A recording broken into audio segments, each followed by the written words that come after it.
Sergeant. Well, hi, Pyle. What are you grunting about? Well, don't you remember? Today's the day. The day? What day? The day I go home on leave. Don't you remember I put in for it way back in October? Oh, say, that's right. You're going home for a whole week, ain't you? I still can't believe it, Sergeant. Do you know how long it's been since I've been home? Exactly 42 months, 1 week, 2 days, 12 hours, give or take a few minutes. I don't blame you for being excited. It's a great feeling getting home.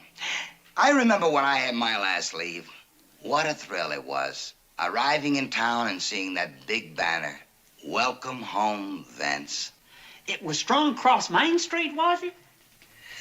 No, it was strung across my mother's window. Whenever I get home, that clothesline comes down and the banner goes up. Well, she must just be busting with pride having a son like you. Yeah, I guess. Well, here are your leave papers, Pyle. All signed and ready to go. Have a great trip. Thank you, Sergeant. I just can't wait to see the look of surprise on Andy's face when I walk in. I purposely didn't write to him. Oh? Well, have a good time. I just can't wait to see all those folks back there in Mayberry. Andy and Opie, Aunt Bee, and Cousin Goober. Yeah, well, goodbye, Pyle. I'm sure you're anxious to get started. You remember Andy, Opie, Aunt Bee, and Cousin Goober, don't you? You know, Andy's the sheriff of Mayberry. I know. Be sure to give him my best. Andy, Opie, Aunt Bee, or Cousin Goober are all All of them, go, Pyle. I'll be writing you picture postcards, or if I have time, maybe even a letter. Goodbye, Pyle. Which do you prefer, Sergeant? One long, easy letter, or lots of picture postcards? Any. Go, Pyle. 'Cause I'll do it. Pyle, get out of here.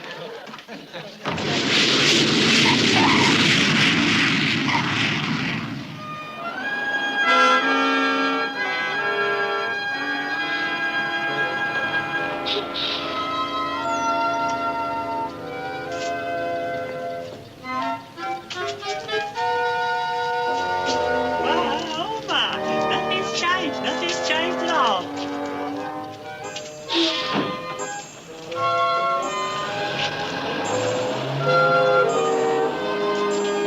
Hey, Grover, are you still here? Golly. Gee whiz.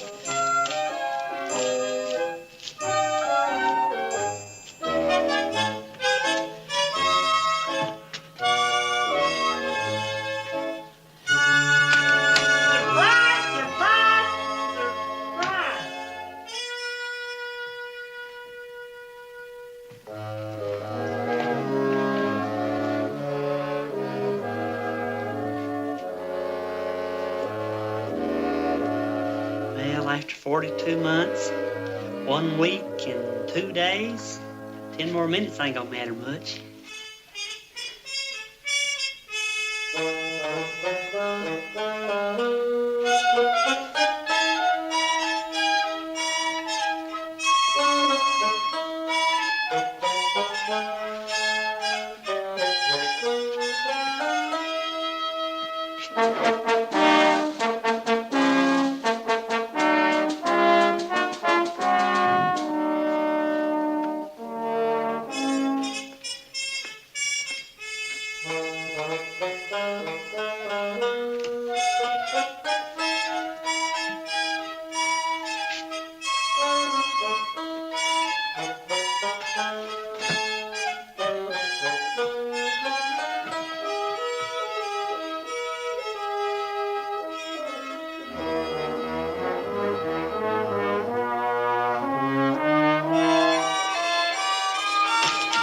Look, it shows where I'm going and everything.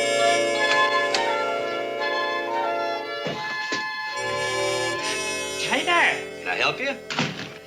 Oh, well, I was looking for Andy Taylor. Do you happen to know where he is? Yeah, he's off on a camping trip right now. I came down from Raleigh to fill in for him. I'm Captain Rogers. Oh, well, I'm Gomer Pyle. Do you happen to know whether his family went with him or not, Aunt Bee and Opie? Uh-huh. Oh, golly. Sure is a disappointment. You see, I just got home on leave, and, well, I was hoping I'd surprise them all, and, well, it appears the surprise is on me. Well, why didn't you write and tell them you were coming? Well, I never figured they'd be away on vacation this time of year, and like I said, I wanted it to be a surprise. Do you know how long they're going to be gone? Well, it depends on the weather and the fishing. If the bass and crappie are biting, they might be gone a week or more. Oh, heck. It's just how long my leave is. We're going to miss each other the whole time. Well, that's a shame. Anything I can do? Oh, no thanks. Guess I'll just go over to the hotel and check in and maybe look around. Thank you, sir, and I hope to see you again while I'm here. Drop in anytime. Thank you.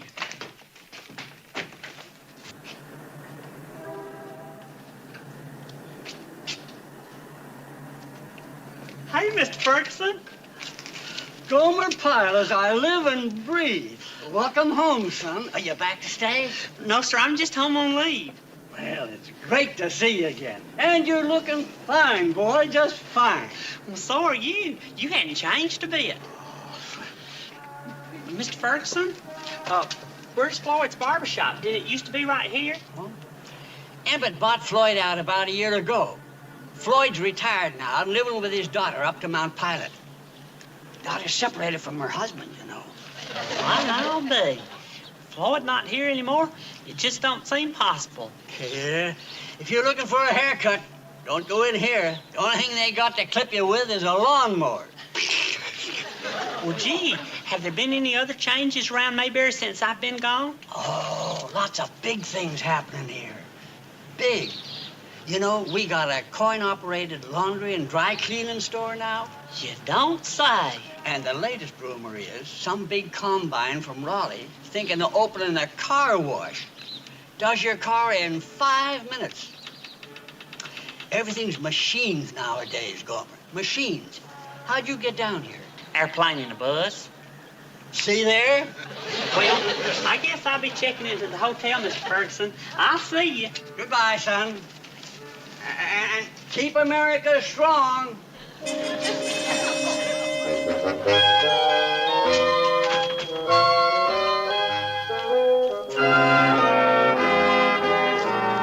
hey, Miss Petrie.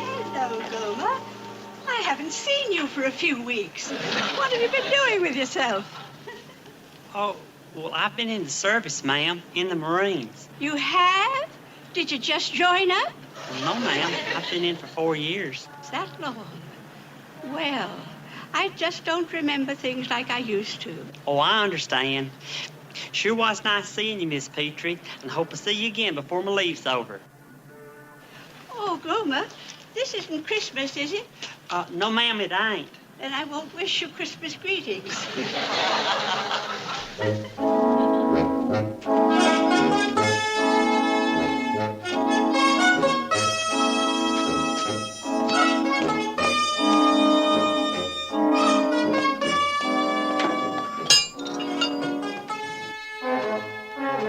Hey, Goober! Surprise, surprise, surprise! I'm sorry, I thought you was Goober. Goober ain't here. Would you happen to know where I could find him? About 500 miles from here. On a camping trip with the sheriff and his family. Well, I'll be. I come 3,000 miles on my first leave, and everybody's gone somewhere. You want I should tell him we'll stop by? Well, his cousin, Gomer. Gomer. Gomer Pyle? From the Marines? Why didn't you say so in the first place? I'm Virgil. Goober left me in charge while he's away. Well, how do you do? Sir, I've heard a lot about you, Gomer. I always wanted to meet you. Well, thank you. Tell me, how is it in the Marines, huh? We're just fine. Really get to say it much? Say what? Gung-ho. Do you really say it? Oh, yeah, we say it all the time. Say it once. Let me hear a real Marine say it. Gung-ho! I'm gone how you say that. Excuse me.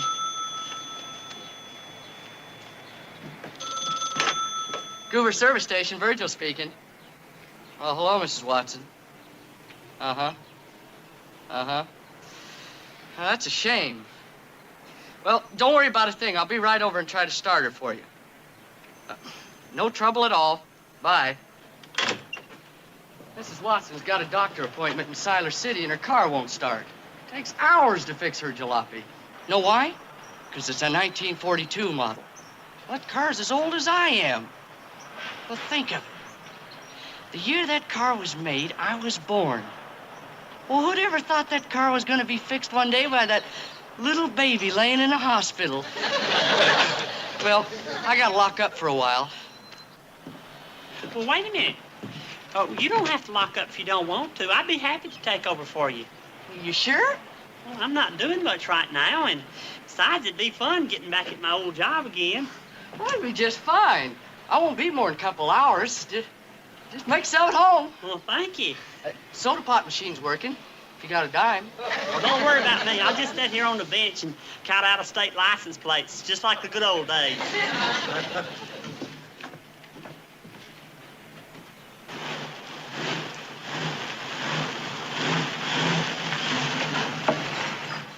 Hiya, fella. Say, how about a little service? Sure thing. Fill her up. No, we've got plenty of gas, but the engine's been acting up. Would you mind taking a look at it, please? Glad to.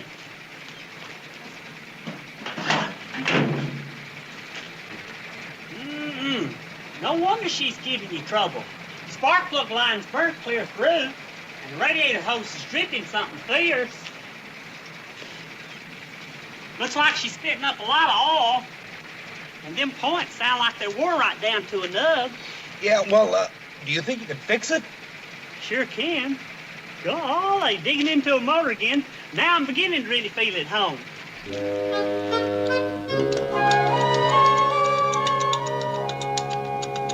Hey, fella, will you be much longer? I'm finished. That car of yours is sure in some awful shape. Oh, you mean even after you fixed everything? Well, I didn't fix everything. You still got that oil leak because I didn't have no new pinion seal. She'll be leaking on you while you drive, but at least she'll run you for a while. That's all right. Thanks a lot. Oh, no need thanking me. It was a pleasure just getting the feel of grease all over me again. I'd make out your bill. Not officially working here, it wouldn't be fair to charge you labor, so I'll just charge you for the parts. You can pay cash or charge it. They honor most credit cards here. They honor one of these, too? Give us what you got in the cash box and make it fast.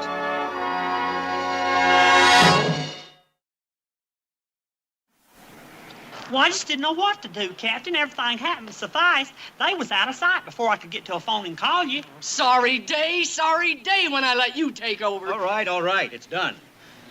Now, can you give me a description? Well, it was a 1953. No, you already told me about the car. Can you give me a description of the men? The men. I sure can. I'll never forget them as long as I live. Okay, shoot. How tall were they? Well, they weren't tall, and they weren't short. You might say they was medium. Kind of medium to tall or short. How about the weight? Were they big men? No, they weren't big. Were they skinny? No, they weren't skinny neither. Medium? Medium to fat or skinny. Yeah. I'll never forget them as long as I live. Well, can't you think of anything specific about those men? I sure can. One of them was carrying a gun. Sakes, Gomer. Couldn't you tell they were crooks just by looking at them? Well, they was both wearing neckties, but all that proved was that they were strangers in town. The old broken down car they come in with, well, who would have thought two hold-up men would have come in an old clunker like that? The car was in bad shape? Something terrible. I don't even know how it made it into the station. It had no zip at all. Well, why didn't you say so in the first place? If the car has no zip at all, it won't be too hard to catch up with. Captain Rogers? Yes? I think I ought to tell you that car had a lot more zip going out than coming in. What do you mean? I fixed it. You fixed the getaway car? I didn't know it was the getaway car when I fixed it. I better get out of here. Captain, I think I can find that car for you, though. Oh, and how do you intend to go about it? Well, one of the things that I didn't fix was a broken pinion seal, and it's leaking like a sieve. See there? So all we got to do is to follow these oil spots, and it ought to take us right to the car. Follow the oil spots. Pyle, it'll be dark in an hour. Now, will you do me a favor and leave the police work to me? But, Captain, I feel responsible for this, and it was my cousin Goober's money. I want to help out some way. And the one thing I don't need right now is an amateur detective, so just steer clear, huh? Oh, and another thing. Stay away from this gas station. I don't want you fixing any more getaway cars.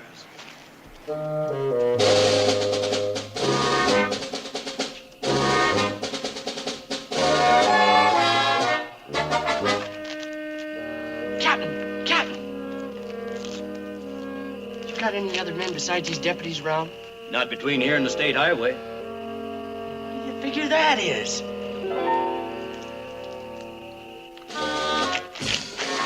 Douse your lights. Everybody get down till I get the signal. Now!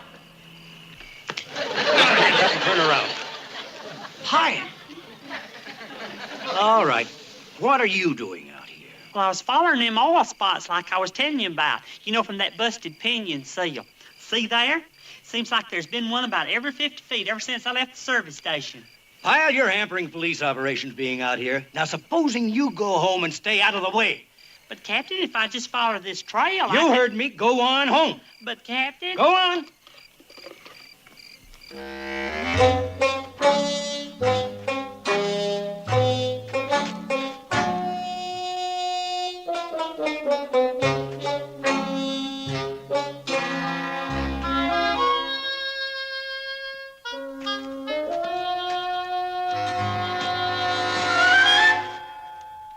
Damn.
Look who's here.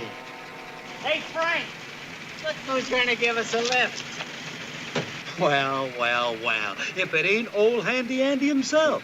Boy, when he gives service, he really gives service. That's what I call Southern hospitality. I'm going to sit in the front seat with you so you don't feel like a chauffeur. Are you fellers heading back to Mayberry? Well, we weren't planning on it. Oh, well, that's where I'm going. So, could you just drop me off at the Forks? That's the cutoff back to Mayberry. We got a better idea. You keep driving us to where we're going. We like your company. Oh, well, I really should be getting back. You see, I just got into town, and there's lots of folks that I hadn't even said hello to yet. I'll say hello later.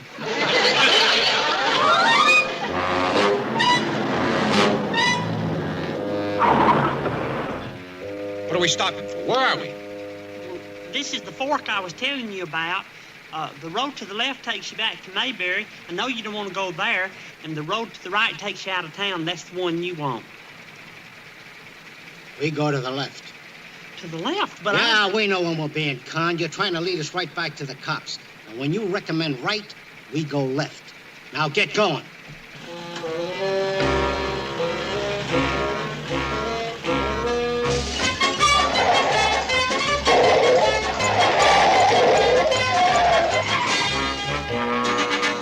What kind of crazy driving is that? Well, I really couldn't help it. You see, I think there's something wrong with this steering mechanism. It's all I can do to hold her steady. Well, watch it. We want to get where we're going in one piece. Yes, sir.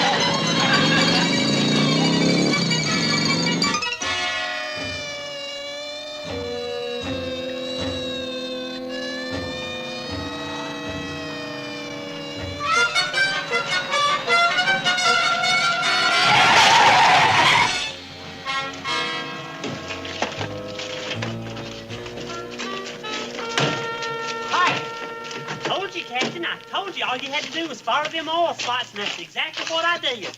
Well, I'll be darned. You mean you tracked them down that way? Of course, by the time I had found the car, it had broken down again, but I'd counted on that. Then I fixed it, then we managed to bump into each other again. Well, but how did you happen to come down this road? Well, I figured if I told them to take the other road, then they would make me take this road where I knew you was waiting. I'll be. You mean you really planned all this? Of course, I didn't know where you'd still be here or not, so I pretended that the steering was bad, and I started zigzagging, hoping I'd draw some attention, which I guess I did. All right, take them away. Just a minute, Captain. Can I say something to these fellas? Good. Fellas, I hope what just happened to you will be a lesson to both of you. I just hope wherever it is they send you, you'll take lots of time out and think about this.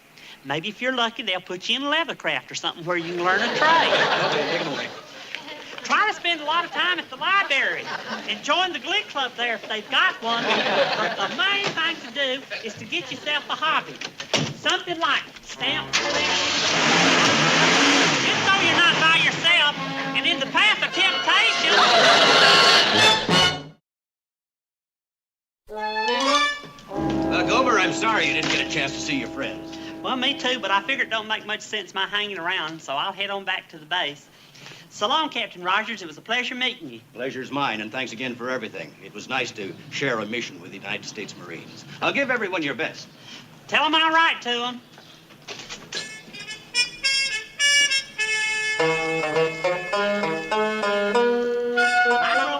I'll see you next time.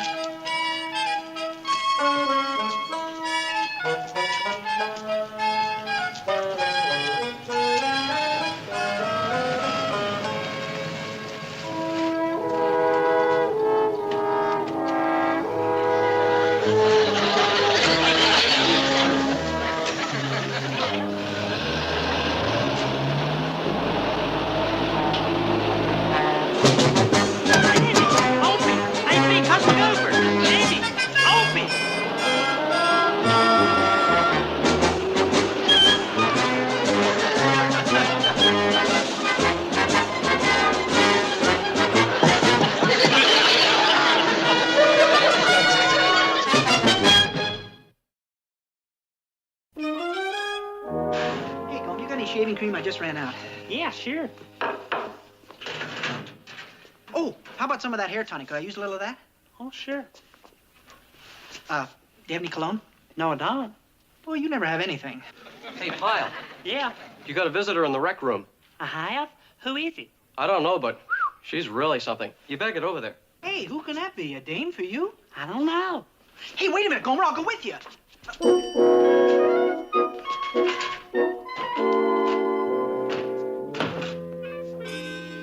Well, for goodness sake. Surprise, surprise, surprise.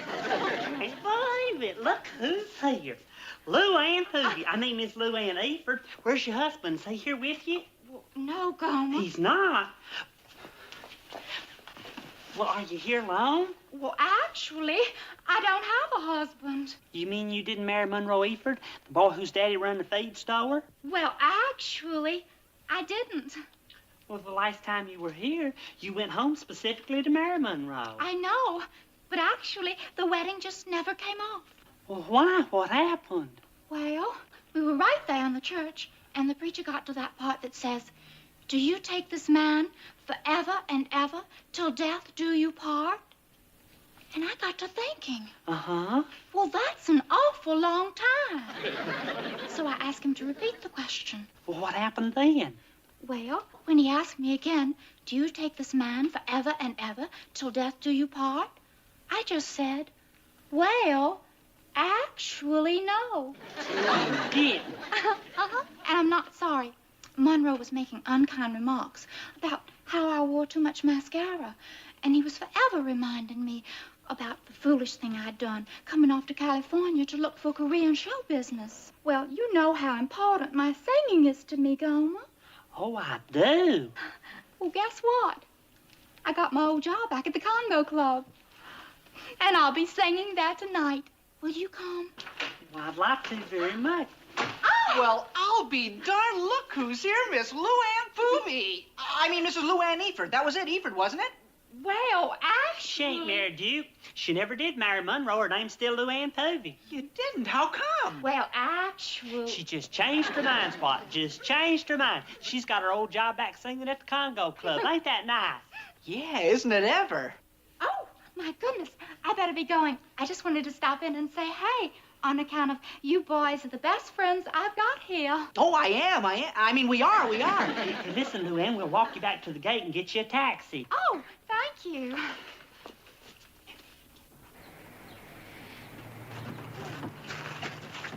Look, Luann, it's Sergeant Carter. Hello, Sergeant Carter. Is it really you? I can't believe my eyes. Luann Poover. Povey. Yeah, but now it's Mrs. Luann. Bill Povey. She never did get married, Sergeant. You didn't? How come? Well, actually, she just changed her mind at the last minute. You know what they say, Sergeant Carter? It's a woman's prerogative to change her mind. Yeah. Yeah, well, don't you ever lose that little old prerogative. And she's back here to live, Sergeant. She's back singing at the Congo Club. Isn't that something? Is that so? Singing and single, huh? That's right, Sergeant Carter. I'm just as free as a little old sparrow. Wonderful, wonderful. Well, where are you going now? Oh, I just dropped in to say hey, and the boys were walking me to the gate to get me a taxi. Oh. Well, that's very thoughtful of them, but apparently they forgot about a little detail they were on. What detail, Sarge? You mean I forgot to tell you? The windows in my office, they're a sight. You mean I didn't tell you? No, Sergeant, she didn't tell us. How about that? Well, that's the detail, my windows. So you boys get right on it, will you? And I'll walk Luann to the gate. So long, boys. Bye, Gomer. Bye, Duke. Bye, Bye, Luann. Luann. See you all later. So, you free as a little old sparrow, huh?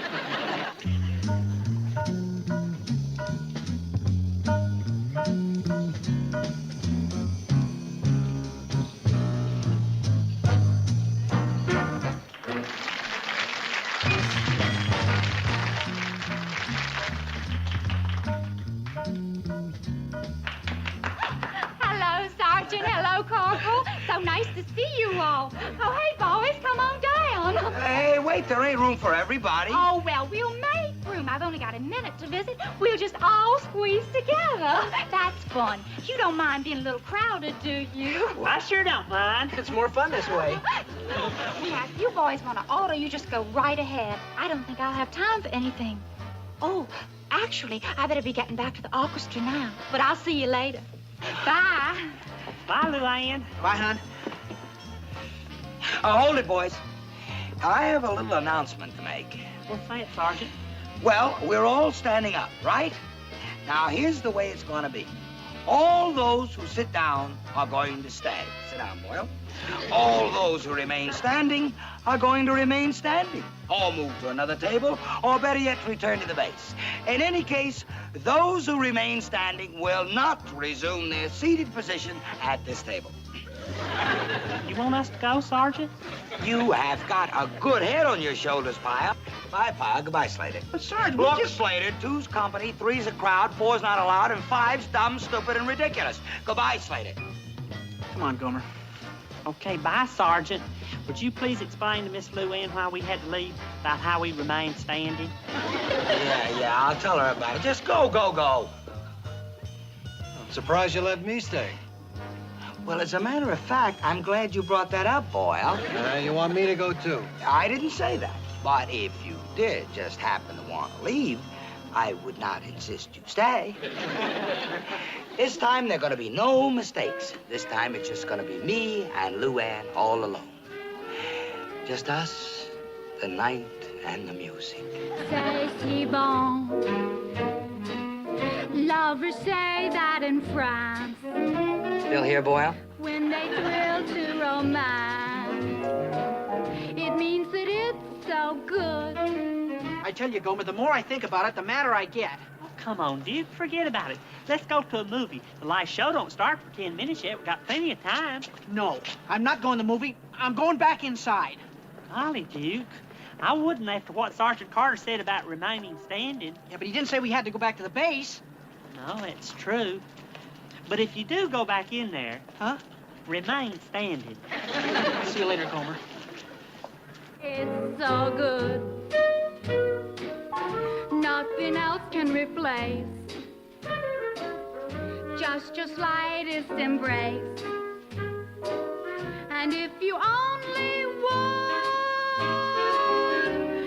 be my own for the rest of my days, I will whisper this phrase. My darling, say si bon. I mean, it's oh so good when I say si bon.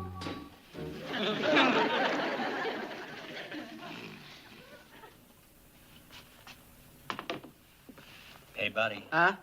We're closing up. What? We're closing up. Hey, Sarge. Well, Sarge, we gotta close up. Where is everybody? Where's Miss Poobie, the singer? She left a little while ago. She what?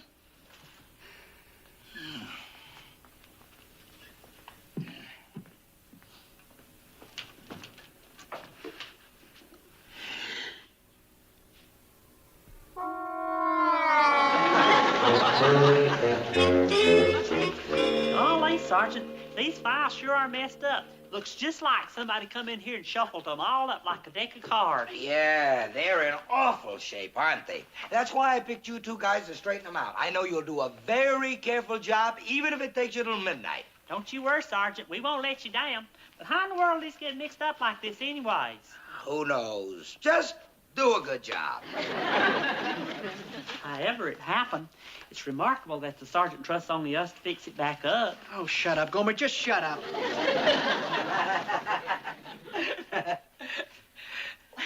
Thank you very much for walking me home, Sergeant Carter. It's my pleasure. Well, good night. Say, what about tomorrow night? Tomorrow night?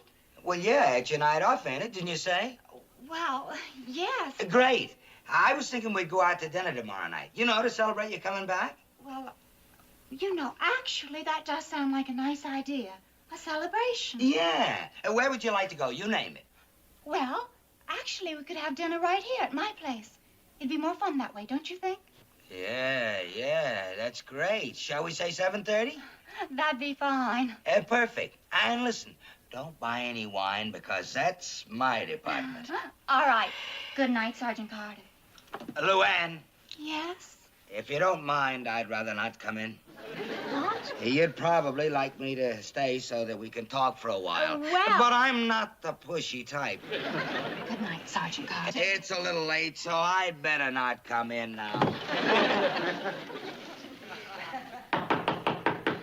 Yes? Luann, you don't mind my not coming in, do you? Oh, no, Sergeant, really. Hard to get. That's the way I played it, Boyle. Hard to get. And boy, did she go for it. She was dying for me to come in. But I played it cool and distant. Cool and distant. What's this? Huh? It's a bottle of wine. Bottled in Warsaw, 1961. Yeah, you don't find much of that stuff around anymore. Yeah, and you got a good price on it, too. 89 cents. Hey, give me that. You know, Boyle, what I needed was a campaign. It's playing hard to get. That was the secret. You should have seen her last night, standing there with the door open. I didn't budge an inch. It must have taken a lot of willpower. Not willpower, strategy. You give a little and gain a lot. She's inviting me to dinner. Good. Well, don't wait up for me. Say, Zebo. Sergeant Carter. Flowers, candy, wine. Have I forgotten anything? Oh, my gracious, no. Aren't you sweet and thoughtful? Well, that's the name of the game, ain't it? Come on in. Okay, boys. Huh? Hey, Sergeant, you just in time. You just came out of the oven. Hi, Sergeant. What are you guys doing here? Why, don't you remember, Sergeant? It was your idea to celebrate my coming back. Just leave it to you, Sergeant. Just leave it to you to think of something thoughtful like this. Thoughtful, thoughtful, thoughtful.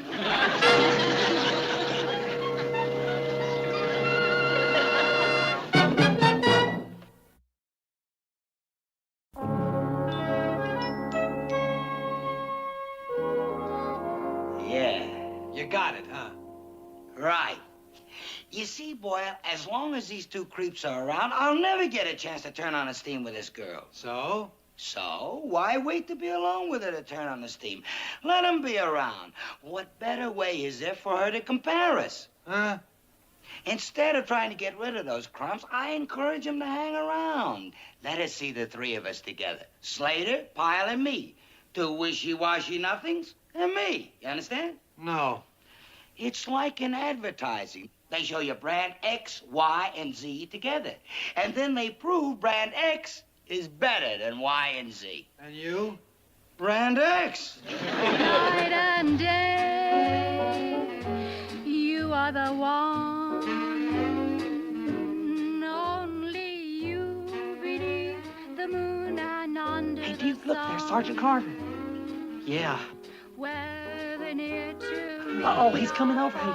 Let's beat it. no matter Hey, where you going, boys? where you are. Well, Sergeant, it's a little crowded, so we thought we'd leave. Leave? Well, why don't you come over and sit down at my table since it's so crowded? Your table, Sarge? Really mean that, Sergeant? Well, of course I do. You're here to see Luann, and I'm here to see Luann, so why don't we sit down together? And later on, when she's finished, we can all walk her home. Now, how does that sound to you? Come on, come on. He's drunk, Gomer. He's cockeyed drunk. In the silence of my lonely room, I think of night and day. Sure a nice night for walking, ain't it? Come on, boys, don't lag behind. Well, it is, but why did we come this way, Sergeant Carter? This neighborhood frightens me a little bit. It does? How come? I don't like it much either, Sergeant. Huh? What? What's the matter, Sarge? Nothing. I just thought he said something. Tell you the truth, Sergeant, I always try to avoid this part of town myself. So do I. What's the matter with you people? Are you scared? You see, Luann, that's the difference between some guys and other guys. Some guys are afraid of their own shadows, other guys are afraid of nothing. Wait a minute. What's the matter, Sarge? Did you hear that? That guy whistled. I didn't hear anything, Sergeant. Me neither. Well, you just wait right here. Look, buddy, watch that. You understand? That's a lady we got with us. What'd I do? You know what you did, so just watch it for next time. You got that? Look, Sarge, you shouldn't get yourself involved like this. After all, you're an NCO. Now I can handle this guy. Now, you watch it, fella. Look, Slater, you don't have to tell me. Wait a minute. You want to know what I think? I think this whole thing was based on a misunderstanding. You see, when you whistle, the sergeant here thought you were being disrespectful, but I don't. I think you were just trying to pay Miss Pookie over there a nice compliment. Huh? That's right, Miss Pookie is a very beautiful young lady, and I don't blame any man for whistling at her when he sees her. But then misunderstandings happen all the time, and I think we all ought to be big enough to realize it. So come on, Sergeant. Good night, sir, and it was nice talking to you. What did you butt in for, Pyle? And you too, Slater. That guy didn't scare me. Maybe he scared you, but he didn't scare me. I know, Sergeant, but why fight if you don't have to? Why? Because chivalry ain't dead. That's why, Pyle.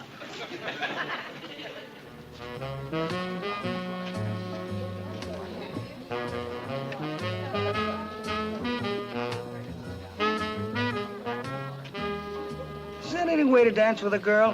What does she get out of it? Does she feel a strong arm around her? Does she feel authority, firmness, strength? She might as well be dancing alone. That's the way they dance these days, Sarge. Oh, don't give me that. A man is still a man and a woman's still a woman, aren't they? Just keep your eye on me.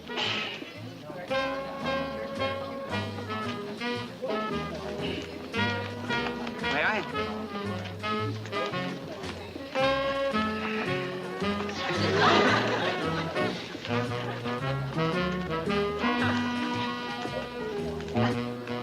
Is something matter? Well, actually, I'm just trying to catch my breath. Oh, well, sometimes I don't know my own strength.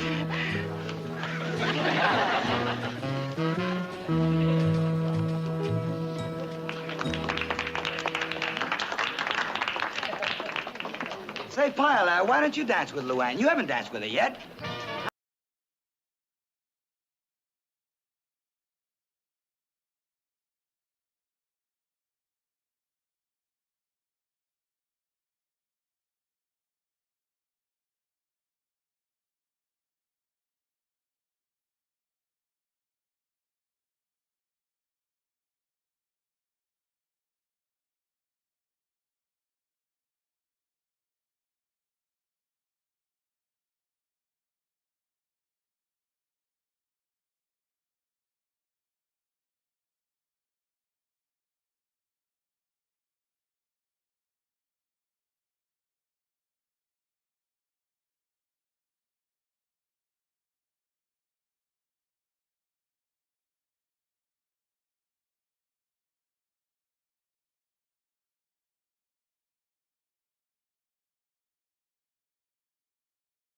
some kind of an evening. I really did enjoy it. How about you, Luann? Did you have a nice time this evening? Oh, just wonderful. Thank you. Me too. I just had... Tell me, Luann, about this evening. Anybody, anything in particular you liked about it? Oh, I just liked all of it. Yeah, huh? Well, listen. Suppose two of us couldn't have made it. Which one would you have liked to have been left with? Oh, do you really want to know that? Well, sure. Well, like I said, I like all of you. Well, I think of us as being one great big happy family. But suppose it had to be one. Just suppose. There must be one you'd pick. Well, actually, I suppose if I got right down to it, there is. Then tell us. They're men enough. I mean, we're men enough to take it, right, Slater? Yeah, sure. Well, Duke, Yeah? you certainly are thoughtful and sweet. And I like you a lot. Yeah? Yeah? Well, I think of you just like my own brother. Your brother? Hey, that's great. Slater's a real brotherly guy. And you, Sergeant Carter. Vince. Vince. Yeah? Well, you're so strong and forceful and firm. When I'm around you, I feel so safe. Uh-huh. It's just as if you were my own daddy. Dad? When I'm with you, it's just like being with my daddy. Your daddy? Now, would you like to hear about Gomer? Ma'am? Well, after watching Gomer these past few days and seeing how beautifully he handles just about every situation. Huh? Well, actually, he's the one I'd like to have for my beau.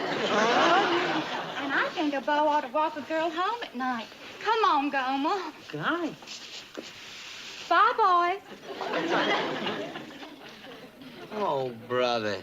Oh, Daddy.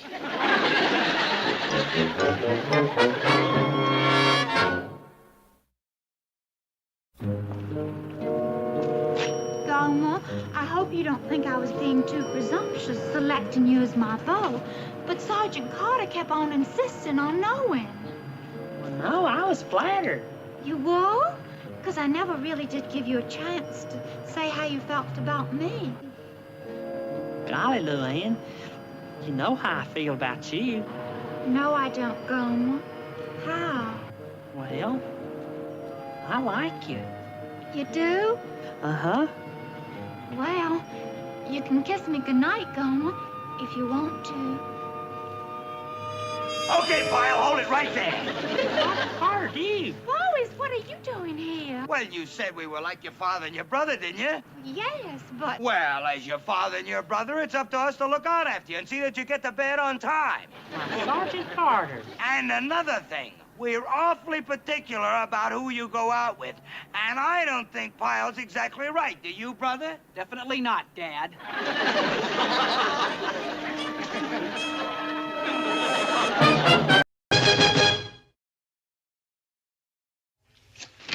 How about a refill, Luke? No, thanks, Bill. If I'm going to get there, I better be on my way. Well, I don't envy you none. You and that old horse have been together for a lot of years. Yeah, I'm going to miss Dolly. You're a right good old mare. When they get to be that age, there's just nothing left to do but to have them put away. I guess. I'm going to walk her over to Wes's place, and he's going to lend me his trailer. Poor Dolly. Thanks a lot. I should be able to get a lift the rest of the way from here.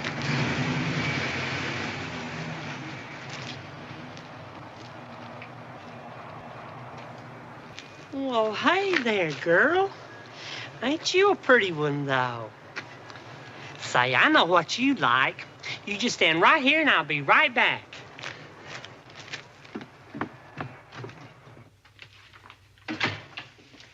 Afternoon. Cup of coffee? Yes, sir. I think I'll have a cup, but if you don't mind, I think I'll take the sugar first.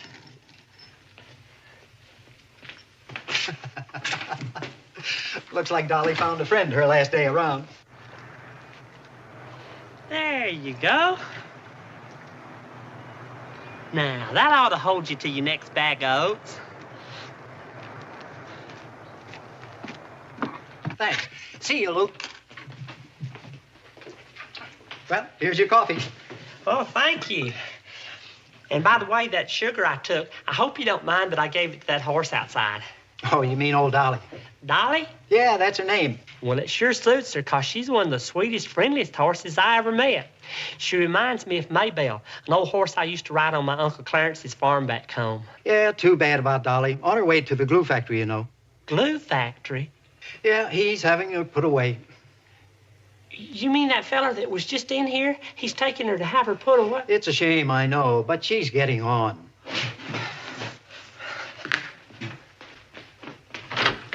Mister! Hey, mister! Pardon me, sir, but could I ask you something about your horse? Yeah? Is it true? You're taking her somewhere to have her put away? Afraid so. We're heading there now. Well, why on earth would you want to do a thing like that? She's not sick, is she? I mean, there's nothing wrong with her. No, nothing but a bad case of old age. She's just wore out, ain't you, gal? Can't do a lick of work no more, and I can't afford to keep her. But a sweet old horse like this, surely there must be somebody that'll give her a home. Afraid not. There aren't too many retirement homes for old nags. No, I guess there's just one place for old Dolly. Come on, gal, let's get her behind us. Well, wait a minute. What if somebody wanted to buy her? Dolly? Who'd want to buy an old nag like her? Well, I might. Why, you're in the Marines. What would you be doing with a horse? Well, that's something I'd have to figure out, but no need for you to worry. Well, I don't know, son. Listen, I've got $10 on me. If that's not enough, I can give you some more the first of the month. Okay. If you want her that bad, you can have her. I just hope you know what you're doing. Hey, Lester. Huh? Come outside a minute.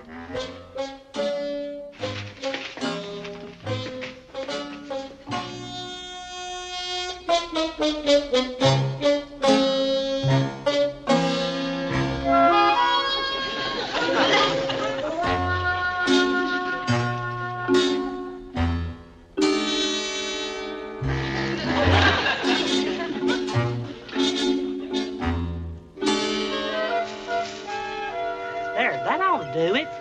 Nobody'd ever know that there was a horse in there. Yes, that's a pretty good job, all right. But, Pyle, tell me one thing. How long do you think she can stay here without being discovered? Well, it's just till I find a place for her. I'm sorry, Lester, I just had to. I couldn't stand to see him take the poor old thing off to be destroyed. Besides, she reminds me of Maybelle. Well, let's just hope you can find a stable for her before anyone finds her. Come on, we better get back to the barracks. Yeah. Thanks a lot for helping me, Lester. It's a relief to know for at least the time being that she's out of sight and won't be noticed. Say, if any of you fellers don't want your apple, I'd be glad to take it off your hands for you. Joey, do you want your apple? How come you want extra apples? Oh, well, I want to get them for between meal snacks. You see, I've been feeling tired and listless lately, and that can mean only one thing, that my body's low on iron, and there ain't no better way to get you iron than eating apples. Okay, you can have mine. Thank you, Joey. Any of you guys want to give your apple to Pyle? He's got tired blood. You can have mine, Pyle. Thank you, Lester. Anybody else want to give me their apple? Oh, gee, thank you. All I can get here. Thank you. Oh, any apples over here? Be glad to take them off the tin right in the bag here. Thank you. Apple? Okay, Nelson, let's get this sack tightened up. For a second, I thought you were still in it. Not bad, Almo, not bad. But them socks could be rolled a shade tighter. Yes, Sergeant. I'll get on it right away. Sergeant Carter, before you inspect me, I think there's something I better tell you. What's the matter, Pyle? You got some excuse about something? Oh, no, Sergeant, it's not that. Well, that's why we always pull these surprise inspections, just so we can catch slackers. I'm sorry, Sergeant. This is what I tried to tell you. Don't try to tell me anything. You've been hoarding food, saving up for them midnight snacks. You're nothing but a big chow hound, ain't you? Yes, sir. He has an iron deficiency, Sergeant. I don't think the sergeant wants to hear about that. You're darn right I don't want to hear about it. You're through stuffing yourself, Pyle. Get rid of them apples. From now on, you're down to 3 meals a day, just like the rest of us. Yes, Sergeant. No more apples. Come on, Boyle. I've had enough of this barracks. Well, pick 'em up. Pick 'em up. Hey, Sergeant Carter, Corporal Ball. Did you notice the roll Pyle's getting around his middle? He's nothing but a big pile of fat. Now that you mention it, he is putting on weight. Must be those apples. Yeah, well, he ain't the only one. The whole platoon's getting soft. I think I better double up on PT. Yeah, I think so, Sarge.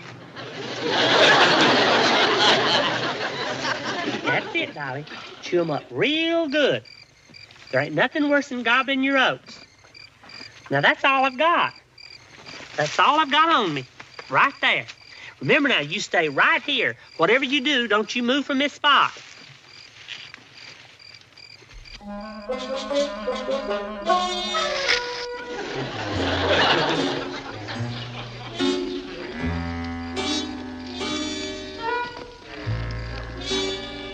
$29, $30, $31, $32. This is a strange time to be doing this, Sarge. It never hurts to get a little extra.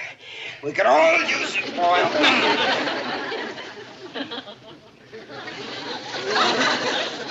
What's the matter, Sarge? I just thought I saw Dombrowski looking in the window. You know, horse-faced Dombrowski. Dombrowski? Yeah, that character over in Quartermaster.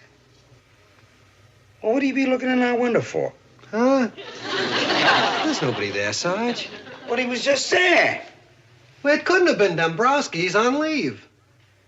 Well, if it ain't him, there's somebody else on this base that looks an awful lot like a horse. Look, Sarge, maybe you better forget about the exercising and get some sleep, huh? You've been pushing it pretty hard. Yeah, maybe you're right. Let's hit the sack.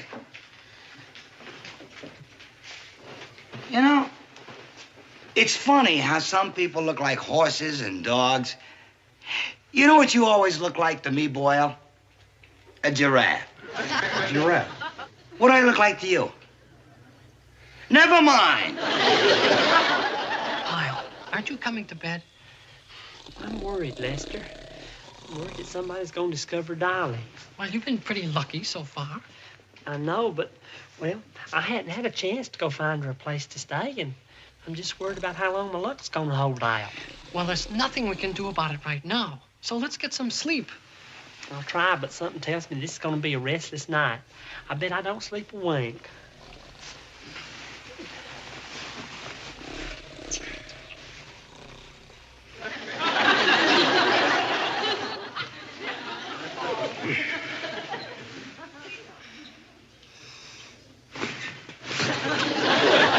Pyle. Shazam! It's Dolly! Oh, my goodness. What's so funny, Boyle? What's that, Sarge? I thought that was you. That's a whinny, like from a horse. It sure is. Could some joker be watching a Western on television this time of night? Impossible. The rec room closes at 10.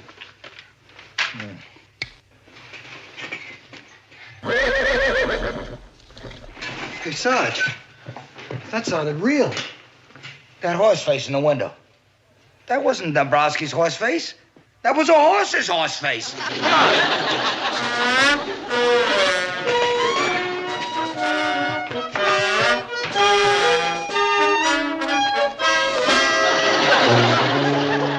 Hey, Sergeant Carter. I guess you'd like an explanation.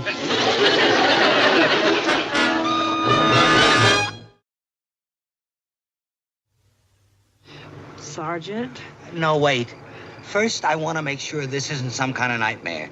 I want to be sure we're all awake. You're Pyle, you're Boyle, and this is a horse. Sergeant? Pyle, I thought I'd seen everything.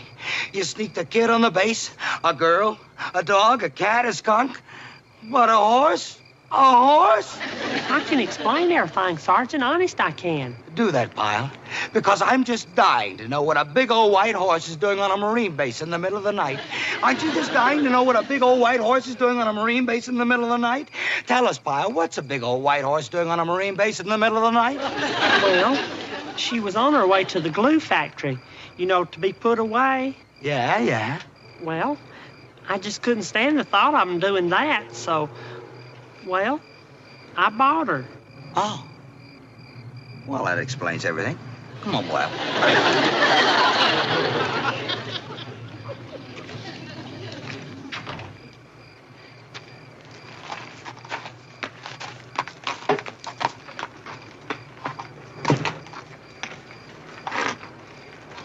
Yes? Sergeant, then is it all right if the horse stays around? Temporarily, I mean? Oh, no, Pyle. I thought that was understood. You ought to get rid of this horse right away. Immediately, now. You ought to get this horse off this base immediately, now. Now, you listen to me, you blockhead. Now, you get this horse off this base. Once and for all, off this base. Is that clear? Sergeant, can't we wait until morning at least? Pyle, get your shirt on and get her out of here. Well, yes, Sergeant. Well, you'll have to hold on to Dolly so she don't run off. This whole thing is ridiculous, Boyle. Here I am in the middle of the night, standing out here in my underwear, holding on to a horse. How do these things happen to me? How? Now, the training schedule for today will be as follows. Right after morning chow, we will go out to the obstacle course. After that, there will be small arms practice, followed by...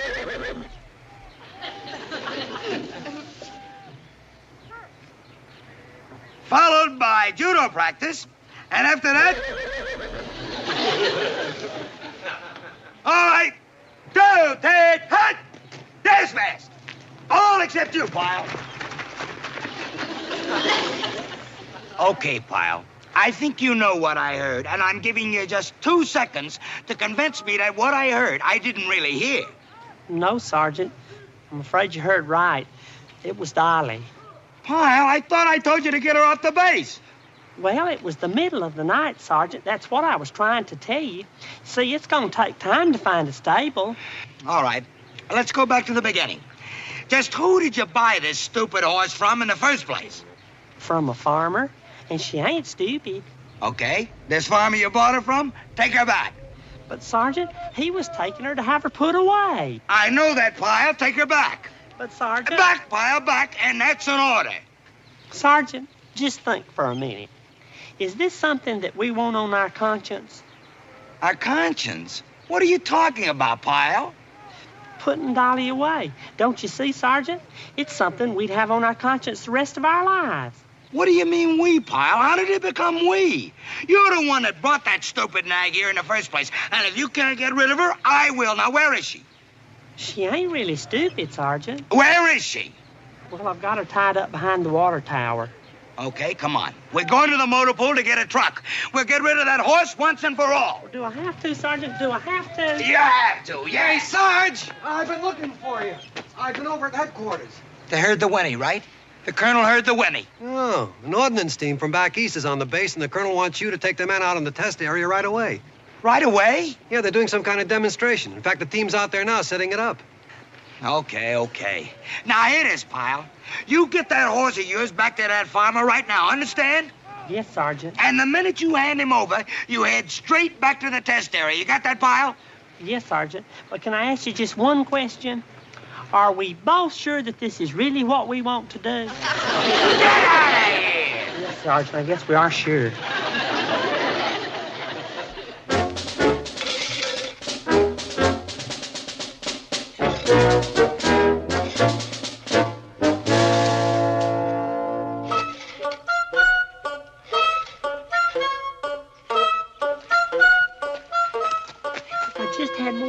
Dolly, just a little more time. That's That's our answer, Dolly. I'll hide you in that shed till dark, and that'll give me time to find you a place.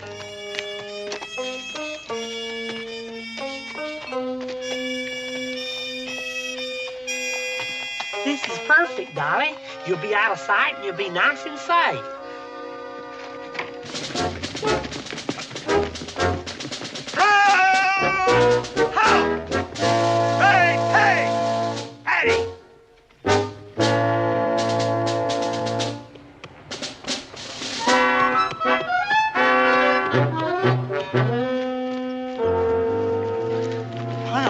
Back here so fast? Did you get rid of the horse? Well, You didn't do it. I can tell by the look on your face you didn't do it. Pyle, I gave you an order, and when I give you an order, I expect it to be carried out. Where'd you put the horse? Hey, hunt! At ease. Everybody here, Sergeant? All present and accounted for, sir. Good. We'll get right to the demonstration. Where'd you put the horse? Now, men, you're here to witness a new type of plastic explosive. One that's half the size, yet packs twice the explosive punch. Where'd you put the horse? I want you all to look down there. And you'll see what one of these charges can do to that old supply shed. Now, stand fast, watch closely, and no talking. Now then, if there are no questions, we'll proceed. Sergeant Carter, Sergeant Carter. Quiet, Pyle. All right, men, we're ready. Sergeant Carter, please. Will you be quiet, Pyle? You heard the colonel. No talking. But, Sergeant... All right, sir, all set. Fine. Let her rip. Pyle! Hold it! Hold everything! Sergeant, what in the devil is going on? Is Pyle gone crazy? Sir, the shed happens to be occupied, sir. Occupied? Who's in there? Well, it's not exactly a who, sir. It's an it.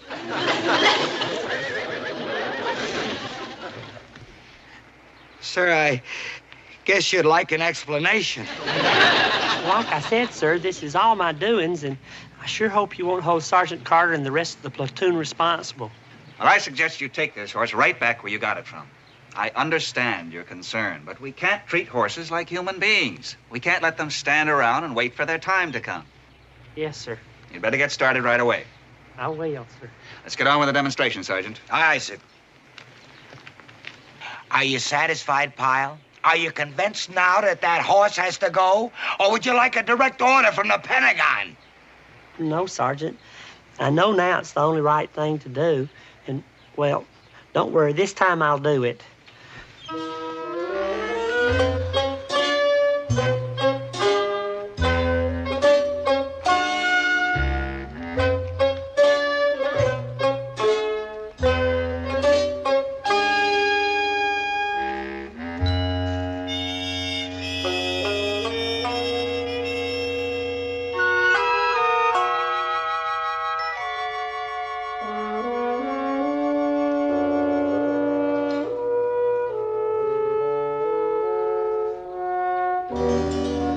What do you think?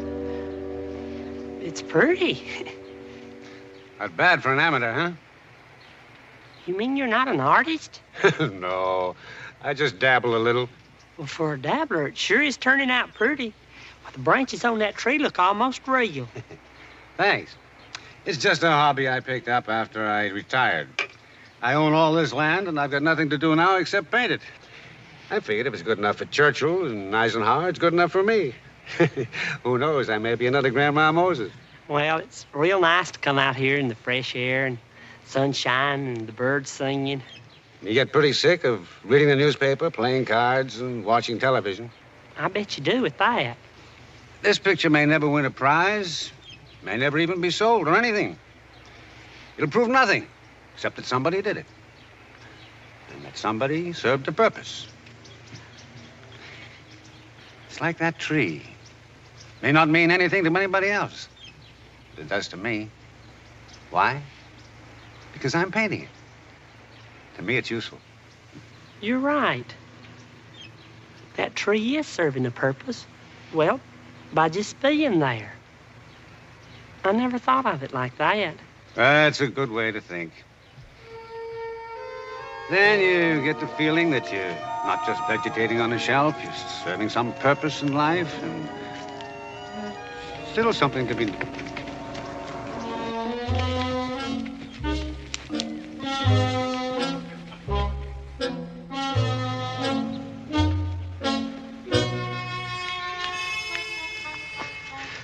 Don't she look good standing there? Yes. Don't you think she'd look good in your painting? I don't know. Maybe she would. Then she's all yours to paint to your heart's content. You see, sir, Dolly's a lot like you, and that old tree out there, too. She's getting on in years, but, well, she'd still like to be useful and, well, posing for you and adding something to your painting. Well, that'd do it. Well, maybe she would round it out at that. How long could you let me have her to pose? Oh, you could have her permanent, sir. Permanent? But...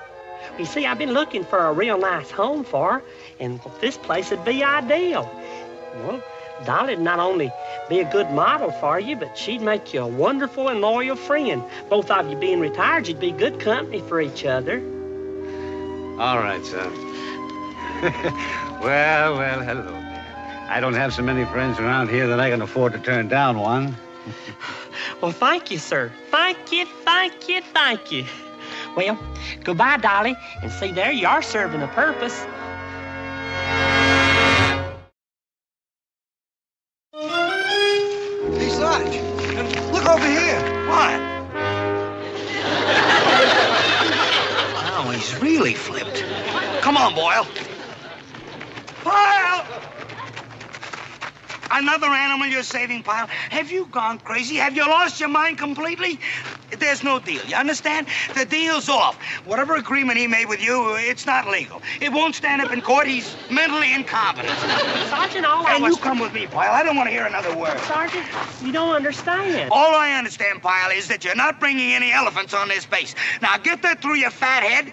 No elephants. But, Sergeant, I wasn't buying this elephant. He's with the circus. Huh? You see, the circus is opening in town tonight, and I was just asking this fella where I could buy tickets. Say, Sergeant, would you like to go with me? I'm sure we'd have a real good time. Oh, just stay away from me, Pyle. Just stay away.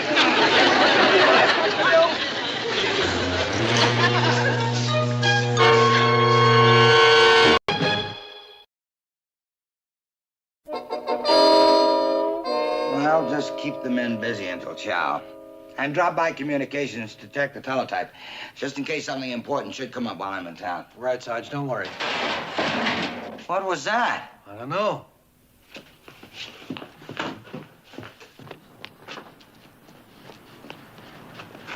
I should have known. Pyle! Hey, Sergeant. Aren't you finished with this paint detail yet? Oh, everything's coming along just fine. I just have a little more.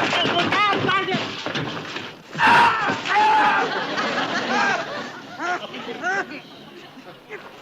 Get down. Golly, I'm sorry, Sergeant. I sure hope I didn't hurt you, but I would have hurt myself real bad if you hadn't have broken my fall. Pyle, you knucklehead. Does everything always have to end in disaster with you? Well, I truly am sorry, Sergeant, but I lost my balance is what. You see, when I get up real high, I get dizzy. How can you tell? Pyle, I hope you have no plans this weekend, because there are a few things you gotta take care of. First, you're gonna clean up this mess and finish this paint detail once and for all. Then you're gonna practice getting down from the roof. Up, down, till you learn how to do it. Right, Sergeant. If it turns out that the only way you can get down from the roof is by falling down, then I've got a suggestion. You better take out some insurance. Lots of it. Life insurance, accident, and see if you can get some stupid insurance. Oh, you still here, Sarge? I thought you'd be in town by now. I thought so, too, but Pyle changed my plans. What headquarters want, anyway? Well, they want you to pick 6 men for some experiment in the special training unit. Okay, so pick them. Just take 6 men and... The special training should take place off the base? Yeah? Good. You got your first man.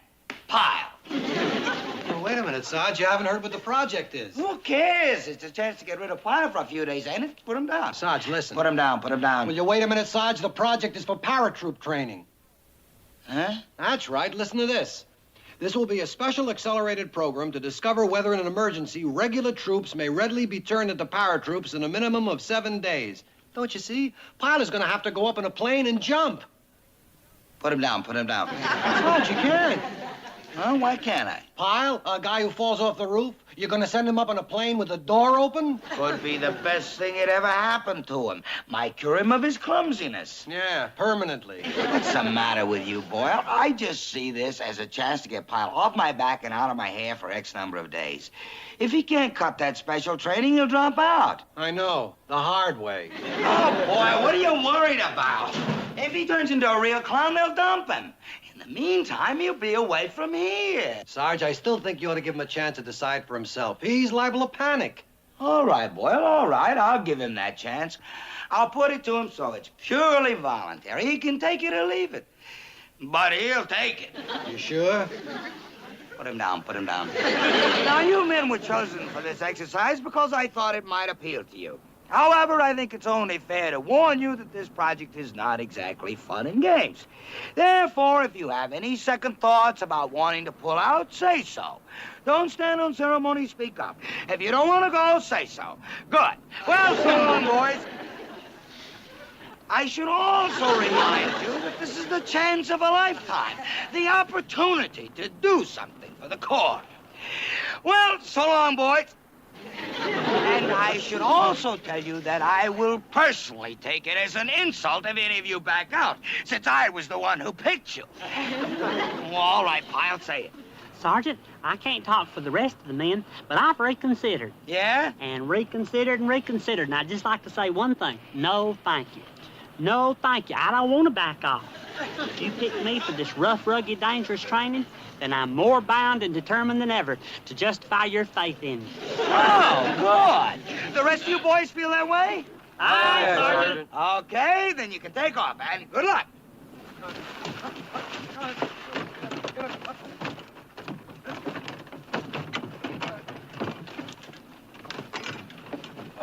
Watch it, Pyle. I'm okay, Sergeant. I almost forgot something. What, Pyle? What? This is for you. Take it. What is it? Well, you'll see.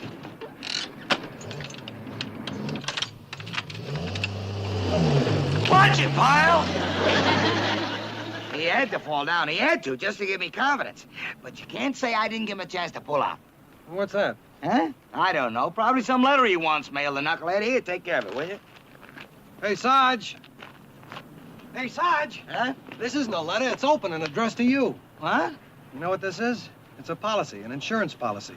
Huh? What'd he give it to me for? I got an idea. Let me look. That's what I suspected, but I didn't believe it.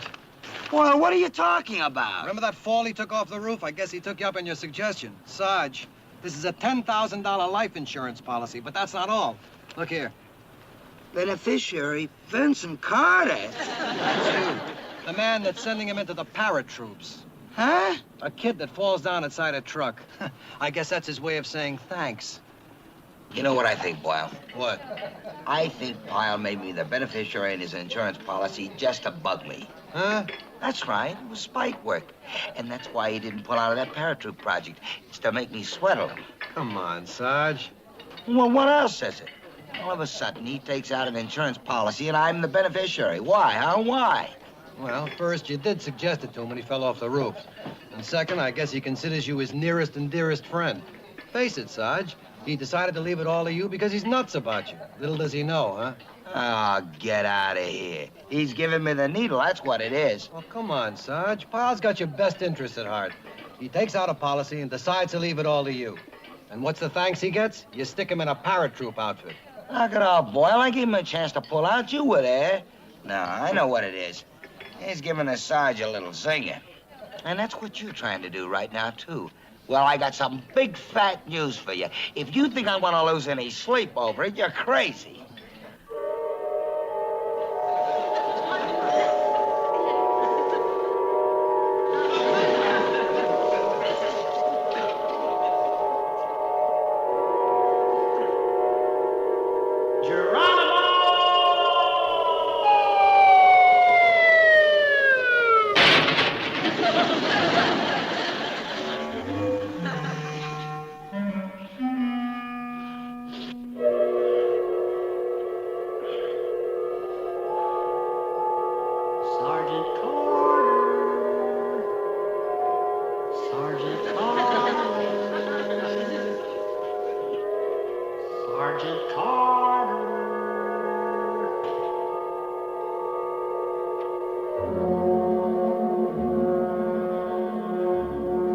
Sergeant Carter?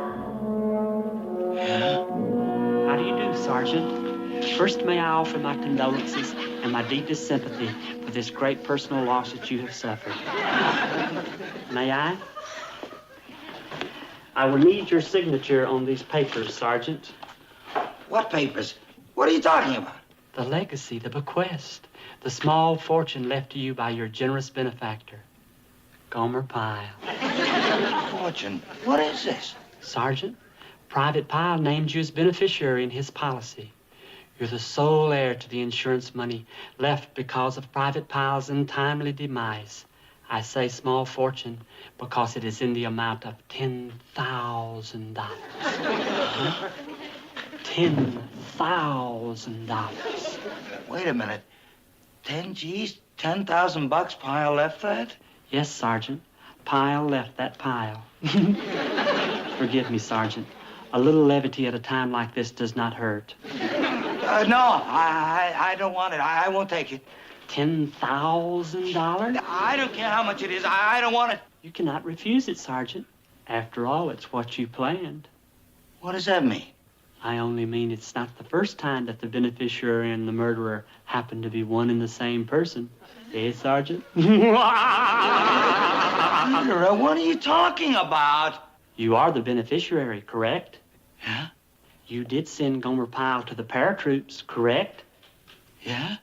Here's your check made out to you in the amount of $10,000. I don't want it. I won't take it. You must take it, Sergeant. Take it and enjoy it. If you can. I won't! Sarge! Are you okay? You feeling all right? Huh? Yeah. Yeah, I'm all right. Look, boy, I've been thinking, we got to get Pyle out of the paratroop unit. Huh? Yeah, it's a little risky. You never should have put him down in the first place. I should never. It wasn't my idea. Well, you never should have done it. You told me to. Well, do you have to do everything I tell you? Okay, we'll get him out. You're darn right we'll get him out. I'm going to that base personally and get him out. You? Yeah. Nobody's going to fool around with my conscience. Not even for $10,000.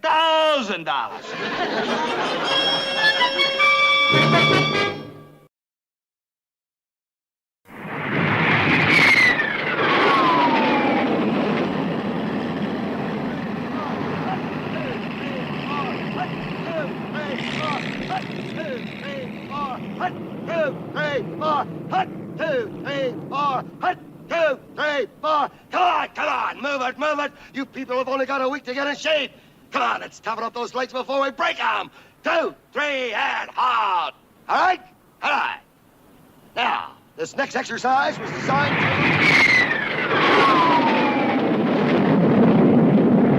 on the second and fourth count. All right? All right.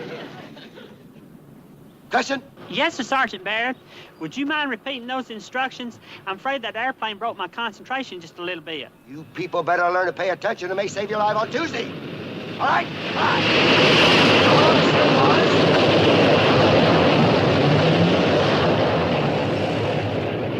Did you get it that time? Sergeant? You looking for somebody, Sarge? No, sorry, Sergeant. You carry on. Just thought I'd drop by and see how the trainees were coming along. My people, you know. Oh, yeah? Okay, group. At ease. Sergeant Carter. Bird. You say these are your people? Yeah. You didn't notice any of them that were below average? No, I'd say your people are real average. Oh, thanks. There wasn't any particular volunteer who stood out as, stupid? Oh, sure. All paraboots have rough corners on them at first. Don't you worry about it. We'll knock them off. Yeah. Well, the reason I ask is, I made a mistake with one of my men. So if you feel anyone can't stand the gaff and you want to roust him out, well, you can do it without hurting my feelings, Sergeant. Oh, keep that in mind. But we don't expect anyone to wash out. Yeah. Now, if you'll excuse me, we'd like to get your people into shape. Feel free to observe if you like. All right? All right. Okay, hey! Ready, please! Now time! 1, 2, 3, 4. 1, 2, 3, 4. 1, 2, 3, 4. 1, 2, 3, 4. 1, 2, 3, 4. Score! Halt!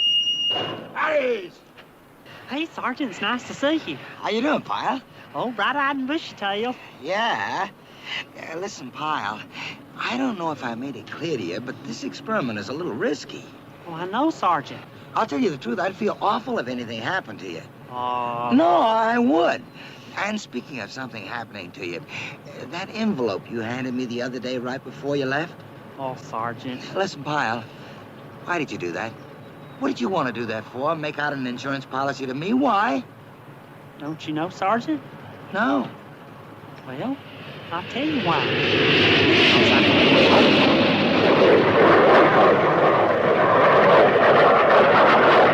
And that's why I did it. What is that? But I still don't know.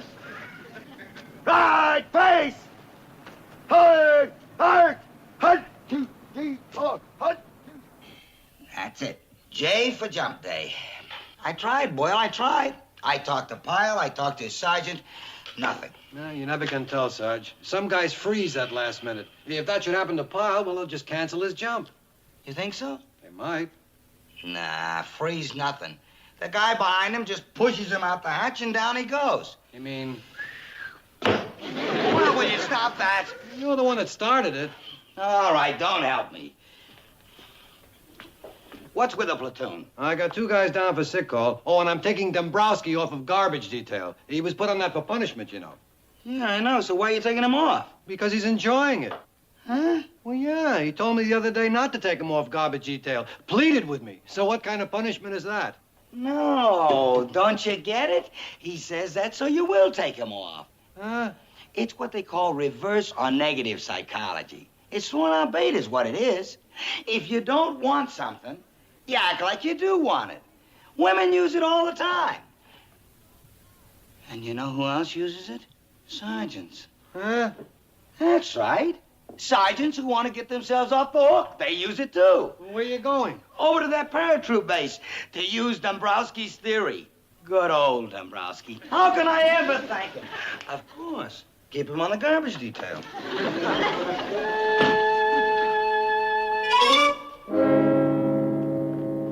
Hey, Sergeant. How's that one doing? Huh?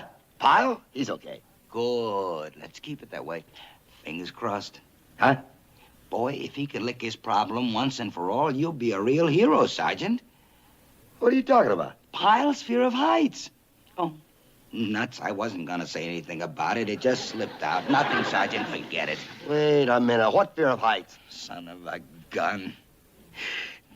I didn't intend to tell anybody about it until after, but, well, if he's got the guts to try to conquer his fear of heights by throwing himself out of an aeroplane, you got to give him credit and pity. Smile, he sees us. Is that all Pyle has? I thought it was something contagious. Yeah. Whoever heard of catchy fear of heights? And double vision and vertigo. Double vision and vertigo? You're turning me into a regular blabbermouth, Sergeant. Well, listen, Carter. Oh, another thing. When he has one of these dizzy spells, he sort of freezes, you know? So if he blocks the hatch, well, I hope he doesn't foul up your exercise and cost you one of your stripes. But, well, let's face it, Sergeant. Whatever happens, you'll know that's the way he wanted it. All right? All right. Are you looking this way? Smile. Be seeing you soon, Pyle. You know, there's something kind of touching about the look on a guy who's buying a bill of goods. So what happens now? What happens? Well, Pyle was supposed to be jumping this morning, but instead, he should be reporting back here right about now.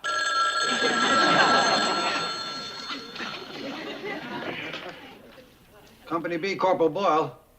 Who? I can't hear you. There seems to be an airplane in this connection. There is, Corporal. It's our jump plane. Could I talk to Sergeant Carter for just a teeny bit? Hello, Sergeant? I just called up to invite you down here to see me justify your faith in me. What are you talking about, Pyle? He's gonna let you jump? Out of a plane? Uh-huh. All 6 of us, thanks to you. Thanks to me? Uh-huh. And thank you, Sergeant, for telling Sergeant Barrett about my fear of heights and my dizziness. 'Cause after you talked to him, he come down here and told me that if you was willing to let me fight it, he wouldn't stop me. So I'm gonna fight it, Sergeant, thanks to you. Thank you, thank you, thank you. Wait, Pyle, listen. I'm sorry, Sergeant, I got to go now. I gotta go up there and go to Geronimo. Bye. Hello? Get the Jeep. What's the matter? We gotta get out there and stop that knucklehead from jumping. Now, get the Jeep. You mean Dombrowski's theory didn't work after all? Get the Jeep, get the Jeep.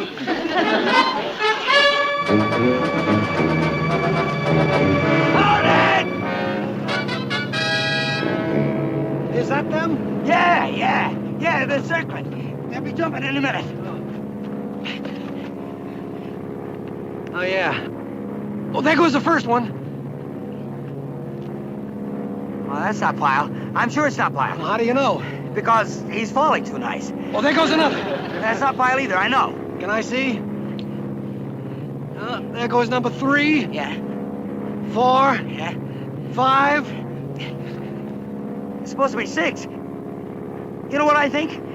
I think Pyle is one of them. I know, I'm sure. I'd recognize that long drink of water anywhere, even in space. You know what, Boyle? They yanked him at the last minute. That's what they had to. Hey, look, Sarge. There's number 6. That's gotta be Pyle, right? Yeah, that's Pyle. He's trying to fly. Hey, look, Sarge. It looks like his parachute isn't opening. He's dropping like a rock. He's going straight down. Boyle, his chute didn't open. It didn't open. Well, you can't tell, Sarge. What do you mean I can't tell? I saw it, so it didn't open. Well, it dropped behind that hill, and maybe it opened late. Well, come on, let's get over there fast.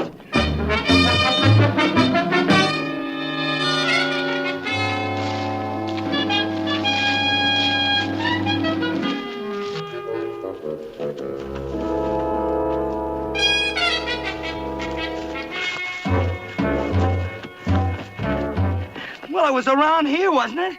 This is behind the hill. I don't see any parachute. I don't see anything. Well, we saw him falling this way. But you know, sometimes they float for miles, Sarge. He could still be floating. Trying to make me feel good, aren't you, boy?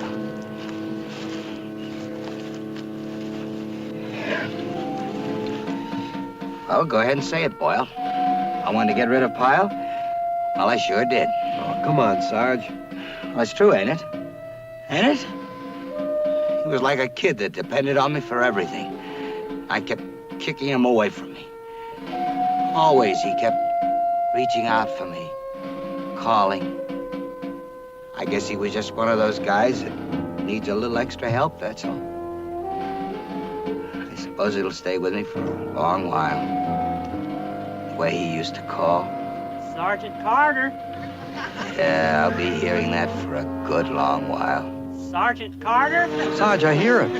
Well, he used to call out to you, too? Yeah, listen. Sergeant Carter.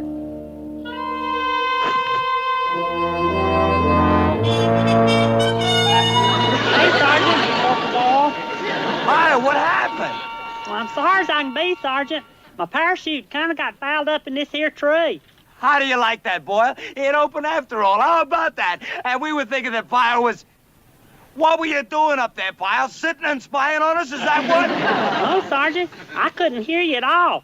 I was hoping you'd go away. On account I was embarrassed for you to see me this way. Yeah? Well, okay, you can come on down now. Well, how, Sergeant? How? Loosen that harness around your waist and just slip out of it. I'll try, Sergeant, but it ain't gonna be easy. Pyle, just unbuckle it and slip out of it. Is that so difficult? No, Sergeant, it's just that these things are... Look out, Sergeant!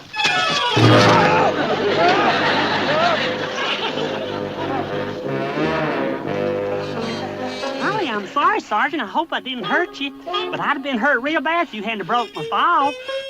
That's the second time this week you broke my fall and saved my neck. Nothing can happen to me as long as you're around, huh, Sergeant?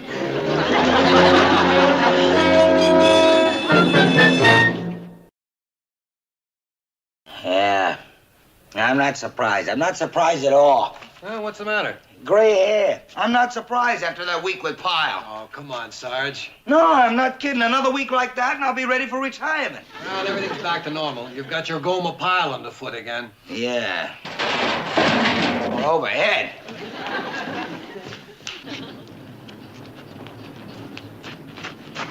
Pyle, what are you doing up there? I thought that paint detail was finished last week. Oh, hey, Sergeant. It was. I was just doing some touch-up work. But you want to know what the best part is? I'm up here and I don't even feel dizzy. Great. Now, if you could only figure out a way not to look it. I mean it, Sergeant. That paratroop experiment really worked. I'm up here and I don't even feel afraid. Look at this, Sergeant.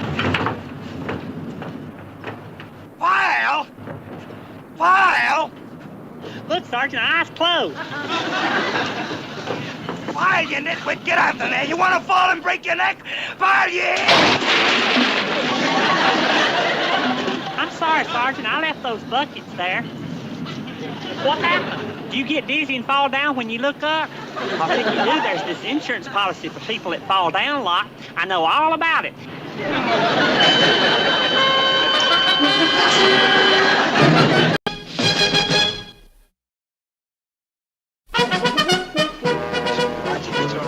All right, you man ready, Hacker? Anytime, Vince, anytime at all. Remember, I'm counting on you, McGuire. All right. You ready? Begin! Come on, we can do it. Come on, Come on, McGuire.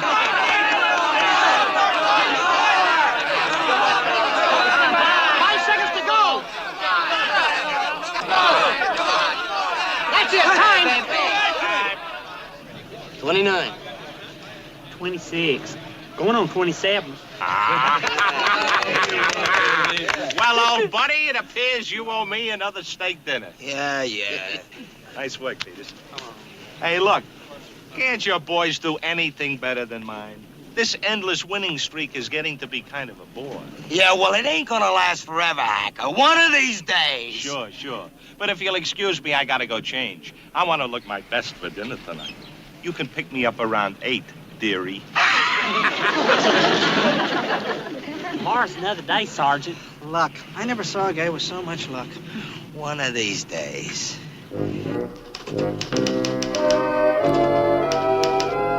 Morning, Sergeant. Did you have yourself a nice dinner with Sergeant Hacker last night?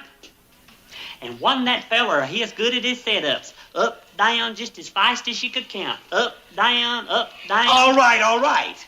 And you took it so nicely, Sergeant. That's one of the things I admire most about you, is you're such a good loser. Well, I've had an awful lot of practice lately. But it's a wonderful virtue.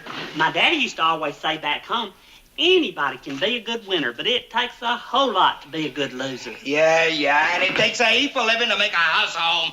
Will you just clean the windows? That Hacker. I have to listen to his big mouth every day, and I have to pay for his meals every night. This is even worse than being married. Don't worry, Vince. You'll catch up to him yet. You'll see. Well, it better happen sooner. I'll have to quit the Marines and sign up for the poverty program. These guys have been beating hours at everything. Football, baseball, basketball, what's left, huh? Knitting, mahjong, what? Hey, Sarge, we're in. Wait till you hear this. What is it, Slater? This is Larson, one of the new men we got in on those transfers. Yeah, I know, so? So you know what Larson was before he joined up, Sarge? An archery instructor. Archery? Archery, you know, bows and arrows. So he's good at archery, so what? Oh, I mean, he's really good, Sarge. Good enough, I would say, to put your money on. I mean, a real pro. Archery, huh? And you're pretty good? Well, I taught at the Y. He's got a room full of trophies at home from contests, Sarge. Tell him, Larson, don't be so modest. You mean you actually did this bow and arrow shooting in competition? Well, I won a few. No kidding. How about that? We can knock old Hacker off with a bow and arrow. That's what I mean, Sarge. Welcome to the 1st Platoon. Come on, let's get over the rec hut and grab some equipment. Bows and arrows, how about that? Hacker's out there. Look, we gotta keep this under wraps. Slater, you get Larson back to the barracks, the back door, and see that he keeps rested. Right, Sarge. Come on, boy, you and me grab the equipment. Right, Sergeant. Sergeant, anything you want me to do? Huh? Oh, no, nothing. I want you to stay clear of this. I don't want any foul-ups. Archery. How about that? Well, my old friend Sergeant Hacker. Did you enjoy your steak dinner last night? Fine, like always. Good. We'll have to do it again sometime. Oh, by the way, you did say you would compete with us in anything, didn't you? Good. I'll be over to see you a little later. It's a lovely morning, isn't it, Boyle? Just lovely. See you later, gents.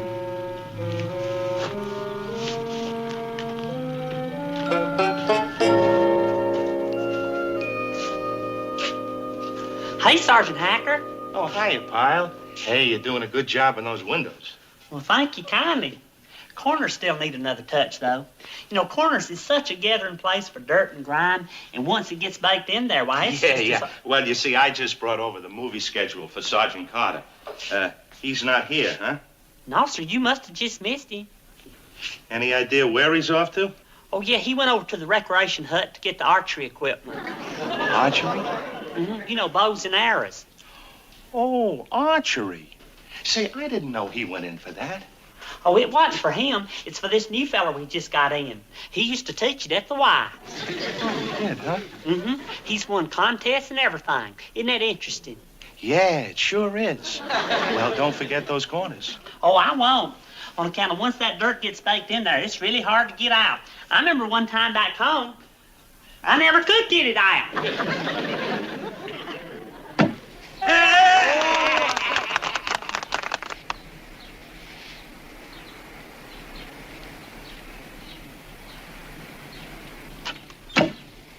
Hey, nice corn, Lyson. Hey, nice corn, Lyson. Nice work. 2 reds is 14, a blue is 5, and a bullseye, that makes 28 points. Hey, you hear that? 28 points. It's your turn, old friend. I can taste that steak already. Well, I suppose it had to happen sometime. Yeah, well. Okay, you, Yellow Bear. What'd you call him? Yogi Bear? Not Yogi Bear, Yellow Bear. Charlie Yellow Bear. He just transferred to our outfit. Yellow Bear? What kind of name is that? Now, what would you expect, seeing he's a full-blooded Indian? Indian? Beautiful.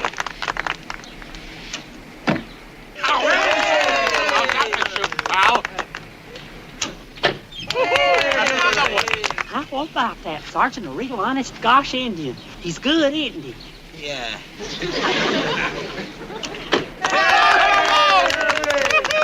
Shazam! Boy, that's awful good bow and arrow, Charlie. Just about the best I've ever seen. Wasn't that good, Sergeant? Shooting like that, it makes you wonder why the Indians never did beat the white man. They just did. You can't teach me how to do that. Hey, wait a minute, Hacker. Where did you get that Yellow Bear anyway? Oh, that. Well, I needed a replacement, so I went over to headquarters and I checked some personnel records there. Yeah? Yeah, I come across Yellow Bear. He's in Parker's platoon. And when I find out he's an archery expert, I go over and talk him into joining my outfit. Because you never know when you're going to need an archery expert. Does that answer your question? Yeah. The Bluebird Cafe tonight? Yeah, the Bluebird. Say, Vince, could we make it a little later tonight? Say around 9 o'clock? Or 2 hours after sun go down behind teepee?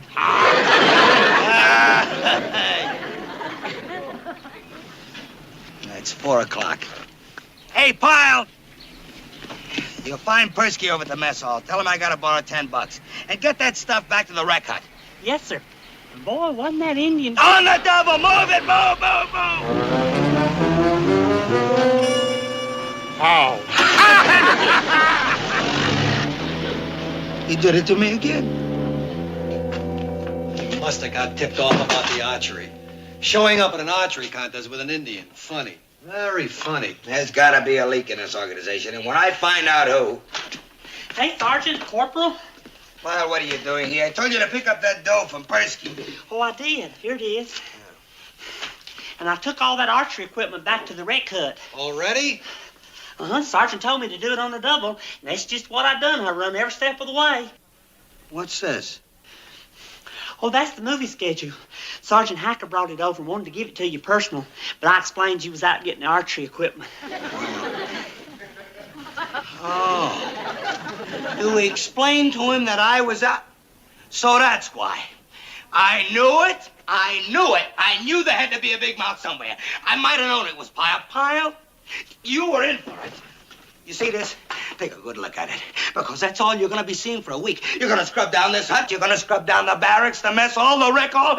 My one chance to climb a hanger, and you have... Did you say that you ran to the mess hall, the rec shack, and back? Boyle, do you mind? You're gonna have dishpan hands and knees and feet. But Sarge, don't you see? That's over a mile and a half. So? Why, he ran it in less than 9 minutes. He ran all that way in less than 9 minutes. Over a mile and a half. 9 minutes? That's good, ain't it? It's better than good. It's crazy. You got a track star on your hands. Yeah. Well, if I'm gonna do all that swabbing, I guess I better get started. Swabbing? What swabbing? Take a little joke. As if I'd ever want you to do anything like that. Here, come on over here and sit down. Take it easy. That's right. Have a cigar. No, it's bad for you, Win. Oh, look, Pyle. How come you get to run like this? Well, back home when I used to work at the filling station, I was a volunteer fireman too. And whenever the alarm would go off, I'd have to drop whatever I was doing and run down there to the fire station. Well, it was about a mile, so unless I made it in 4 or 5 minutes, I'd lose my place on the truck, and I wouldn't get to ring the bell. So you ran the mile? In 4 or 5 minutes. I had to, or I wouldn't get to ring the bell. So I practiced on running. Otherwise, Farley Upchurch would get to ring the bell, and I sure did like to ring that bell. Is it possible? We could clock them to make sure. Right. Look, Pyle, get back to the barracks and get some rest. Then meet us here tonight at 8 o'clock, right after dark. Only don't tell nobody about this. Nobody. Right, Sergeant. Well, what's it all about? Well, Pyle, if it works out, I'm going to give you a chance to ring the bell for me. Keep at it, Pyle. Only 2 more to go. How's this time? You wouldn't believe it. How about that? Who could figure that Pyle would be the one to bail me out? I can't understand it, but there it is. At last we got a winner, a real winner. And Hack will never suspect because it's Pyle. Hey, here he comes again. Keep at it, Pyle. You can run in to ring that bell. Go, crazy legs, go!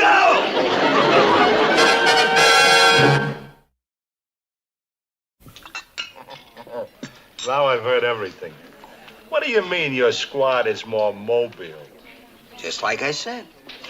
All right, you got your guys doing push-ups and set-ups until they're muscle-bound. That's yesterday's stuff. We're geared for today. Speed is what counts. Run fast, hit fast. I trained them that way. My guys are like greased lightning, any one of them. Come on. It's the truth. Any one of my guys can pass any one of your guys like he was standing still. That you'll have to show me. It's easy to prove. Let's have a race. We've had every other kind of contest. Let's have a race. A race, huh?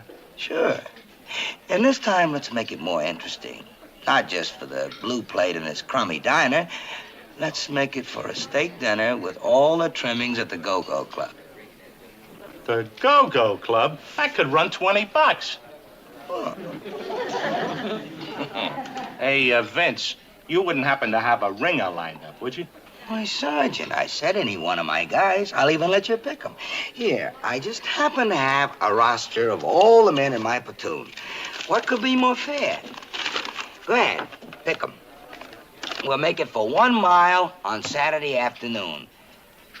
Do you mind? How can you smoke them ropes anyway? Let's see, Masters. He's that little guy, ain't he? Check. Masters it is. Hey, just a minute. Not so fast. What's that crossed out here? Crossed out? Nothing. Nothing, huh? Is nothing spelled Gomer Pyle? Well, it's just that... You know Pyle. He's a member of your platoon, right? He's one of your grease lightning boys, right? Well, he's the one I picked. And the bet is on for the big spread at the Go-Go. Yeah, but you... No buts. It's Pyle or no race. Okay. I'll go with Pyle. You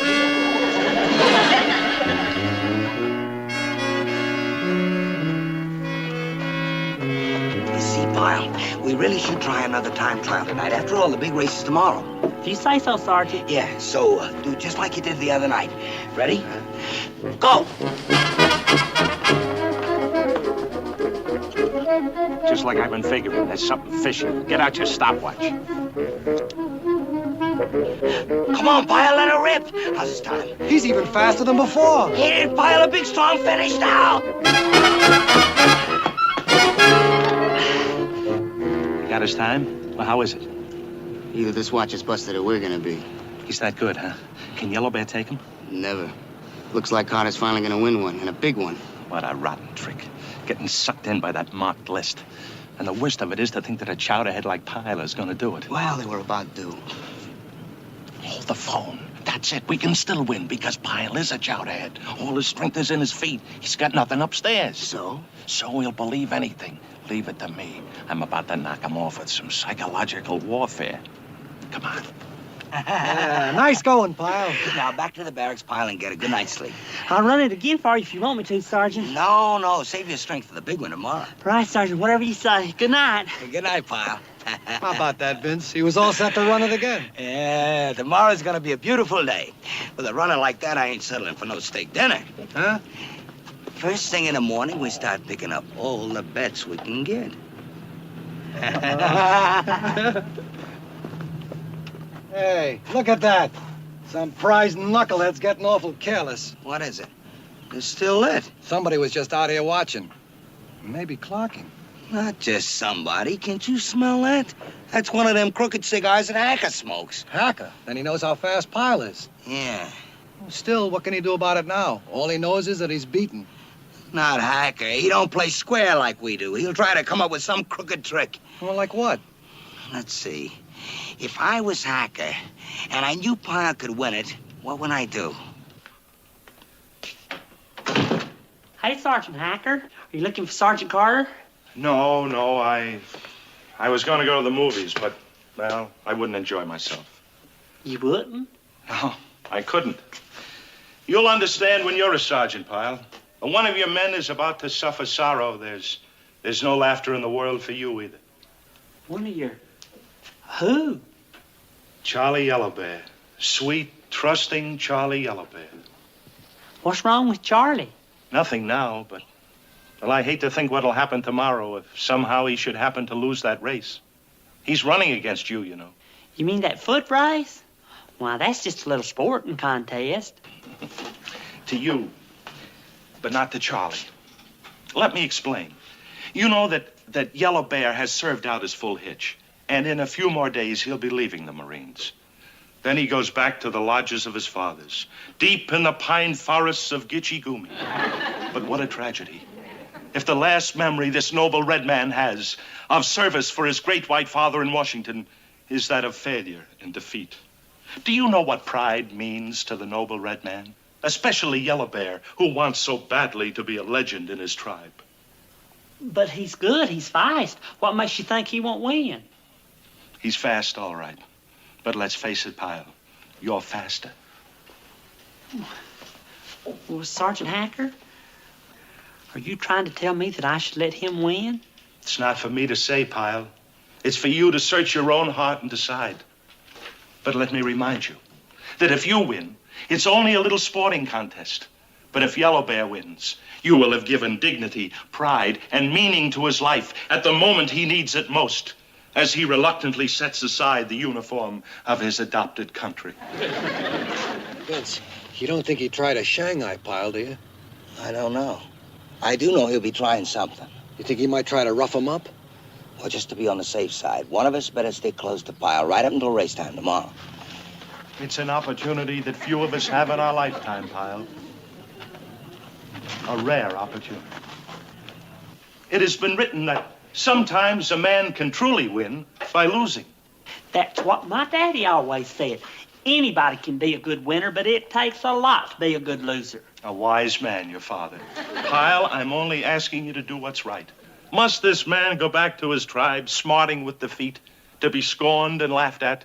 Must he sit by the ashes of the cooking fires with the squaws, to gnaw on bones and table scraps they toss to him? Oh, by your good deed, will he return with head held high, feathers in the wind, to lead a long, happy, useful life for many moons to come, until at long last he goes to the happy hunting ground, and the legend of Charlie Yellowbear will be told with respect around the council fires for generations to come. Think it over, son. I know it won't be easy, but I know you'll do the right thing. Peace.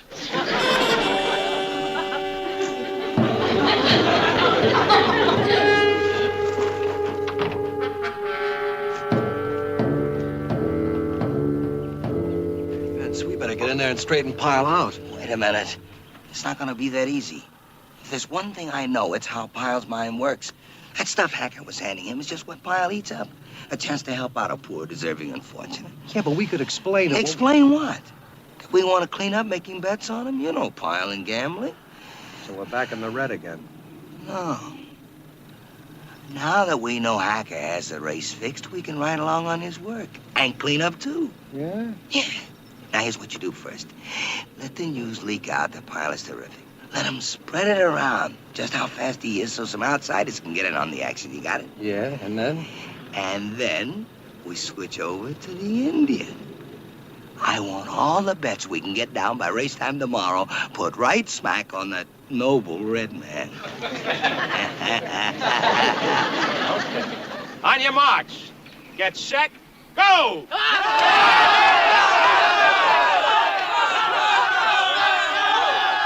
And may the best man win. My thoughts exactly. Pure sportsmanship. Absolutely. Hey, keep an eye on him, Slater. Right, Sarge. Vince, you think Pyle's gonna go through with it? I mean, throw it? That's not a nice way to put it. It's an act of human kindness, and Pyle does a lot of them things. Get some more dough down on Yellow Bear. Come on, Pyle, let her rip! Hey, how they doing, Slater? Pyle's in front about a yard. Sarge. You're just making it look good. Don't worry. Pyle's still in front.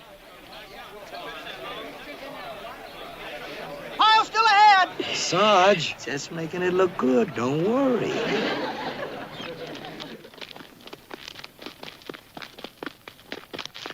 Coming past the motor pool. Pyle's still out in front. Pyle's still ahead. Pyle a good 10 yards in front. I don't like it, Sarge. Pyle is still leading.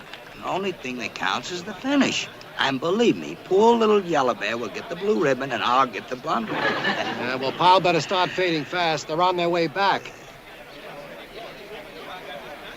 Here they come. Pyle's still out in front. Come on, give it to him. Come on, you Yellow Bear. Come on, move it, Yellow Bear. Come on, move, Yellow Bear. Come on, Yellow Bear. Come on, move, Yellow Bear.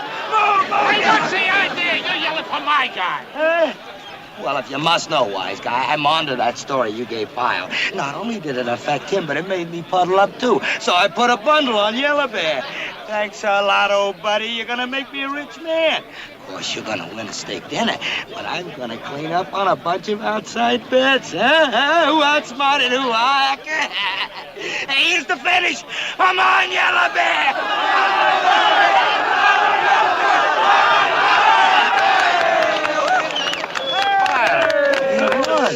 Sarge, we won. We finally won something. Did I ring the bell for you like you said? Look at the sergeant so happy he can't even talk. And Sergeant Hacker, about what you said, well, you don't have to worry any more about Charlie Yellow Bear.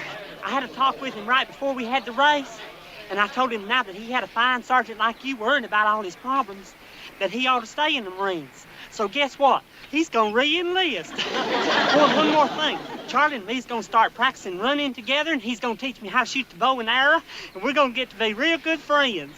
Yes, sir, real good friends, just like you and Sergeant Carter. Come on, Charlie. Let's go see all the clothes.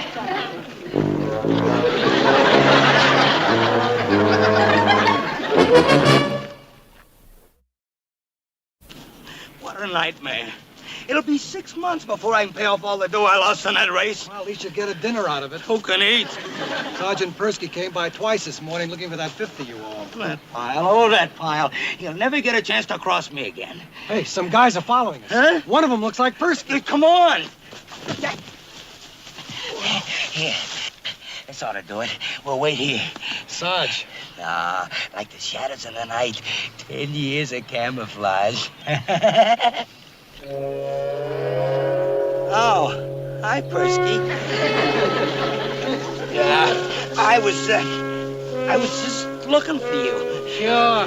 Out here in the bushes? Hey, how did you know we were out here? Hey, Sergeant. Worked just swell. Charlie Yellowbear here's been teaching me how to track just like the Indians do. And I tracked you right here to this place, and here you are. How about that? Yeah. How about that? I want every inch of these grounds policed. Every inch, is that clear? Yes, sir. Put those heads down and pick up everything that doesn't grow. Move it, move it. Shazam! Look what I found. What you got, Look Dog? at this. What is it? What is it? What'd you find? 4-leaf clover. Well, aren't you lucky? Ain't I, though? I wonder what kind of luck it'll bring me. I wonder. All right, you people, get back to work. Move it, move it. Back home, Barbara Sue Hooverback found one under her front porch, and 2 weeks later she married Wendell Conroy, and to this day she still wears that clover in a locket around her neck on a chain. Kyle. She's so proud of it. She wears these real low-cut dresses so everybody can see it. Kyle. Of course, she can't see the clover unless she opens up her locket. Shoot, she'll open up that locket at the drop of a hat. Kyle, knock it off. Yes, sir. All right, you people, fall in. All right, come on, move it, move it, move it, move it. The smoking lamp is lit for one cigarette. The smoking lamp is lit for one cigarette. Aye, aye, sir. Light up. Sir, What do you want? I don't smoke, so it'd be all right if I kept looking for some 4-leaf clovers. Get. Thank you, sir. I might even find one for you. Wonderful. Of course, you don't have a locket you can keep it in like Barbara Sue Hooverback, but there's other places you can keep it, like in the sweatband of your hat or in your... Kyle. Sir? Get lost. Yes, sir.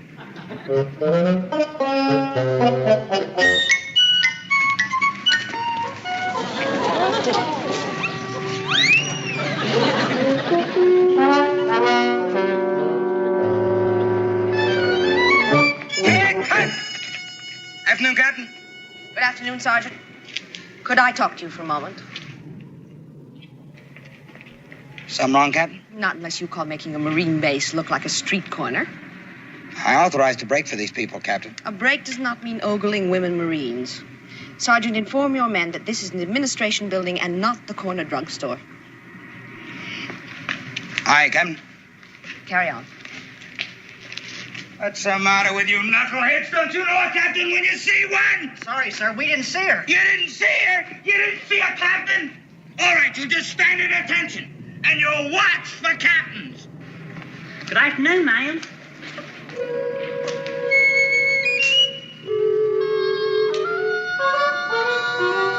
Private. Yes, ma'am. What was that you just did? Ma'am? Just now when I approached, what did you do? I guess I tipped my hat. That's right, I tipped my hat, Swat, ma'am. You did you? Yes, ma'am. Do these bars show you that I'm a captain? Yes, ma'am. But the rest of the uniform shows me that you're a lady. And I always tip my hat to a lady.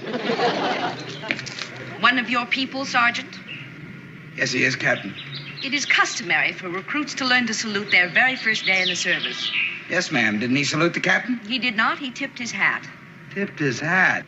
On account of she's a lady, and I always tip my hat to a lady. Private, do you know your general orders? Yes, ma'am, I sure do. What is your 10th general order? Let's see now. To take charge of this post and all government property. That is your first one. Yes, ma'am, I know it is. But I learned them in order, and so I have to go all the way through them to get the 10th. To walk my post in a military manner. Did this man learn military courtesy, or did he not? He certainly did, Captain. I can't... Then why is he not showing it? Well, I just don't... That is a poor reflection of his training, Sergeant, if I may say. I've got it. Here it is. To salute all officers and all colors and standards not cased. That's your 10th general order right there. That is correct. And the way you do that is you raise your right hand directly and smartly. Thumb and fingers are straight and touching each other. Your upper arm is level with the deck and your forearm at a 45-degree angle. You hold that salute until it is returned, then cut away your hand smartly back to your side. Do you understand? Yes, ma'am. But wouldn't it be a whole lot easier if I just tipped my hat and said, good afternoon, ma'am? Hey, excuse me, if the captain will let me take over now... No, Sergeant. I have a much better plan. You have this private report to me every evening this week in my office after duty hours. I think I can teach him the business of saluting so that he never forgets it. That's an order. Carry on.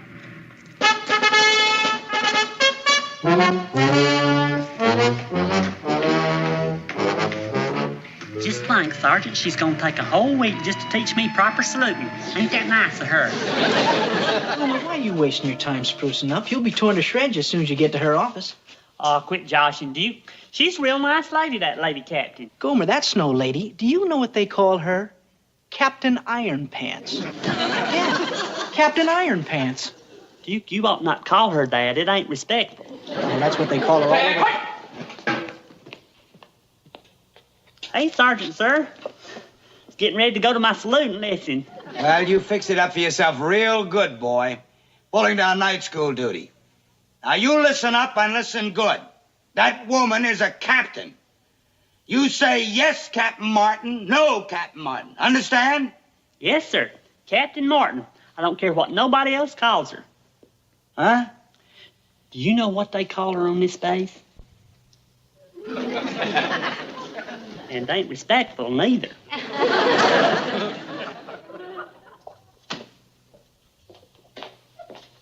Corporal Peters.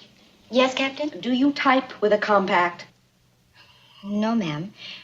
But I'm meeting Sergeant Marshall after work, and it's just a few minutes before 17:30. Those few minutes belong to this office. So if you wish to indulge in camouflage operations, don't do it here.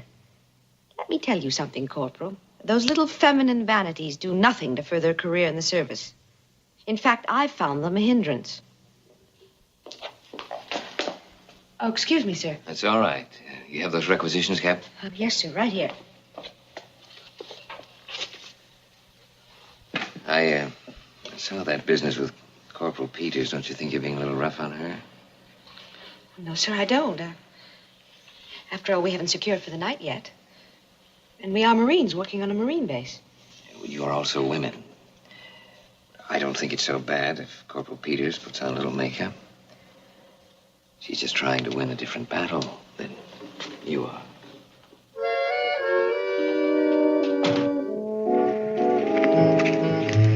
Have a nice evening. Oh, thank you.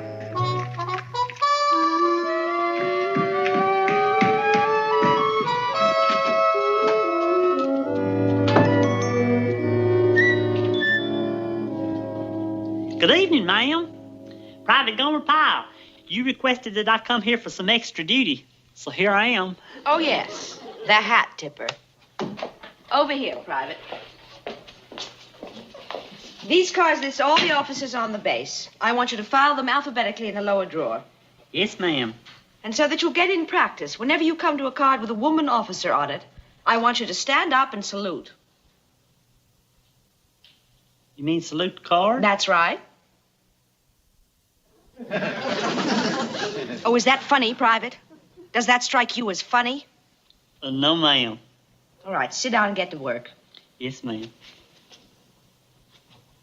Well, what are you waiting for? I was always taught not to sit while a lady's standing. My mama taught me that. I am a captain in the United States Marine Corps, and that is all I am to you. Well, that's a lot, ma'am. That's a whole lot. You bet it is. Now, get busy. When you finish with that, I have other duties for you. Sit down. Yes, ma'am.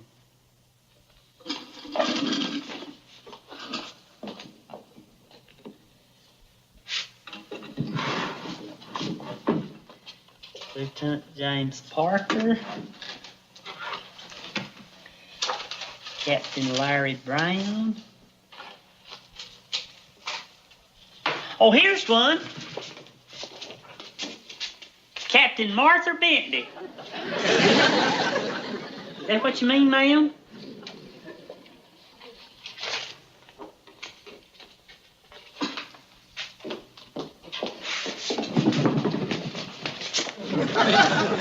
What do you think you're doing? Well, I'm holding a chair out for you, ma'am. That's another thing my mama taught me.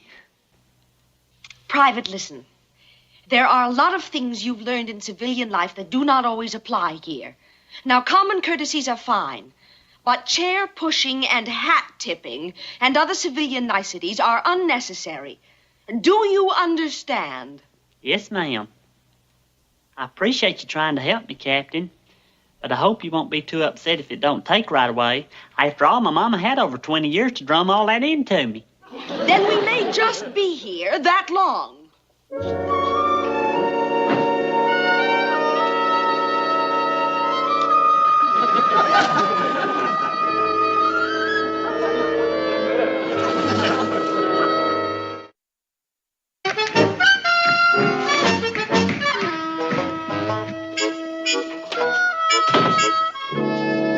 Good evening, ma'am. Private, you're late. I'm sure sorry about that. I was almost here when I remembered the sweets, and I had to run all the way back to the barracks to get them. Sweets? Recruits aren't allowed candy. Where did you get it? Oh, it ain't for me. It's for you, Captain. It's just an old chocolate bar. My cousin Gomer sent it to me in the mail. He didn't know we ain't supposed to have them. Thought you might like it. Private Pyle, are you trying to bribe me with a candy bar? Gosh, no, ma'am. It's just a tiny present's all. Ladies should get presents. Please take it.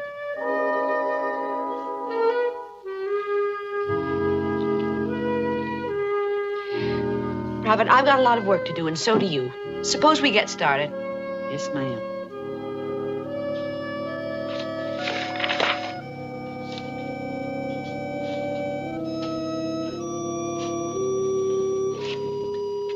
Captain, if you want to holler at me for being late, you just do that. Otherwise, the candy might really look like a bribe. What? What I'm trying to say is, it ain't really a bribe, and if you'll go ahead and holler, then I'll know you think of it as a present. Never mind. Just go ahead and holler, and that'll prove you don't think of it as a bribe. That won't be necessary. But, Captain, if you just... Pyle, get busy cleaning this office now. Move it, move it, move it. Move it. Yes, ma'am.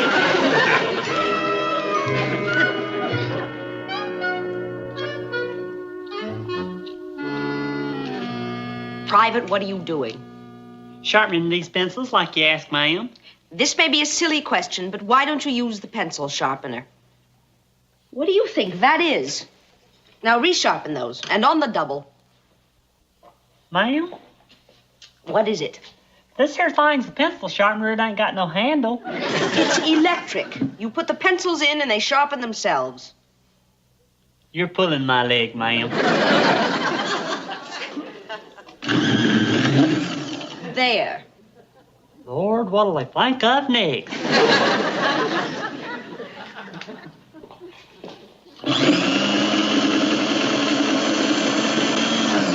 Electric. Ain't that something?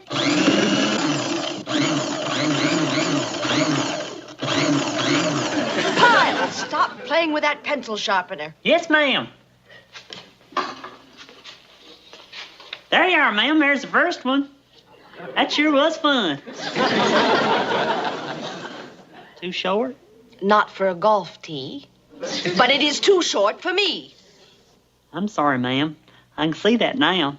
A lady shouldn't use a stubby pencil. You might break your fingernails and ruin all that nice banana-smelling polish. I don't have long fingernails, and I don't wear that nice banana-smelling polish. That's right. You sure enough don't, ma'am.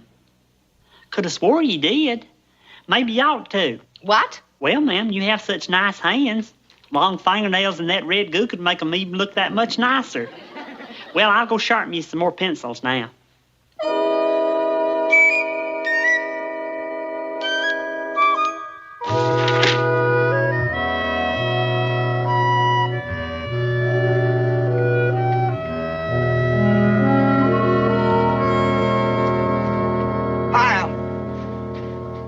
Sergeant, sir. I didn't see you. Well, the rest of the people are on a rest period. What are you doing? Just a little private policing, sir. What's the matter? Don't you have enough to do between Captain Martin and myself? Oh, yes, sir, but this is different. You see, I'm just looking for tinfoil. Tinfoil? Yes, sir, it's a surprise for Captain Martin. You got to surprise Captain Martin with a ball of tinfoil? Oh, no, sir. The tinfoil is just for the decoration. The real surprise is underneath that. Carry on. Yes, sir.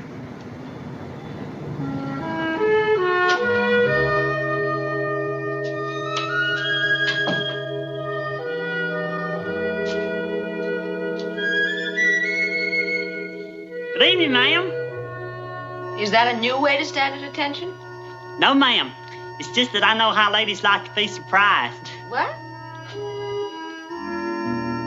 I found them growing wild back yonder at the back gate. They're for you. Take them. Oh, that's very nice, Private.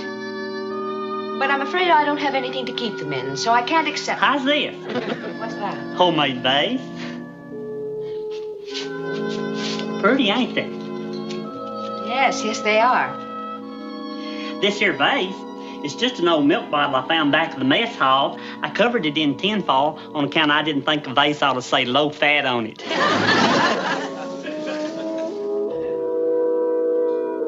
Thank you, Private.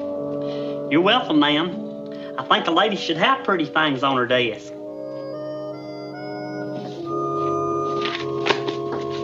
All right, Private. May as well secure for the night. Check that window, will you? Yes, ma'am.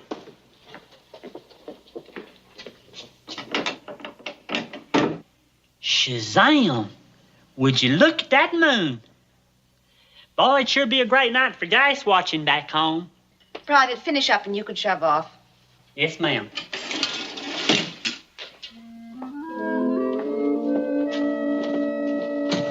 Gas watching? Yes, ma'am. Back home, I used to work at this filling station. Whenever there'd be a shiny moon and I'd be working nights, I used to spill out a little gas on the concrete and watch the reflection that the moon made on it. All them shiny colors and runny lines. I see. Sometimes this girl I knew named Ida Carrington, she'd come over and sit with me, and we'd eat a bag of pine nuts together. We'd just sit there and look at all them runny lines and listen to old Lester Pruitt's hound dog baying away at the moon. Way off yonder, you could hear the whistle off the Nashville train passing through. Woo woo! And that's the only sound there'd be, except every once in a while Ida Carrington cracking open a pine nut with her teeth.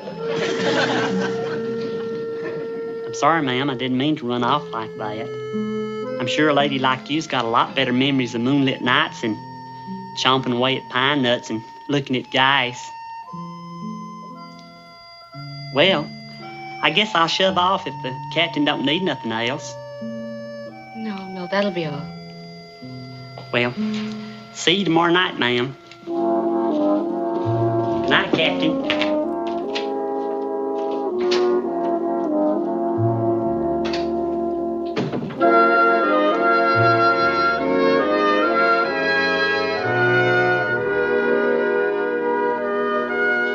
Off to your night of date with Captain Iron Pants? I wish you'd stop calling her that. Why? Well, it ain't respectful, and she's a lady. A lady? Oh, Gomer, look alive. Well, she is, and she's a real nice lady, too. You know what I bet, Gomer? I bet she's got a tattoo on her arm. You know what, Duke? You ain't a gentleman, is what? Huh? Talking that way about a lady. It's just crude talk. Oh, come on. It's true. It ain't nothing but crude talk. Gomer, it's just too bad you're only a boot and she's a captain. Otherwise, you could take her out. You picture that, fellas? Gomer out dancing with Captain Iron Pants? She'd probably want to leave. It's crude talk. It ain't nothing but crude talk. You're crude, Duke. You're awful crude.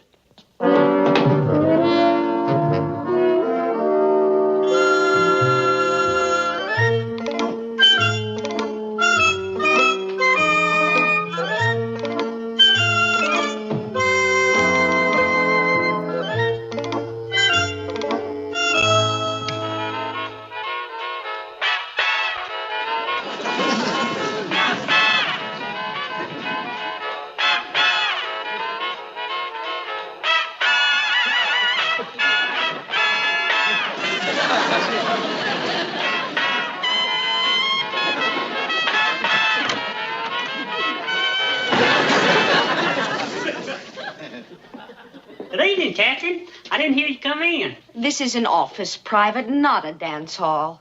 Yes, ma'am. I'm sorry about that. It's just that whenever I hear any kind of music, my feet just naturally start moving. Before I know it, all of it's moving. Do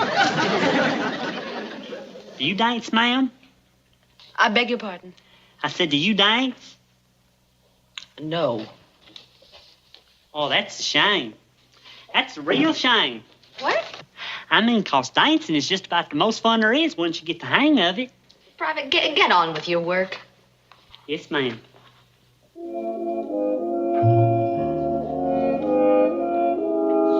Captain? What now? I bet there are a lot of nice officers on this base that are just dying for you to learn. Look here. Like that Colonel Van Pelt? I seen him through the officers' club window one night while I was on duty, and he was dancing with a girl not half as pretty as you. Private, you may go back to your quarters now. Yes, ma'am.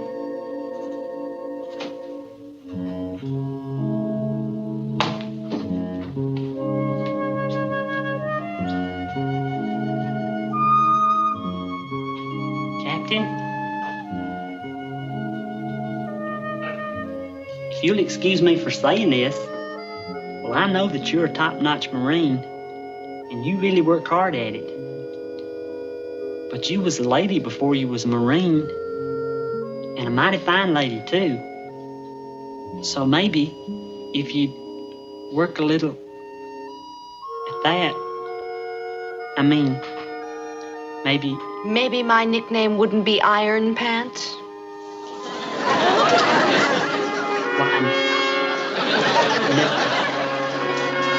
Never. Good night, ma'am.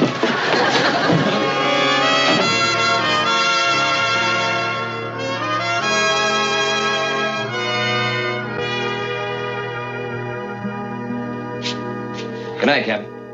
Good night, sir.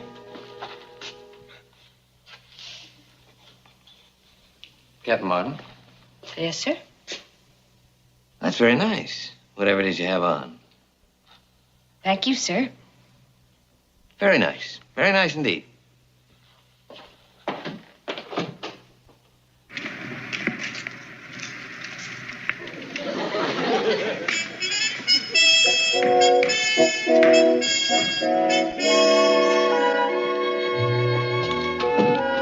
Good evening, ma'am. Well, don't you look nice, ma'am? Thank you, Private. Real nice. Well, what would you like for me to do this evening? Private Pyle, you've completed your week of extra duty with me, you know. It won't be necessary for you to come back here anymore. Oh, heck. What? Well, I was beginning to enjoy coming here every evening after chow, ma'am. And I'm gonna miss it's what. But don't you worry, I won't forget the lesson you wanted me to learn. I'll salute all officers, whether they're man or woman. Good. And next time you come passing by, I know just what I'll do. May I? Good afternoon, ma'am. Very good, Private. Thank you, ma'am. Well, I don't reckon I'll be seeing much of you anymore, ma'am. Goodbye, Private. Goodbye, ma'am. Private. Ma'am? There are hundreds of men on this base who salute me when I walk by. If you should forget and tip your hat instead when I pass, well, if no one else is around, I'll try not to notice. Oh, don't you worry, ma'am. I won't never forget. Well, bye, ma'am.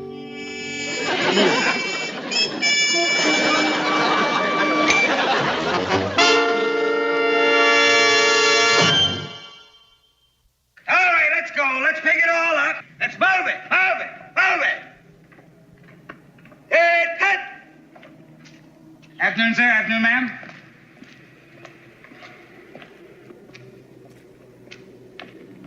As you were. All right, let's go. Let's pick it all up. Let's get this area cleaned up.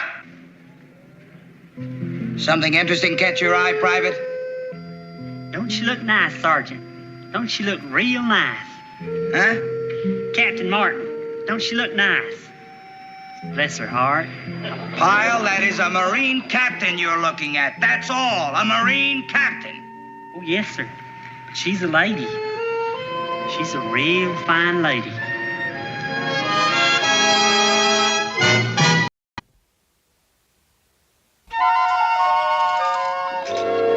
Hey, Larry, pass me another straw. Sure. Must be the way I suck in or something. It never fails, but they flatten out on me. Hey, there's Sergeant Carter. I had a feeling he's gonna be here tonight. I just had a feeling. Excuse me, I'm gonna go talk to him.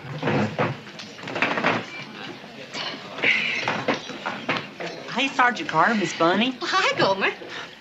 Can I talk to you for a minute, Sergeant? Yeah? Well, can I sit down? Look, Pyle, if you're thinking of joining us, forget it. 3 is definitely a crowd. No, Sergeant. I just wanted to tell you something. It won't take long. All right, all right.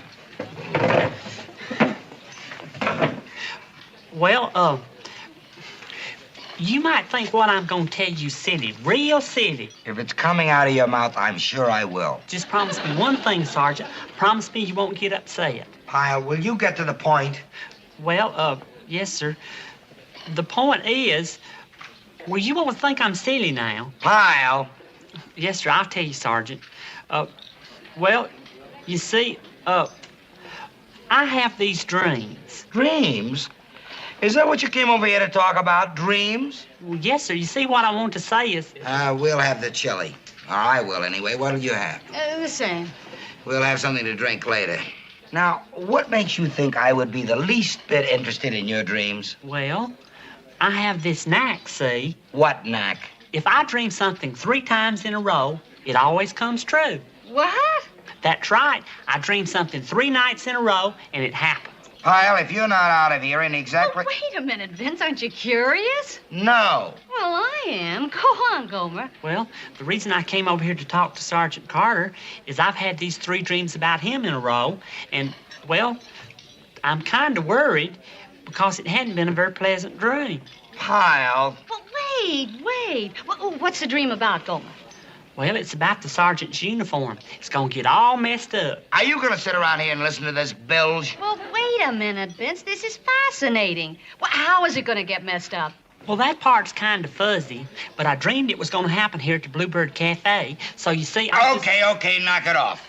Now, if this is some kind of practical joke, Pyle, I'll tell you right now, I ain't biting. If you want to go around telling fortunes, get yourself a crystal ball and find yourself a gypsy tea room. Now, beat it. Yes, sir. You see, Sergeant?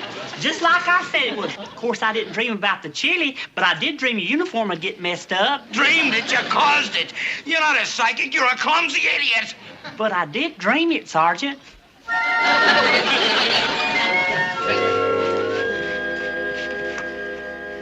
Sergeant, you all right? Pyle, you better get out of here, you and your dreams, because I had a dream, too. I dreamed I almost killed you with my bare hands, and I don't have to dream it 3 times in a row to make it come true. Just one shot, and that's it. Come on, Vance. Uh-huh.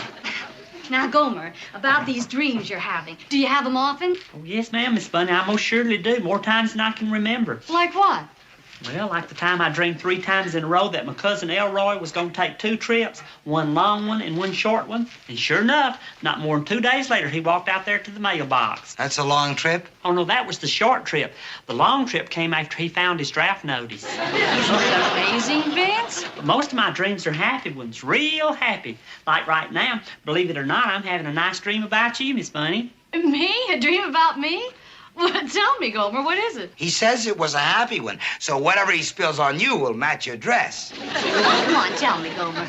Well, I can't, Miss Bunny, I just can't. Why not? Well, 'cause I've only dreamed it twice. Oh, come on, for me.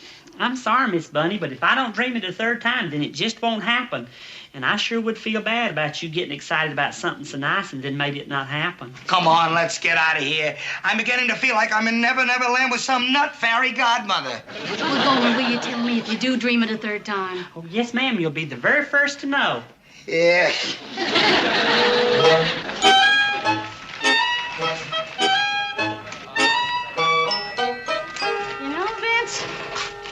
It's really sweet of you to give up your Saturday afternoon and go shopping with me like this. It's not every guy who'd do that for a girl. Well, since you're nice enough to make dinner for us tonight, it's the least I can do. You got a penny for my thoughts? Are you kidding? In my financial condition? Well, I'll tell you anyway. I was just thinking, it'd really be great if we were shopping like this on a steady basis, wouldn't it, Vince? Oh, yeah, sure. How could it be bad? That is, when the right time comes, in due time. Oh, look, broccoli. I didn't know broccoli was in season. Miss Bunny, Miss Bunny. What are you doing here? I'm sorry to bust in on you shopping like this, Sergeant, but I just had to find Miss Bunny. Your landlady told me where you was, and guess what? Well, what happened? Well, you remember I told you I'd tell you if I dreamed that dream again? Well, I did last night, and that makes 3 nights in a row I've dreamed it. Wonderful. Well, we'll see you, pile. Well, wait a minute. What's a dream, Gomer? Well, are you all shopping for dinner tonight? Yeah. Well, you can just put it back. You don't need it. What? On account of you going out tonight. In high style, you're going out to dinner. With who? The Duke of Windsor? No, Sergeant, that's the best part. She's going out to dinner with you. With me? Where? Where are we going? Well, I don't know for sure. You see, I didn't get that far in my dream. Well, you knock it off, pile. I don't want to hear about it. Now, if you want to dream so much, go dream up the name of a good head shrinker. Because as far as I'm concerned, there's a lot up there that needs shrinking. Vince, what does it hurt to hear the rest of it? Because he's a nut, that's why. And you're just making it worse by playing along with him. Now, all I know is people are pushing in the line ahead of us while you're listening to Gypsy Pete here spin his wheels. Now, come on, let's go. Is this your cart, ma'am? Yes, it is. Well, congratulations. You're our 1 millionth customer. Congratulations, miss. As president of Foodorama Markets Incorporated, I hereby declare you our 1 millionth customer and winner of $100 worth of free groceries. Oh, Vince! And not only that, to help celebrate the event, we want you to have a night on the town in Los Angeles, all expenses paid. God! Oh, we have it just like you said, Gomer. Golly, I never dreamed it'd be this big. I dreamed you'd go out, but golly, golly, golly. I just can't believe it. Well, isn't that something, Vince? What do you say now, huh?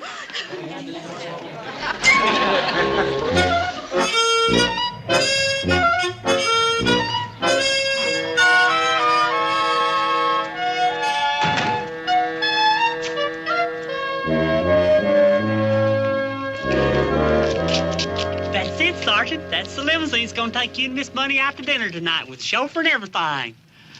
Yeah. I wonder if I'm gonna have to tip him. I don't think so, Sergeant. They said everything was taken care of. Well, I'll just slip a little change. Well, whatever you do, you just be sure and have a real good time tonight.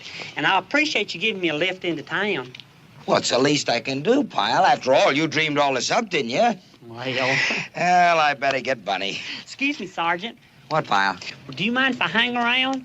Huh? What for? Well, I'd like to watch you and Miss Bunny drive away. It's like Prince Charming and Cinderella going to the ball in their pumpkin coach. You read a lot, don't you, pile? Okay, suit yourself. Hey, Bunny! What are you doing? Our limousine is waiting. Help me call it, pile. Miss Bunny, our limousine is here. Chauffeur limousine our limousine here. With the chauffeur.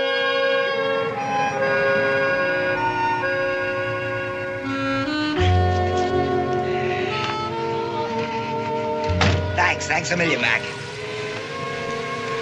Bunny, do you have any change? What? Never mind. Man, was that an evening? Was that an evening? I'll say. I never had such a wonderful time in my whole life. What do you say we have a little nightcap? Want to split a can of beer? Oh, Vince, I gotta get some sleep. I'm dead on my feet. One poker too many, huh? Well, at least let me say goodnight. With pleasure.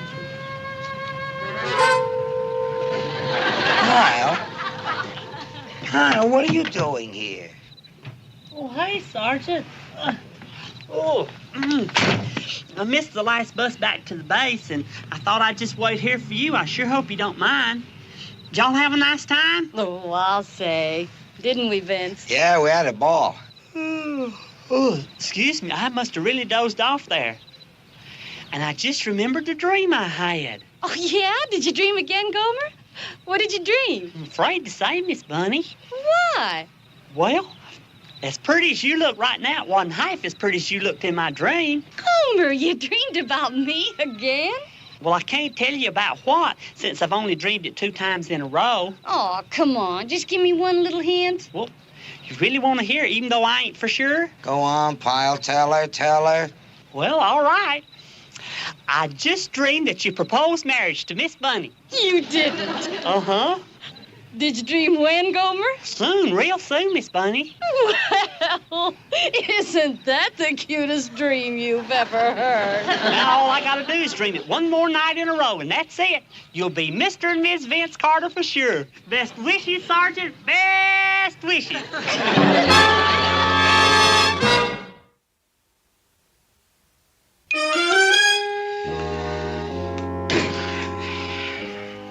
Pyle, the one time you think he couldn't cause me any trouble is when he's asleep.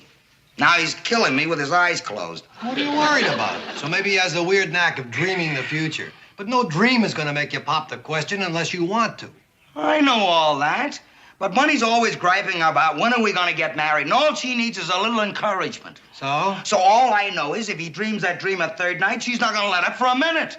You sound like you believe in this stuff. Nah, I don't believe it. Bunny does. Well, if she does, she's liable to propose to you.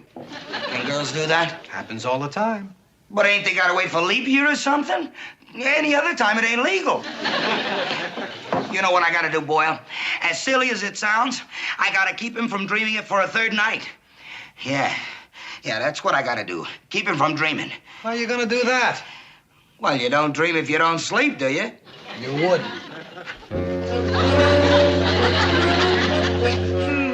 Tell already the kind of night this is gonna be. I'm gonna be asleep before my head hits that pillar.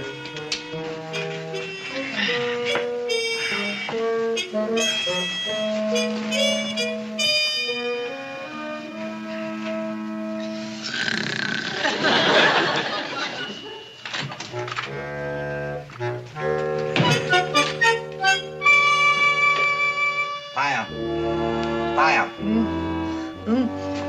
Oh, hey, Sergeant. Get your clothes on and report to the duty hut on the double. I got a special detail for you. Right now? Now. Right away, sir.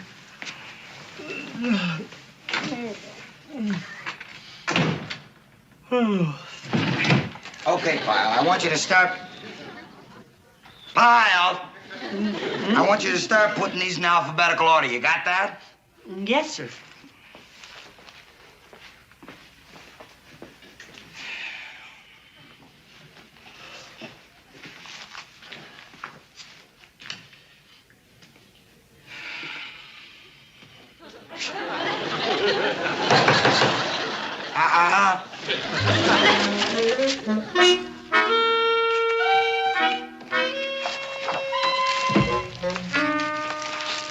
Here's Sergeant Carter.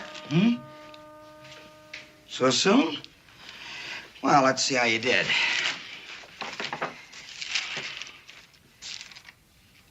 Oh, no. Huh?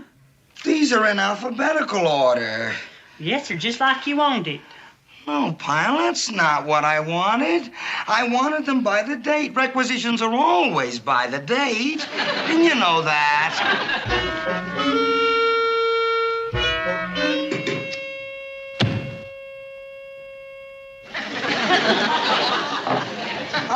Pyle. Huh? You're not going to sleep on the job, are you, boy? Oh, no, Sergeant. I finished the last of them. Well, let's see. By the date, just like you wanted it. Uh-huh. Yeah. Well, nice work, Pyle. Thank you, Sergeant. Yep, so much for part one. Part one? Well, that's right. We still got to get to the personnel records. Pyle! Personnel records.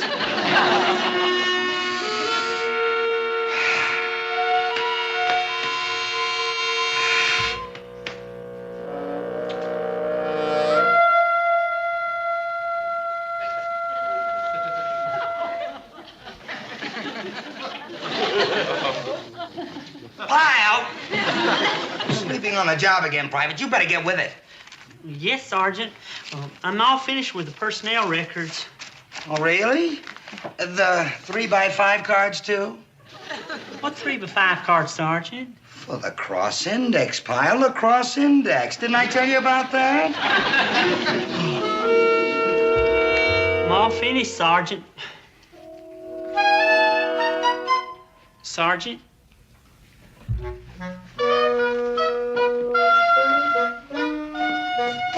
Sergeant Carter?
Dearly beloved, we're gathered here today to join this man and this woman in holy matrimony.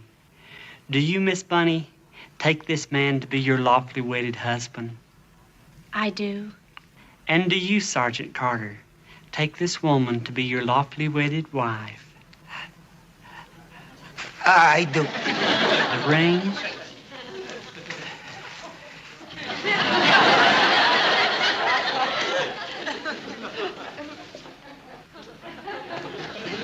Place the ring on the bride's finger and repeat after me. With this ring, I thee wed. With this ring, I thee wed. If there's anyone present who knows of any reason why these two should not be wed, let him speak now or forever hold his peace. I sure can't think of any reason. If anybody was meant to be man and wife, it's Sergeant Carter and Miss Bunny. They're perfect for each other, just perfect. So go ahead with the ceremony and tie the knot. I now pronounce you man and wife.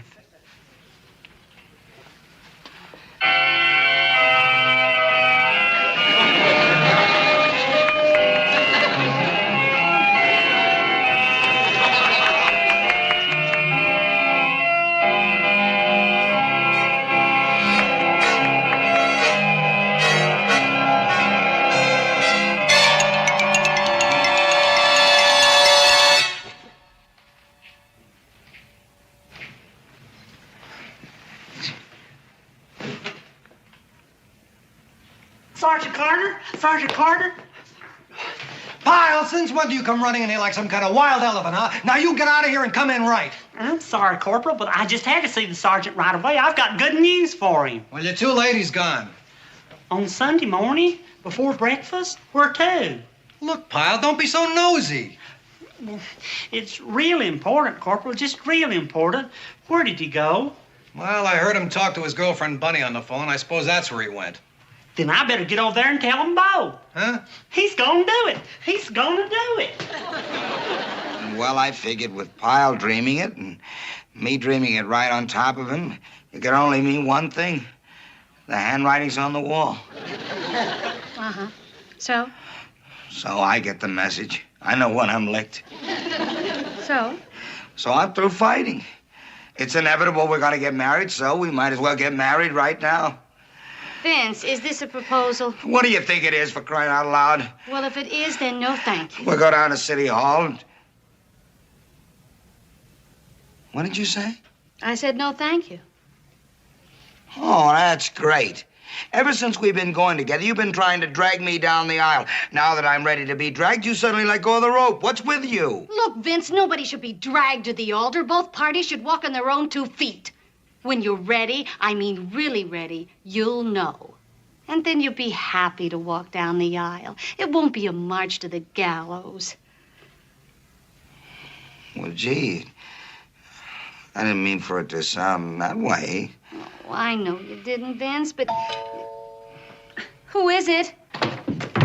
Surprise, surprise, surprise. I just had to be the first one to congratulate you two.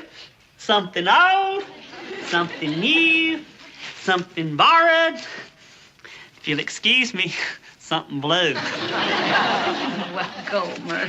Pyle. Did he ask you yet, Miss Bunny? Did he ask you? I am so thrilled. I just want you to know you're getting one of the nicest, biggest-hearted men I've ever had the pleasure... Pyle, knock it off. But I dreamed it, Sergeant. I dreamed it 3 times in a row that she's gonna propose to Miss Bunny. Well, he did propose, Gomer. But I said no. You did? That's right, Pyle.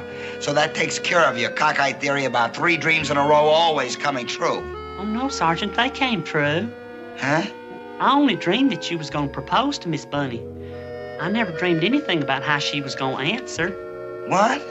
But any time now, I'm liable to dream that Miss Bunny answers yes. Ain't that something, though? Just think, when you two finally decide to get married, I'm gonna know it before you do.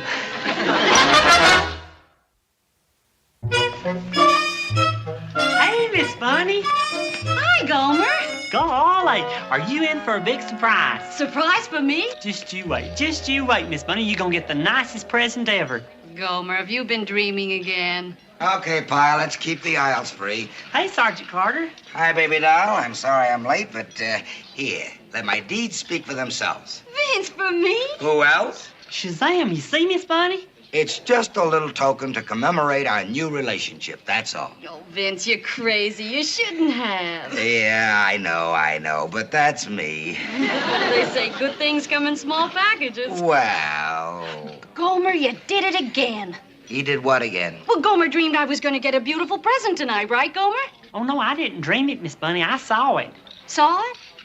Ain't that right, Sergeant? Next door, not 10 minutes ago, Larry and me stopped off to get some pencil leads, and there you were shopping for Miss Bunny at the 5 and Dime.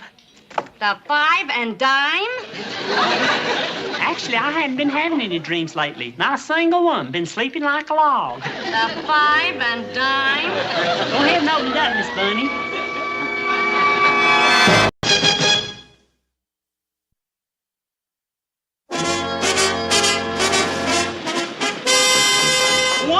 On board ship, and you slowed down to a crawl. Probably the trouble is you missed them nice long hikes we used to take. You know, them nice long walks in the country. Look at that. What are you, gaining weight? Well, this Navy food sure is good, Sergeant. They must use different spices. Like that lamb we had last night. Pyle, when are you going to learn not to talk in ranks? I'm sorry, Sergeant. I thought you asked me a question. I did not ask a question. And if I do ask a question, I do not want you to answer it. You understand? Well, is that a question? If it is, the answer is yes. If it's... Knock it off! Now, hear this and hear it good. We are Marines on a Navy ship. From now on, we're going to shape up and look and act like Marines. And to start getting you guys back in condition, we're going to have a daily program of good, strong exercise. That's right. To get rid of the fat and the sluggishness. So, when you're dismissed here, you will suit up in sweatsuits and report to me in the gym in 5 minutes.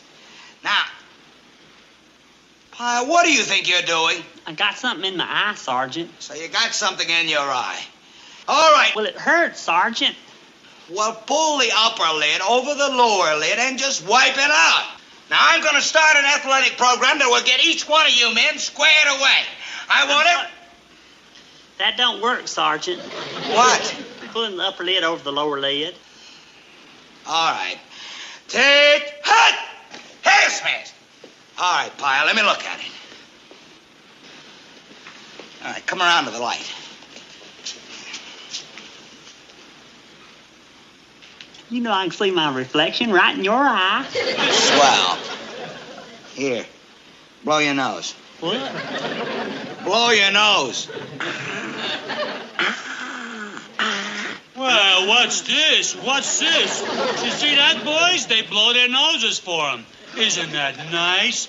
Say, Sarge, do you tie their shoes for him, too? Why, he never. We tie our own. Oh, you tie your own shoes. They have to tie their own shoes. But he does do a lot of other nice things for us. Yeah, like what? Well, like once when we was on a hike, I turned my ankle, and he carried me all the way home in his arms. Remember, Sergeant? Is that right? He sure did, just like I was a baby. Didn't you, Sergeant? Gee, the next thing you know, he'll be saying he tucked you in bed, too. Well, as a matter of fact, one time when I had the flu... Dismiss, Pyle. Well, it was a kind of human thing to do, Sergeant. Dismiss, Pyle. Dismiss. Dismiss. Yes, sir. Gee, tucked him in bed. Isn't that precious? Tucked him in bed. Okay, next. Pyle Lombardi, come on, mix it up.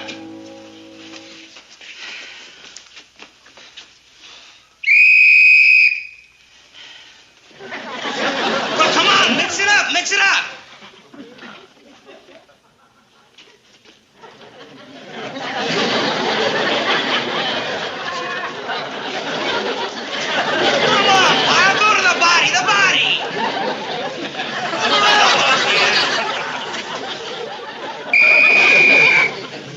looks like a waltz contest.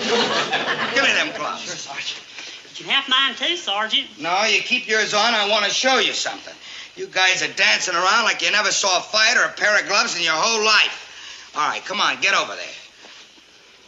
All right. Now, first, I want to show you how to throw a jab.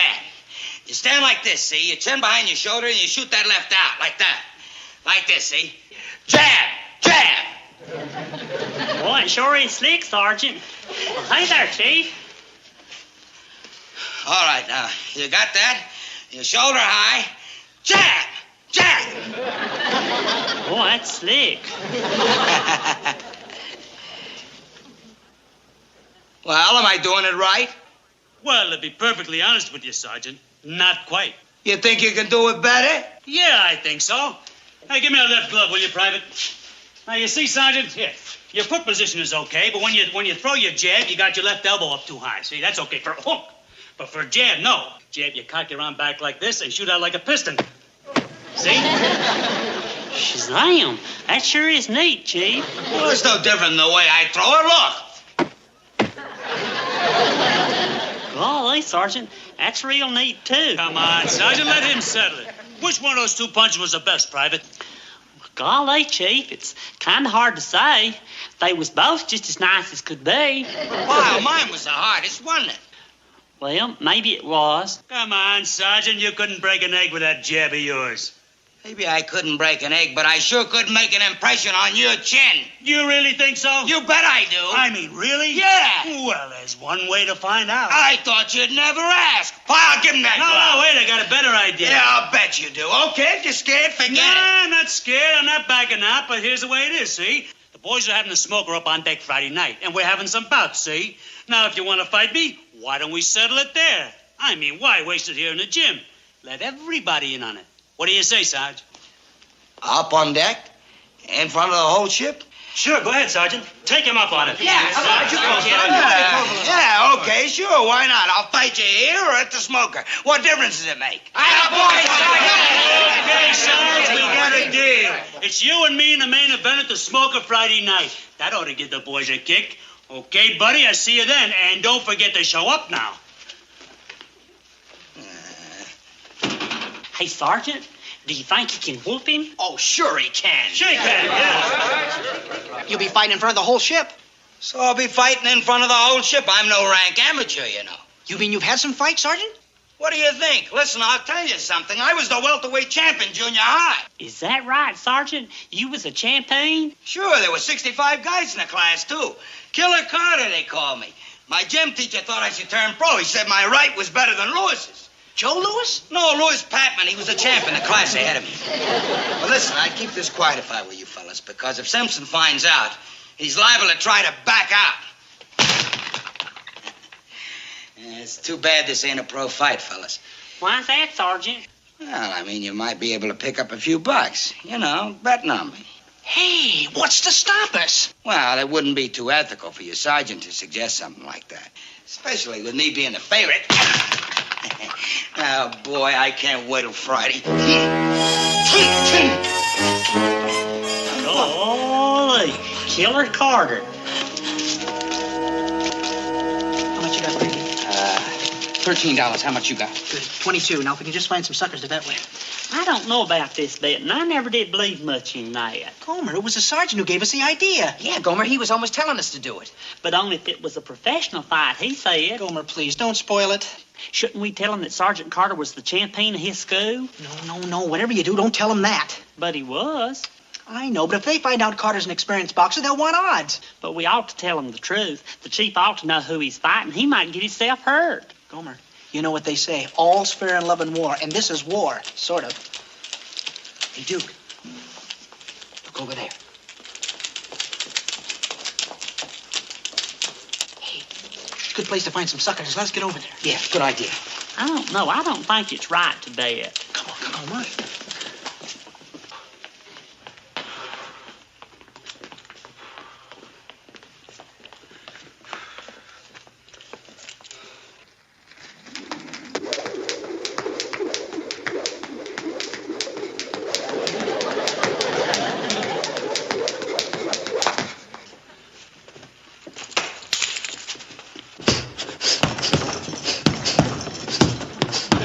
sure hits that thing hard like a hammer.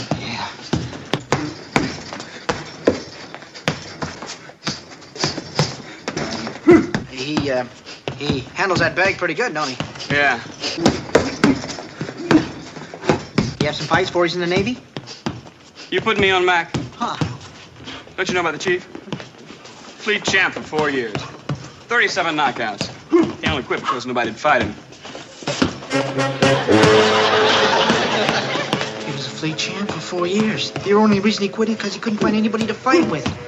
That's better than being junior high school champ, ain't it? I'd say so, lots better.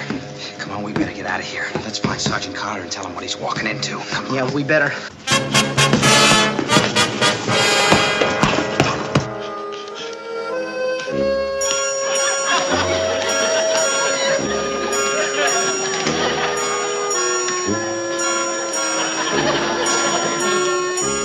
Hiya, fellas. Hey, watch this. The old 1-2. Bump, bump, bump. Slick, huh? Oh, yeah, that's real good. Yeah, I'm really getting back in shape.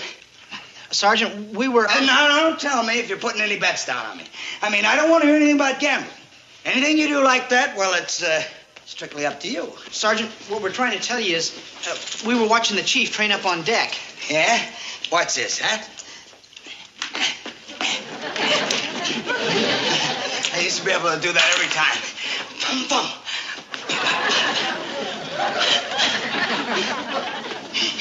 Sergeant, what Dick was trying to tell you is we was up on the deck watching the chief train for quite a while. Yeah, he's got him, huh? That's smart. Where's he weak, huh? His hook's right where? No place. Huh? That's right. It's not a weak spot on him. It's all hair and muscle. What are you guys trying to tell me? Well, the fact is, Sarge, we found out the chief was fleet champ for 4 years. He only quit because nobody would fight him. Yeah? Yeah, and he's got 37 knockouts. Okay, so he was a fleet champ. So what? Well, you might be outclassed, Sergeant. It might be too one-sided. What? Sergeant, I think it'd be to your credit if you spoke up and said, "This fight is unfair. My opponent is a stronger and better fighter than I am, and I think it's silly to fight him." That'd be to your credit. Are you kidding? But, Sarge, it's not a match. I think nobody would blame me if you came down with a bad cold or something. Look, if I didn't know better, I'd think that chief sent you guys over here to scare me. Out, out, I don't want to hear anymore. Get out. Out, out, out, out, out. Out, out, out, out. Get out of here. Out, out, out, out,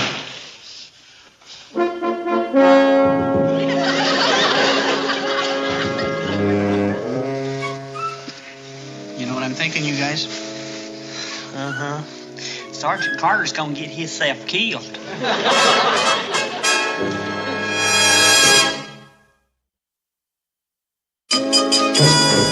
Killed. That's just what Sergeant Carter's gonna get himself, is killed. Yeah, Gomer, I'm worried about him, too. He could get himself hurt bad. Well, why he's so stubborn? Everybody'd understand if he'd just speak up and say, "I do not wish to fight someone so much better than I am. So for that reason, Gomer, I am..." forget it. Look, you know he's not going to do that. Yeah. You know, you guys, I'm wondering, maybe if we can't get through to the sergeant, we can get through to the chief. How do you mean? I mean psychological warfare. Huh? The old war on nerves. We'll gaslight him. How do you do that? We scare him to death, and maybe he'll back out. We'll have to get some of the rest of the guys in on it, but it might just work.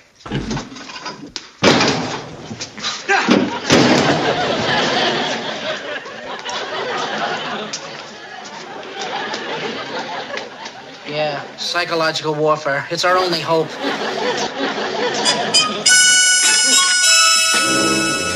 Well, look who's here. The boys in green. I bet your sergeant's pretty green about now, right, fellas? You know, maybe after this fight, we'll get to see our first burial at sea.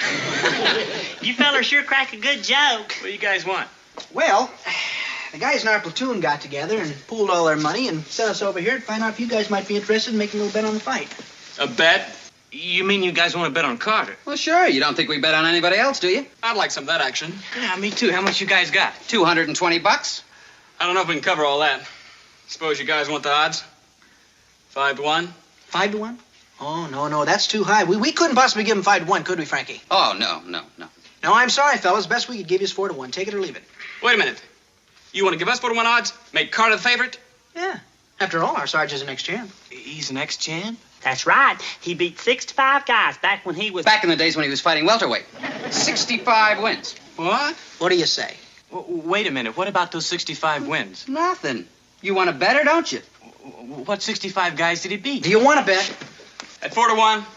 Okay, we'll take the whole thing. Come on, guys. Get your money together. Right here. Let's go. Come on. Hey, Gomer, look. They're putting up the money. You said they'd be too scared to bet. I did? Sure. You said they probably heard about Killer Carter.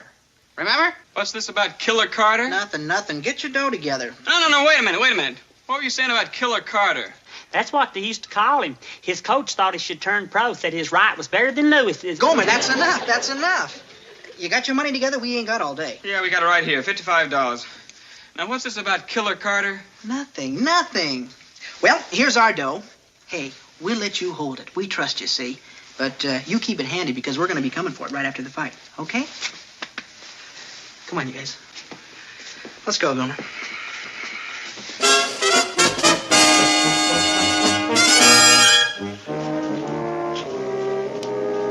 Can I help you guys? Oh, we just came out to see Carter train. Oh, I'm sorry, fellas. I can't do it. I got my orders. Sarge is sparring. He doesn't want to see any visitors. So what? It won't hurt to take a look. Sorry.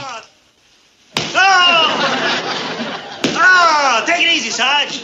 I don't like this. I don't like this one bit. It's deceitful. Just one more, Gomer. Ready? Go!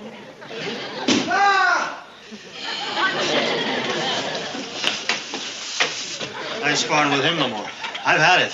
Don't worry, George. In a day or two, you'll be as good as new.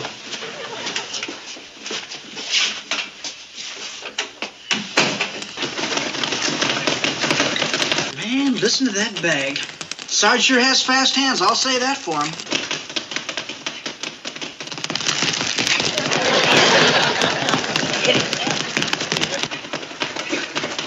Yeah, fast hands. Well, how long can he keep that up? He's been at it for 20 minutes. All day, buddy. All day. You like that 1, 2? 1, 2. That's 4, 5, 6, 7, and 8, 9.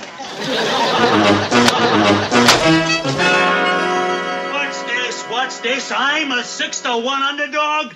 Well, you should see this guy train, Chief. He's been murdering his sparring partners. You ought to hear him on that heavy bat. No, wait a minute. You guys forgetting I was the fleet champ? Well, that was a couple of years ago, Chief. You might have slowed up a little since then. What? Slowed up? That's a joke. I'd like to put down $10 at 6-1 if I could get anybody to take the bet. I'll take it, Chief. Come on. I gotta see this guy for myself. Come on. Okay, on your toes. Here comes the chief. Get going. Deceitful.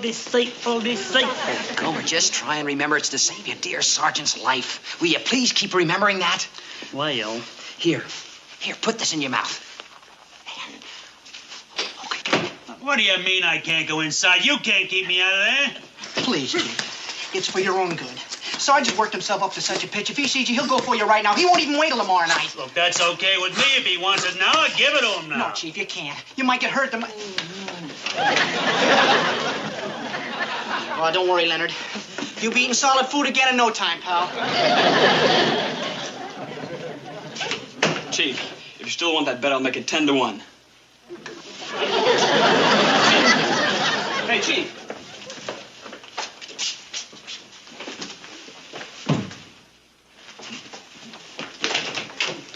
You should have seen his face. Did it work? Like a charm. It worked. Deceitful, just plain deceitful. I know. It's to save Sergeant Carter's life. Oh, he was gaslit, all right. If anybody was gaslit, it was him. You see, Gomer? Psychological warfare. It's the only thing that can save the Sarge. Yep, the old war nerves. It works every time. Hey, Sergeant Carter. What's going on here, huh? Hey, fellas, I think it worked. Did you see the chief's? Well, come on, what's going on here? What is all this? Talk, somebody, talk. You were talking pretty good when I came in slated. Keep going. Oh, well? Yeah, I'm waiting. You see, we was using psychological warfare. What? That's what you do when another fella is stronger than you are and is liable to beat your brains out. Huh? So we gave him the gaslight. Who? What are you talking about anyway? Well, Chief Simpson, you see, we was real worried about you, and you wouldn't back out, so we couldn't let you go in there and get hurt. So So we threw a little scare into him, that's all. Yeah? How'd you do that? Well, first of all the guys got together and put up all their money, and we went over and betted on you. Yeah, and we gave those sailors 4-to-1 odds. You gave them 4-to-1 odds? On me? Well, it shook them up pretty good. And then we pretended this was your training camp and you were knocking everybody out. You guys bet all the dough you have? And gave 4-to-1? Well, you can lose the whole wad. Oh, we didn't care about that as long as it was going to help you. I personally thought it was a deceitful thing to do, but, well, as long as it was going to help out. You guys did all that for me?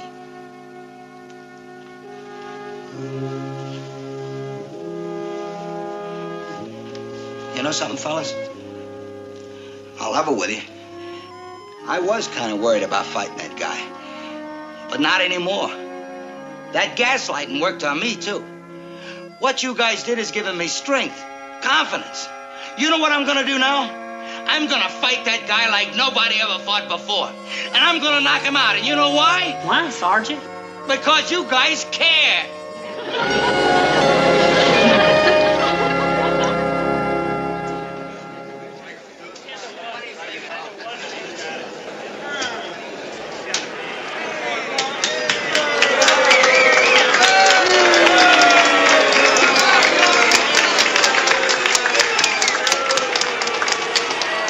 Boy, the sergeant's really a picture of health, ain't he? He's even got roses in his cheek. I'll tell you one thing, Gomer. Many a fight's been won on sheer confidence. Yeah, the sergeant's plenty of that. He sure has. Bless his heart. How do you feel, Sarge?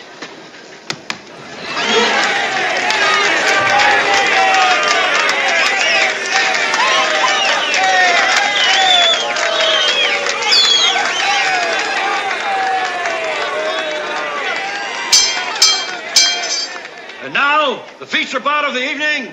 In this corner, weighing 162.5, wearing gold trunks, the pride of the Marines, Sergeant Vince Killer Carter. And in this corner, weighing 171, wearing white trunks, the former fleet champion, Wayne Rattlesnake Simpson.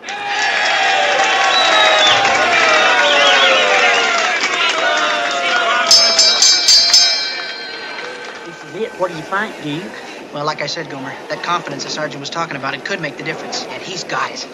Bless his heart. Touch gloves and come out fighting.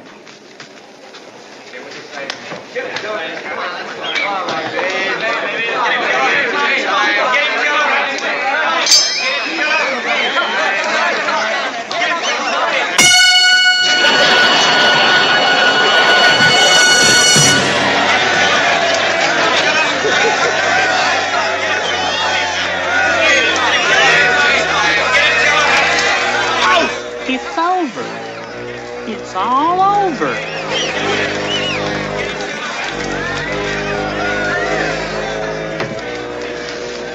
Easy, Gomer, easy. Come on. Sergeant, are you all right? Yeah, I'm okay. What happened? He knocked you out, is what? You okay now, Sarge? I'm sorry as I can be. What happened, Sarge? You were so full of confidence. I'll tell you something, fellas. That confidence is okay, but a good right cross is better.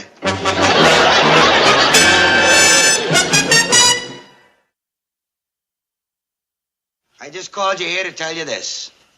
I want to thank you for all you did. And I also want to apologize for last night's fight. Now, I know you lost a lot of money betting on me, so I'll tell you what I'm going to do. I'm going to see that every one of you get paid back.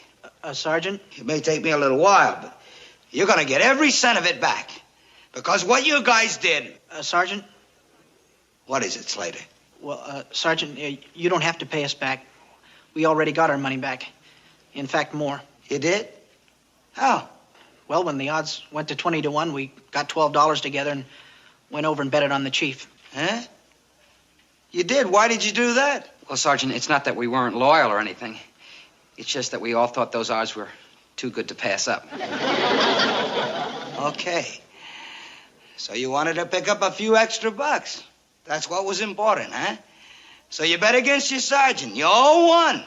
Swell. All except you, Pyle. You didn't bet, did you? No, sir, I don't believe in betting. Good. But if I did believe in betting, I'd have bet some money on the Chief, and I'd give all my winnings to you.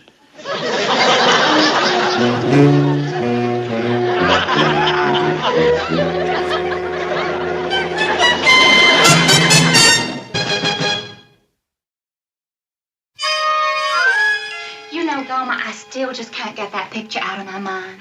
It was one of the most haunting love stories I think I ever saw. It sure was. Boy, that Sandra D can really bring tears to your eyes. I want to thank you again. For what? Well, for taking me to see it. I know that actually you prefer monster pictures and you were just going along to make me happy. Oh, no, Luann. Fact is, a lot of the monster pictures have romance in them.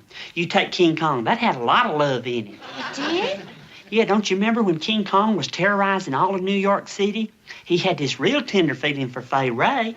Why, when he'd hold her up in his hand, you could just see the gentle look in his eye. That's right. She was the only one that he liked. It was ill-fated, though. I mean, 100-foot gorilla and a 5-foot girl. It never would have worked out. Oh, looks like he got something here. My goodness, it's a telegram.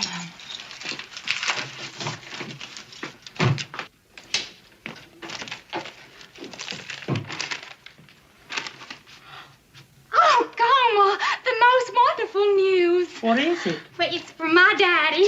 He's coming to visit me. Why, he'll be here tomorrow. Well, that is a nice surprise, Luann. It's been such a long time since I've seen him. I can't believe it. He's actually going to be here. Oh, Gomer, you've just got to come to dinner. Well, thank you, Luann. I really am looking forward to meeting him. Listen, I better go. You probably got a million things to do.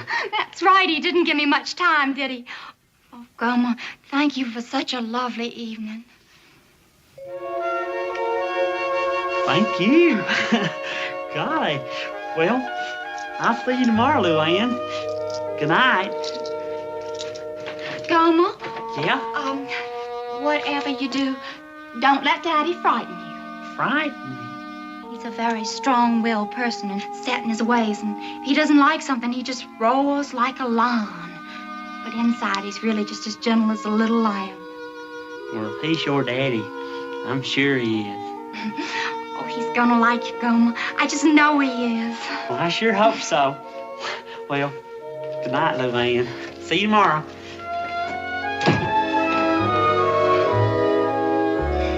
Baby! Come here to Daddy, give me some sugar!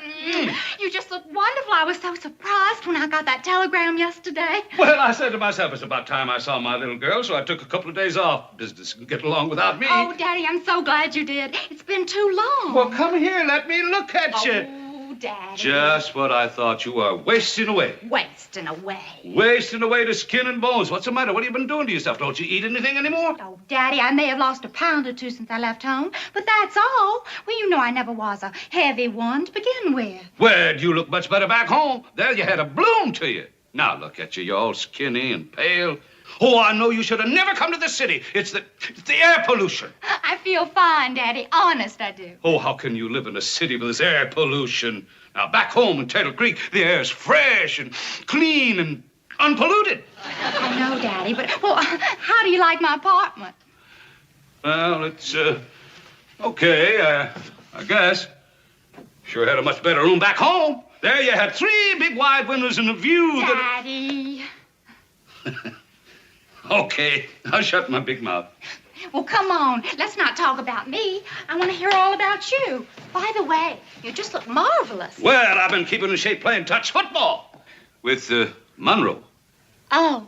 He's still quite a fullback, solid as he ever was. And he's a fine boy.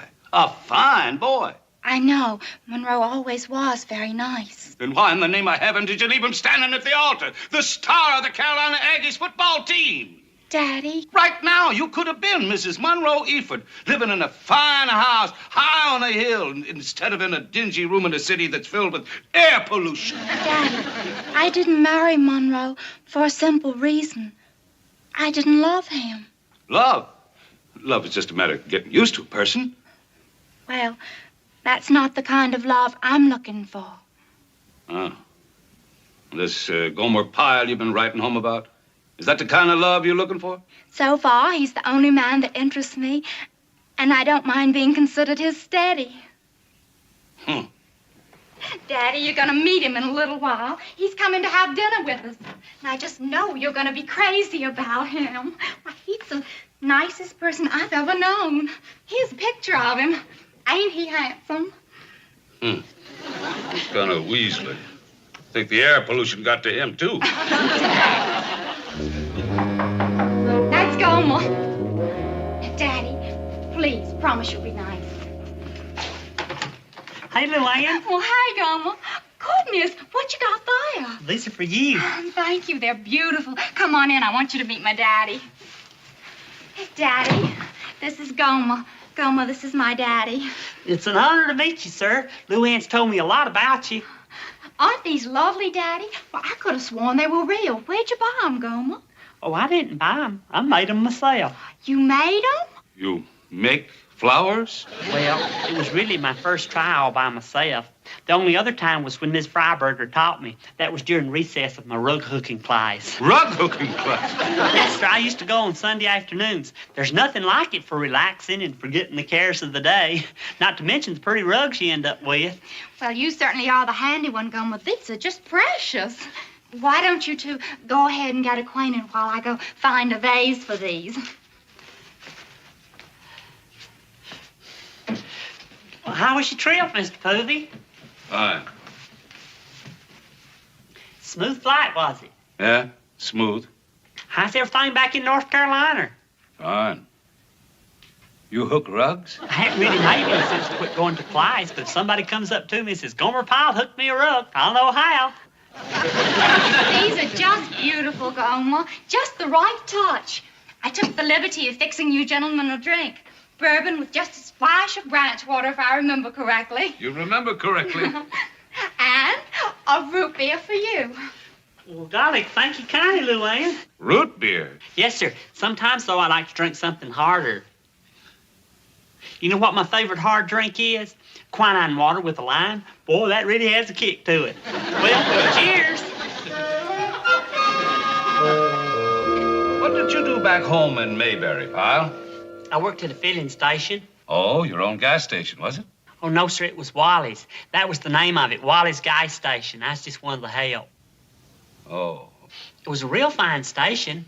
Imagine I'll go back to work there after I finish my hitch. Back to the same job you had? Well, don't you want to improve yourself, move up in the world, become an executive? Well, I'm afraid I'm not the executive type. And I'm ashamed to say I hadn't had that much education. I never did go to college. Well, didn't you ever have any ambition to go? Maybe to play on a team? Win a letter? Well, not everyone can go to college, Daddy, and not everyone can win a letter. Besides, working in a gas station is a very respectable occupation. If it weren't for our gas station attendants, America's cars couldn't run. Oh, you sure have a way with words, Luann. You know that. I'll start clearing the table now and get us some more coffee. Well, I'll help you. Oh, no, Gomer, you don't have to. I'm used to it. I do KP all the time. Well, Daddy, will you excuse us for a few minutes? Sure. Take your time.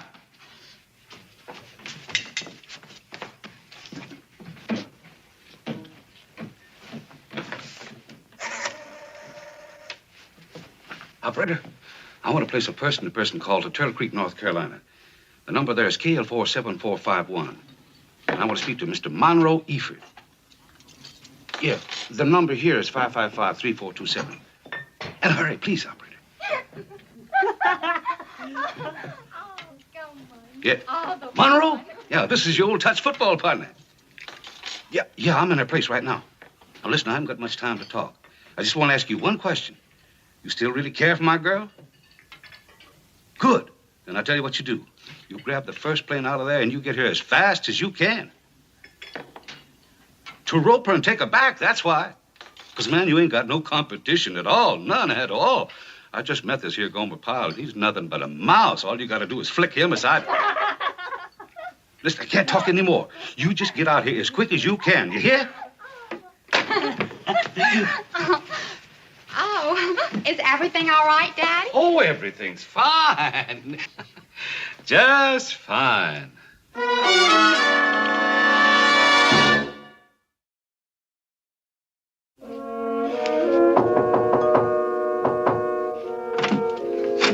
you get that, Daddy? It's Gomer. I'll be out in a minute. All right. Hi, JR. Come on in here. That's good. Oh, shh. Luann's just finished dressing. That boyfriend of hers will be here in just a minute. Well, what's he coming for? Because I invited him. Oh, don't you see? When Luann has a chance to compare the two of you side by side, she'll come to her senses and realize what she threw away. Yeah. Hey, you're shrewd, JR. Shrewd. Evening, Gomer. I'm sorry, I'm... Monroe! Hi, Luann. Ain't this a surprise, gal? You could have knocked me over with a feather when I saw him standing at the door. Well, it most certainly is a surprise, to say the least. What are you doing way out here in California all of a sudden? Well, I got this call from, to come to this feed convention. That's what I come to town for, a big feed convention. And naturally, I couldn't pass through without stopping off to say hello. So, hello, Luann. Sure nice to see you again. Ain't this something, honey? Monroe and I being in town at the same time. Oh, these are for you, Luann. That's Gomer. Hey, Luann. Hey, Gomer, come on in. Oh, I didn't know you already had flowers. Well, we have unexpected company. Oh. This is Monroe Eford. He just happened to drop in all the way from Turtle Creek. Well, hey, Monroe Eford, the one you almost... That's right. I do. You going to stay for dinner, aren't you, boy? Well, now, sir, if I'm not intruding, Oh, nonsense. I insist. Now, don't we, Luann? Of course. I guess I better put these in some water. Oh, well, might as well take mine, too. Yeah, you can feed those to those.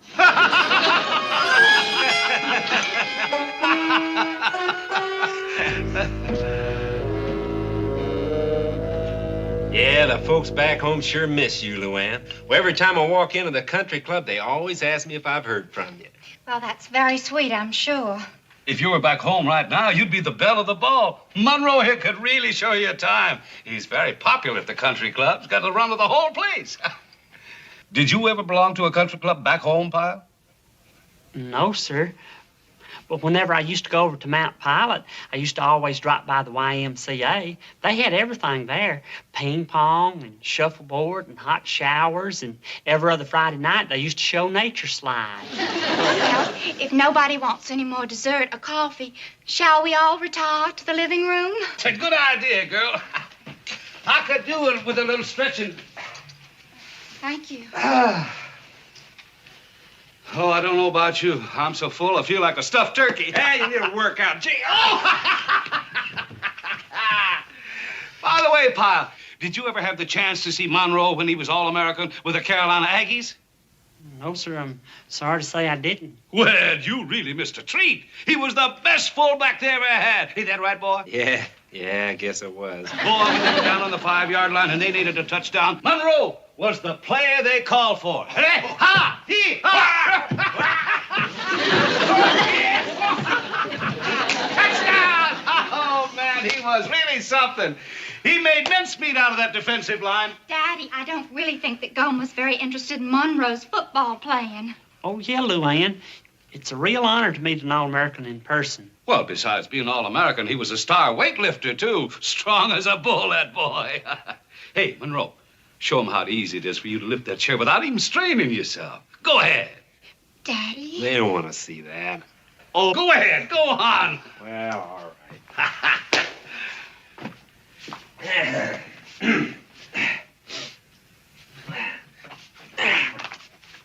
Oh, will you look at that? How he handles it, light as a feather.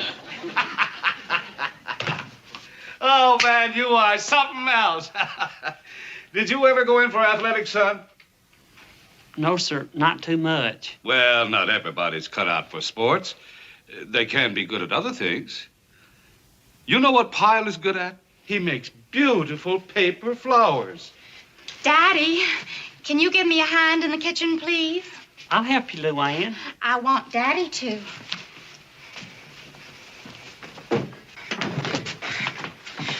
All right, Daddy, you just cut that out. What in the world are you talking You about? know perfectly well what I'm talking about. The way you've been treating Gomer all evening. Making all those unfair comparisons. Oh, Monroe is so all-fired wonderful, and Gomer's just a nobody. Well, I don't want to hurt your feelings, but that's about the size of it. All you got to do is take a look at them side by side, and you can see for yourself. All I can see is a lot of meddling. Now, you called Monroe and told him to come out here, didn't you? Whatever gave you that idea?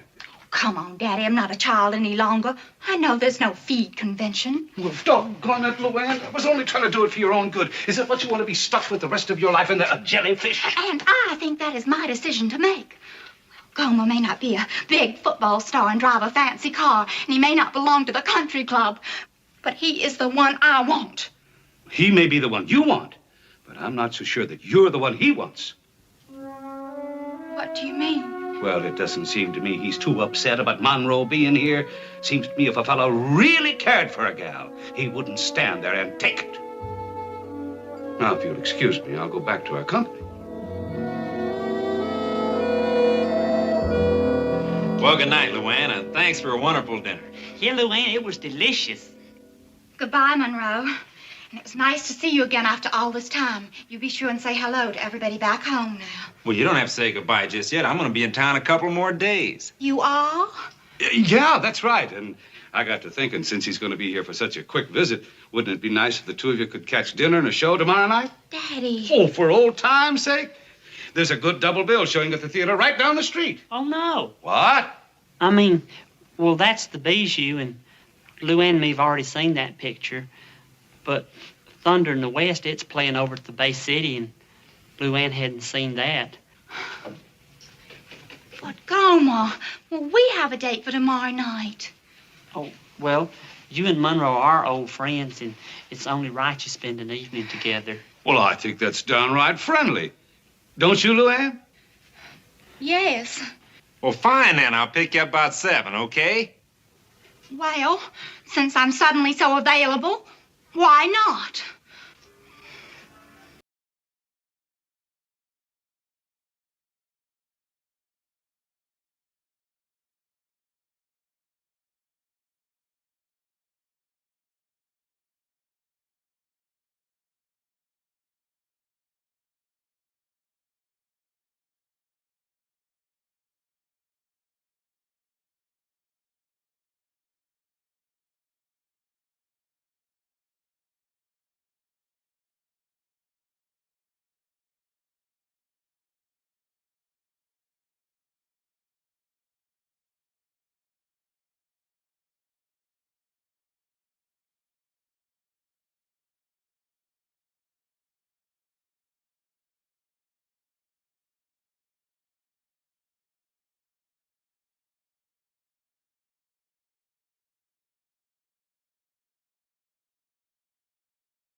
To do it to you this way. But I knew from the first time I set eyes on him he was nothing but a mouse. I just had to prove it to you. You saw how he wasn't even man enough to put up a fight for you. It's a good thing you found out about it right now. Hey, Mr. Povey, I came to see Luann. Oh? Luann, can I talk to you a minute? Alone?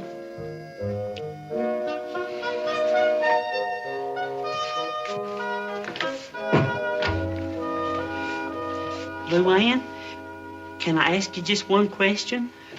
Why? I have nothing to keep me here any longer. Or nobody. At least, nobody who cares. Well, golly, Luann, I care. Oh?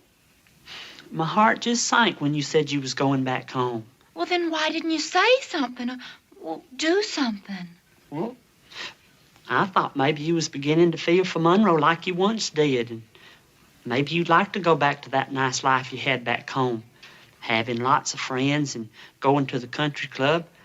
I could never give you anything like that. Did I ever say I wanted that kind of life? Or did I ever say that I had any feelings for Monroe? Which I don't. Well, then, for goodness sakes, why are you going? 'Cause I haven't heard you say, don't go. Don't go. Say it again. Don't go, please. That's all I wanted to hear. I'll go tell Daddy. Wait a minute, Luann. If I'm the reason that you're going to be staying, then I expect I ought to be the one that ought to tell him. All right. Mr. Povey? Mr. Povey, sir? Yeah, boy? Mr. Povey, sir? Luann's not going home with you. She's going to stay here. Who says? She says, and, well, I'd like her to. You? Yes, sir, me. Mr. Povey, I hadn't had a chance to tell you how I feel about your daughter. Well, maybe Luann don't even know how I feel about her. So now's as good a time as any to tell you that as long as she stays here, I'm going to see that I provide her with the best kind of company. Maybe I can't take her to a country club dance in a fancy car. Best I can probably do is a movie and dinner at the Bluebird Cafe. But we really enjoy being with each other. And, well, all I can tell you is that you don't have to worry, 'cause as long as I'm around, she'll be well protected. Well, doggone it, Mr. Povey. What I'm trying to say is that I love your daughter. Oh, well, what did you say? I said I loved his daughter. Well, we all ready to leave? I got a cab waiting. Monroe, I'm beginning to think you just lost the ball by a fumble. What? I don't think Luann's going home with us. What is this, some kind of joke? Come on, Luann. I don't think you heard Mr. Povey, Monroe. Luann's staying here. Huh? Well, but I thought... Never mind, just get my suitcase, will you, son? Bye, honey. Bye, son. We should have talked up sooner. Could have saved Monroe here a trip. What's this all about, JR? You still having Come on, just get my suitcase. It's a long story. I'll tell you about it on the way to the What's airport. going on around here? I'm not just all over again. I'll take your bag back to your room for you. Wow, Luann, you wasn't even planning to go.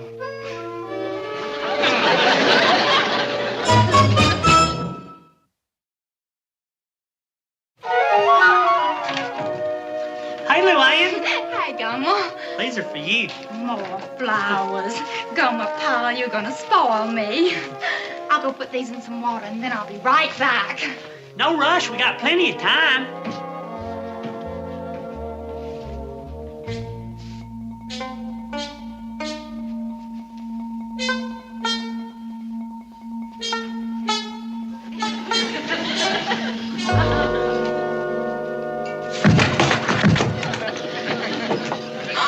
Oh, my goodness, Gomer. What happened? I was trying to lift up the chair like Monroe did. Gomer, you don't have to prove anything to me. I like you 'cause you're you. I wouldn't have you any other way. I'm glad of that. Are you sure now, Luann? Well, of course. I like you just the way you are. Oh, well, fine. You don't know how good it makes me feel when you say things like that.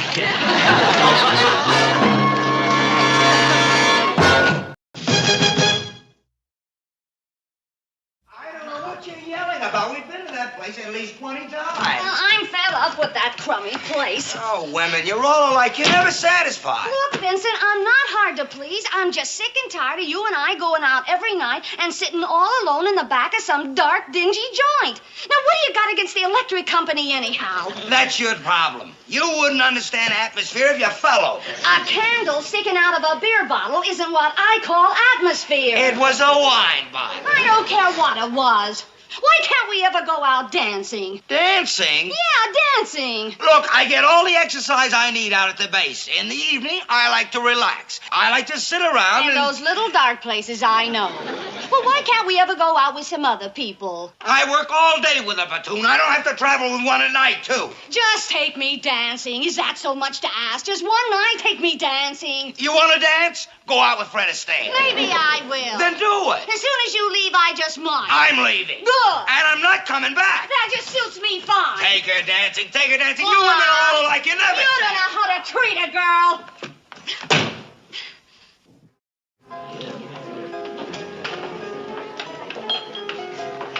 Frankie, there's just one thing about that movie that I didn't understand. What? Well, you remember when the good guy went to jail posing as the bad guy so he could get information from the real bad guy as to where he hid the money? Yeah, so? Well, how did the bad guy, the real bad guy, know that the good guy wasn't really a bad guy, but was only acting like he was a bad guy when he was really a good guy? Don't you remember the guy who was in the cell with the bad guy? Do you mean the real bad guy or the bad guy that was really a good guy? No, in the cell with the real bad guy. That guy was a bad guy, too. And he knew the good guy because the good guy was the one who sent him up. So he told the other bad guy about it. Oh, so if the bad guy hadn't have known the good guy, then the other bad guy wouldn't have known that the good guy wasn't really the bad guy, right? Look, Gomer, why don't you wait till next year? By that time, it'll be on television. You can watch it again. No, I think I understand. If the bad guy... Hey, look over there.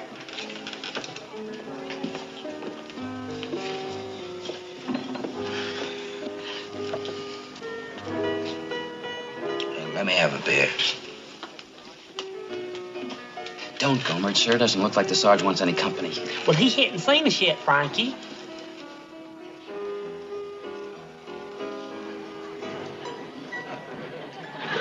He just seen us, Frankie. He waved back.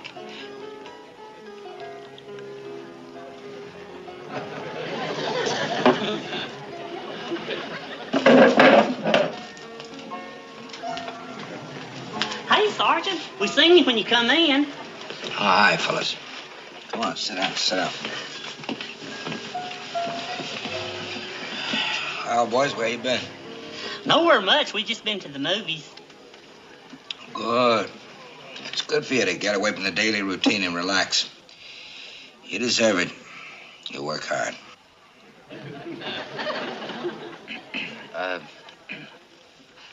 Where you've been, Sergeant? Any place special? You know, I've never been one to look back to see where I've been. I'd rather look forward to see where I'm going.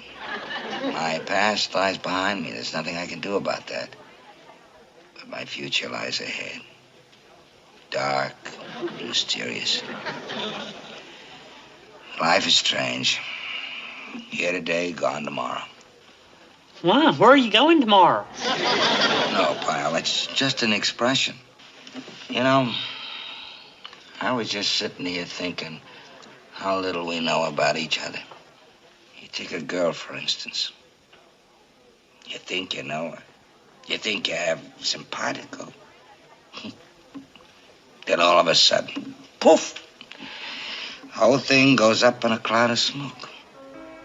Oh, that ain't never happened to me. You know Bunny? Miss Bunny, your girlfriend? Sure, I know her. She's real pretty and she's real nice. I really like her. How is she? Poof. Golly, you mean... Poof. Tonight, the whole thing went up in a cloud of smoke. Sergeant, I might have married her. Now, you never know. You never know. Would you excuse us, please, Sergeant? We got to go. Oh, sure. Go ahead, fellas. Have a good time. I'll just sit here and think. We'll see you later. Come on. Another one. You know, life is like a beer. Once you lose your head, you're all finished. Gomer, wait a minute. Now, what's the matter? Why are we leaving so suddenly? Ain't it terrible? Golly, I never have seen Sergeant Carter like that. Did you notice how red his eyes was? Oh, Gomer, come on. Now, There's nothing sadder in the whole world than a Marine sergeant that's been crying. Gomer, you don't have to worry about it. I mean, he'll get over it. Look, why don't we just go back inside? No, we got to do something. We just got to. Gomer, now look, you stay out of it. That's the trouble with people today. They're too proud after a fight to admit that either one of them's wrong. Gomer, now you know Carter. He would never go to her and apologize. Right, but why can't I go? You!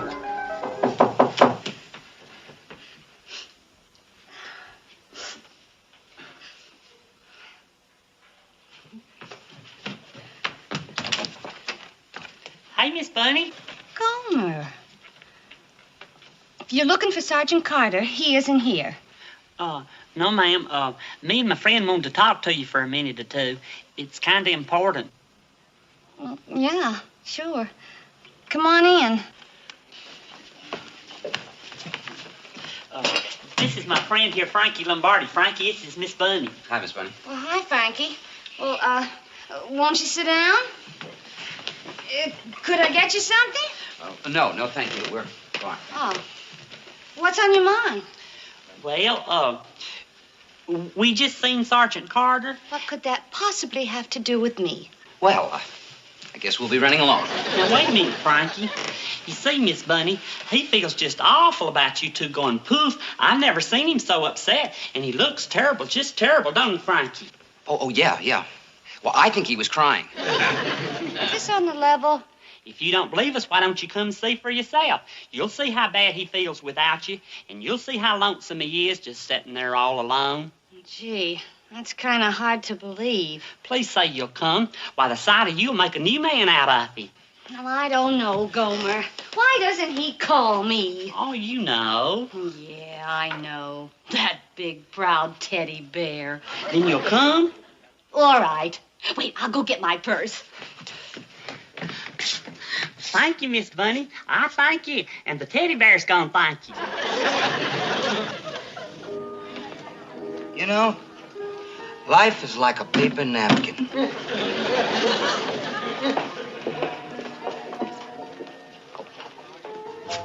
Vince! Vince Carter! Vince! Toby Eigler! Not anymore. Toby Comstock. This is my husband, Bill. Bill, this is Vince Carter, an old flame of mine. Hi, Bill. Very nice to meet you. You sure broke a lot of hearts when you took her off the market. Say, can you sit down and have a drink? We'd like to, but we're meeting some friends. Tell him I'll be right over, honey. I just want to sit here and talk to Vince for a few minutes. It's been ages. Okay. Nice to meet you, Bill. Same to you, Ben. Sit down, Tobe. Hey, you look just great, Toby. He's right over there. Where do you see him? I hope you recognize him. There.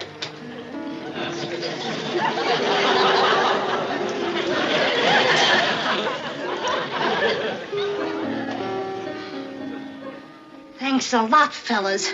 I'm sure glad you talked me into this. Now I can go home and read a book. Now will you keep your nose out of other people's business? Look what you've done now. Maybe I should have done it the other way around. Why don't we talk to Sergeant Carter? We? Now, wait a minute, Gomer. Count me out. I sure wish you'd come along, Frankie. It's a kindly, charitable act that I think it'd make you proud. Oh, yeah.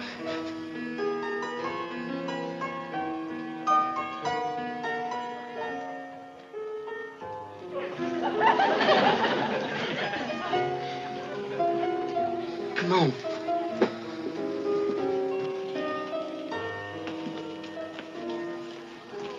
Hi, fellas. Where you been? Well, we went out, and, guess who we seen? Miss Bunny. No kidding. You saw Bunny? Mm-hmm. Where? She was, coming out of her apartment. Right, Frankie? Yeah, that's right. That's where it was. Her apartment. That's where we saw her coming out of. Her apartment. Yep, that was it. I wonder where she was going. Last thing I heard her say was she was going to stay home and read a book. Isn't that what she said, Frankie? Yeah, that was it. I heard her. She said she was going to go home and read a book. Wait a minute. You saw her coming out of her apartment and she said she was going to go home and read a book? Maybe she had to go out and buy one. Yeah, like to the drugstore to buy one of those paperbacks. I think I might have heard her say she was going to go home and read a paperback. You're kidding. She's too popular to sit home carrying a torch for me.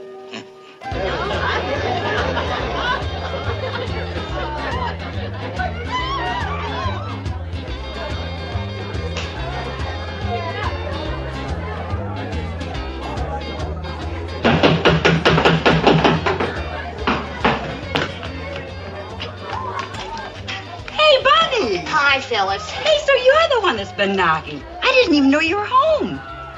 I'm sorry, Phyllis. It's just that I was trying to read, and I thought maybe you could keep it a little quieter up there. Hey, I'm having a party. Why don't you come up?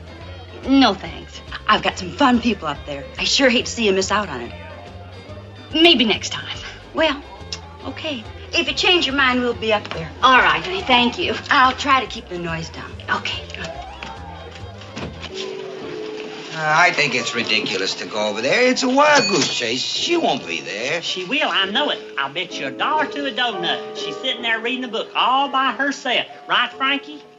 Yeah, reading a book and probably crying. Reading and crying. Let's go.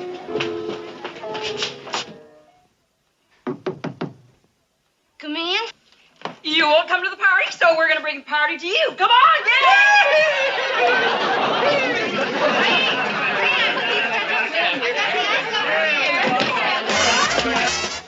Well, at least somebody's having a good time tonight. Don't you worry, Sergeant. Everything's gonna be okay once you see that lonesome little face.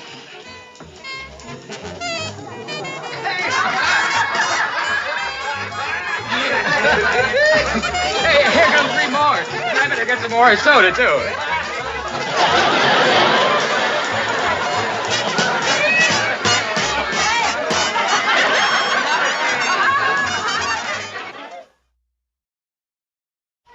I warned you to keep your nose out of their business, didn't I, Gomer?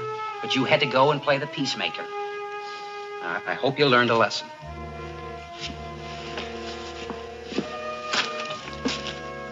I know. Suppose I went to Miss Bunny and told her that I... For Pete's sakes, Gomer, now stay out of it. If you'd let them alone in the first place, they'd probably be together by now. I know, but if I No just... buts about it. Now, look, you want to help Sergeant Carter? Stay out of his life. I suppose you're right. Quick, put some elbow grease into it. Here comes Sergeant Carter.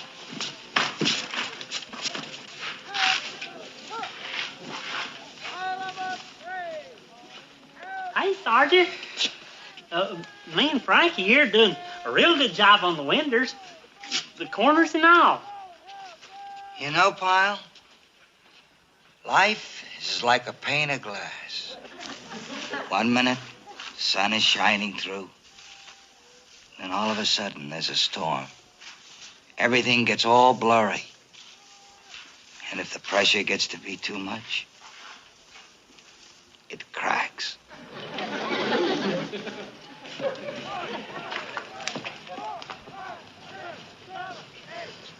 I got to do something. I just can't stand here and do nothing. I got to do something. Now, Gomer, you said you were going to keep out of it. No, I'm going to help him. Only this time I'm going to get help to help him. Oh, Gomer, what are you talking about? I'm going to go see the chaplain. He'll know what to do. The chaplain? Now, look, Gomer, you can't... You ain't going to talk me out of it. If you don't want to go with me, I'll go by myself. Some people just feel things more deeply than others. You know what I mean, Chaplain? A lot of fellas get real excited and show their feelings, whereas others just keep it inside and suffer. And this friend of yours is more like the latter type. Sir? He suffers silently. Oh, yes, sir, and it can break your heart just to see it. I'm terribly worried about him, sir. Honest, I am. Well, you're a good friend, son. And that's what this man needs. Understanding friends who'll cheer him up when he's in this depressed condition. After a while, he'll snap out of it. Well, I sure hope so. He looked awful this morning, just awful. Well, that's why it's important to stay close to him. It's at times like these they're apt to do irresponsible things. Irresponsible things? You know, like go into town and stuff. Do away with yourself, you mean? Well, I really didn't mean quite that. I know. I've read about it in the papers lots of times where a fella has a fight with his girl and then does away with himself. Well, no, son. You see, I can just see it happening. I can close my eyes and see him, that sad face walking right straight out into the ocean till it's over his head, just like James Mason done in A Star is Born. I assure you nothing like that will happen. Now, you just get back to your friend and do the best you can to take his mind off his worries. Thank you, Chaplain. I'll do my best. It's just one more thing I wanted to say, Chaplain. I hope you don't mind my not mentioning the name of my friend. Oh, not at all, son. Not at all. You know how it is. He might feel kind of funny my coming here without his knowledge, so that's the reason I didn't mention his name. I understand perfectly. He might get angry if I said who he was, and when Sergeant Carter gets angry, he really gets angry.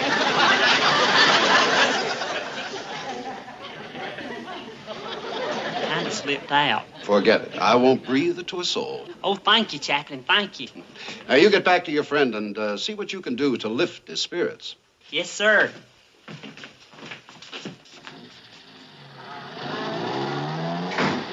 Okay, Gomer. You saw the chaplain. Now, can we please get back to our work? Get back to work? You heard what he said. I gotta stick around Sergeant Carter. He needs me now.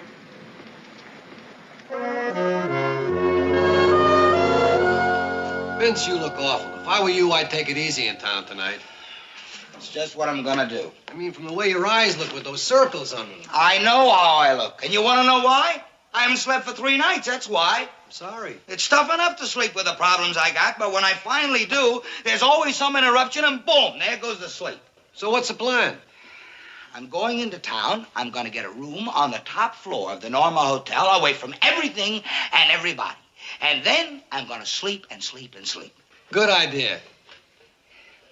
That business about Bunny really threw you, huh? Well, what had to be, had to be. But now I'm going to get a grip on myself, and a good night's sleep will help out.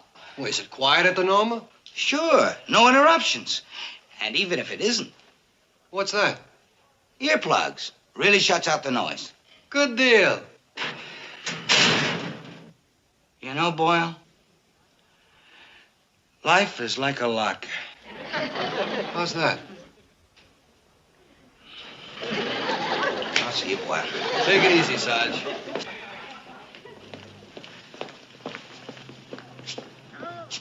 I wonder where he's going. Now, I don't know, but wherever he's going, it doesn't look like he needs you. So, Gomer, please, let's just go back and finish our... I'm gonna find out. Oh. Hey, Corporal. What's the matter? You guys got nothing to do? Well, we was looking for Sergeant Carter. Sergeant Carter's gone. He won't be back today. Well, do you know where he went? He went to town, okay? Do you know if he had a date, Corporal? What are you, a cop? No, he didn't have a date. The reason he went to town was to get away from everybody. Satisfied? Well, do you know where we could find him in town? Look, Pyle, he didn't want to be disturbed. He went to the Hotel Norma, and all he wants to do is sleep. Sleep?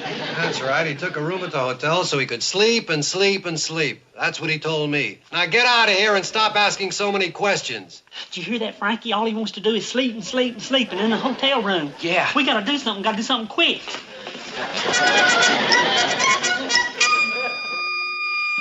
This is Vince Carter in 517. Until you hear different from me, I don't want to be disturbed at all. I'm going to be sleeping, so no calls, nothing. Thank you.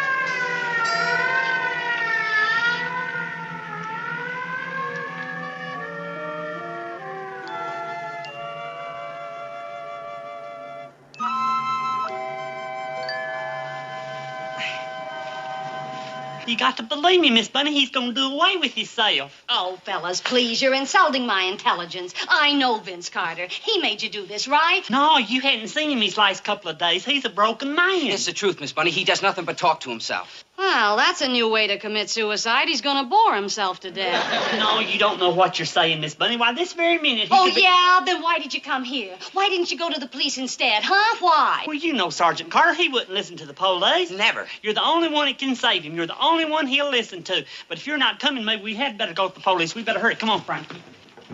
Wait a minute, boys. Wait a minute. I'm coming with you.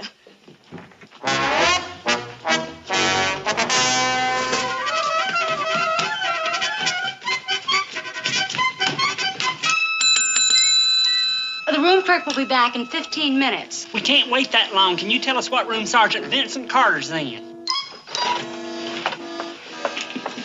Oh, Vincent Carter. He just checked in, room 517. Oh, but you can't go up there. He doesn't want to be disturbed. He went to sleep. At 6 o'clock in the evening? It's too late. We came too late. No, it can't be. Come on. Here it is. 517. Oh, please don't let us be too late. Please don't, please. Do something. Knock on the door.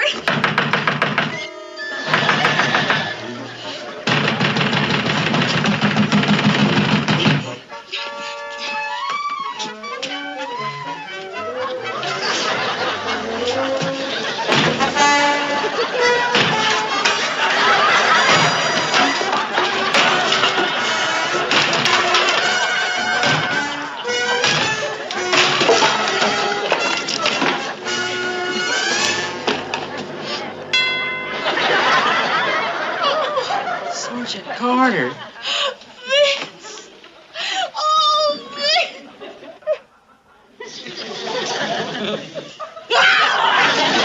What is this? What's going on here? You're alive. You're not dead. Sergeant, what happened? What is this? What's going on here? What are you people doing here? What are we doing here? What are you doing here? What does it look like I was doing here? I was sleeping. That's what I was doing. Sleeping?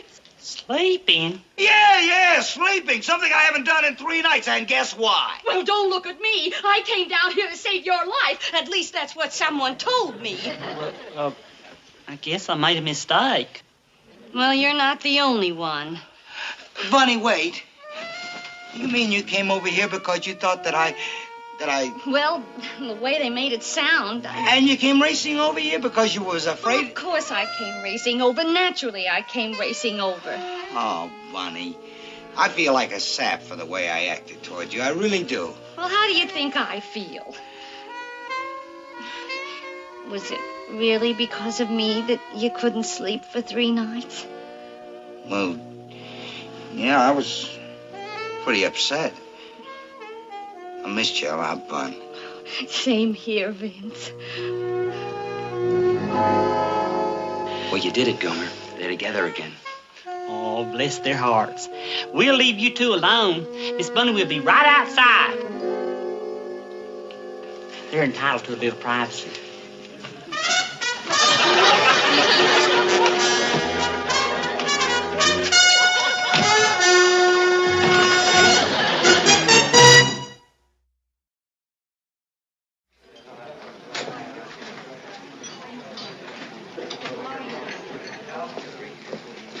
Hey, Frankie, see him? It's just like watching a movie with a happy ending.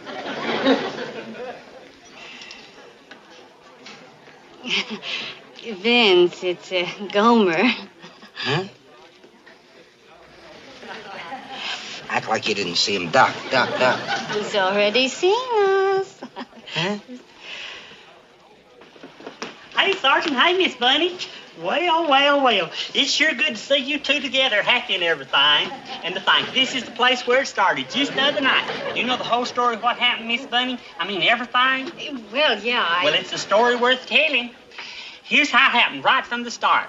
You see, Frankie and me was sitting at that table right over yonder, and then a little while Sergeant Carter come in, looking like he had lost his last friend.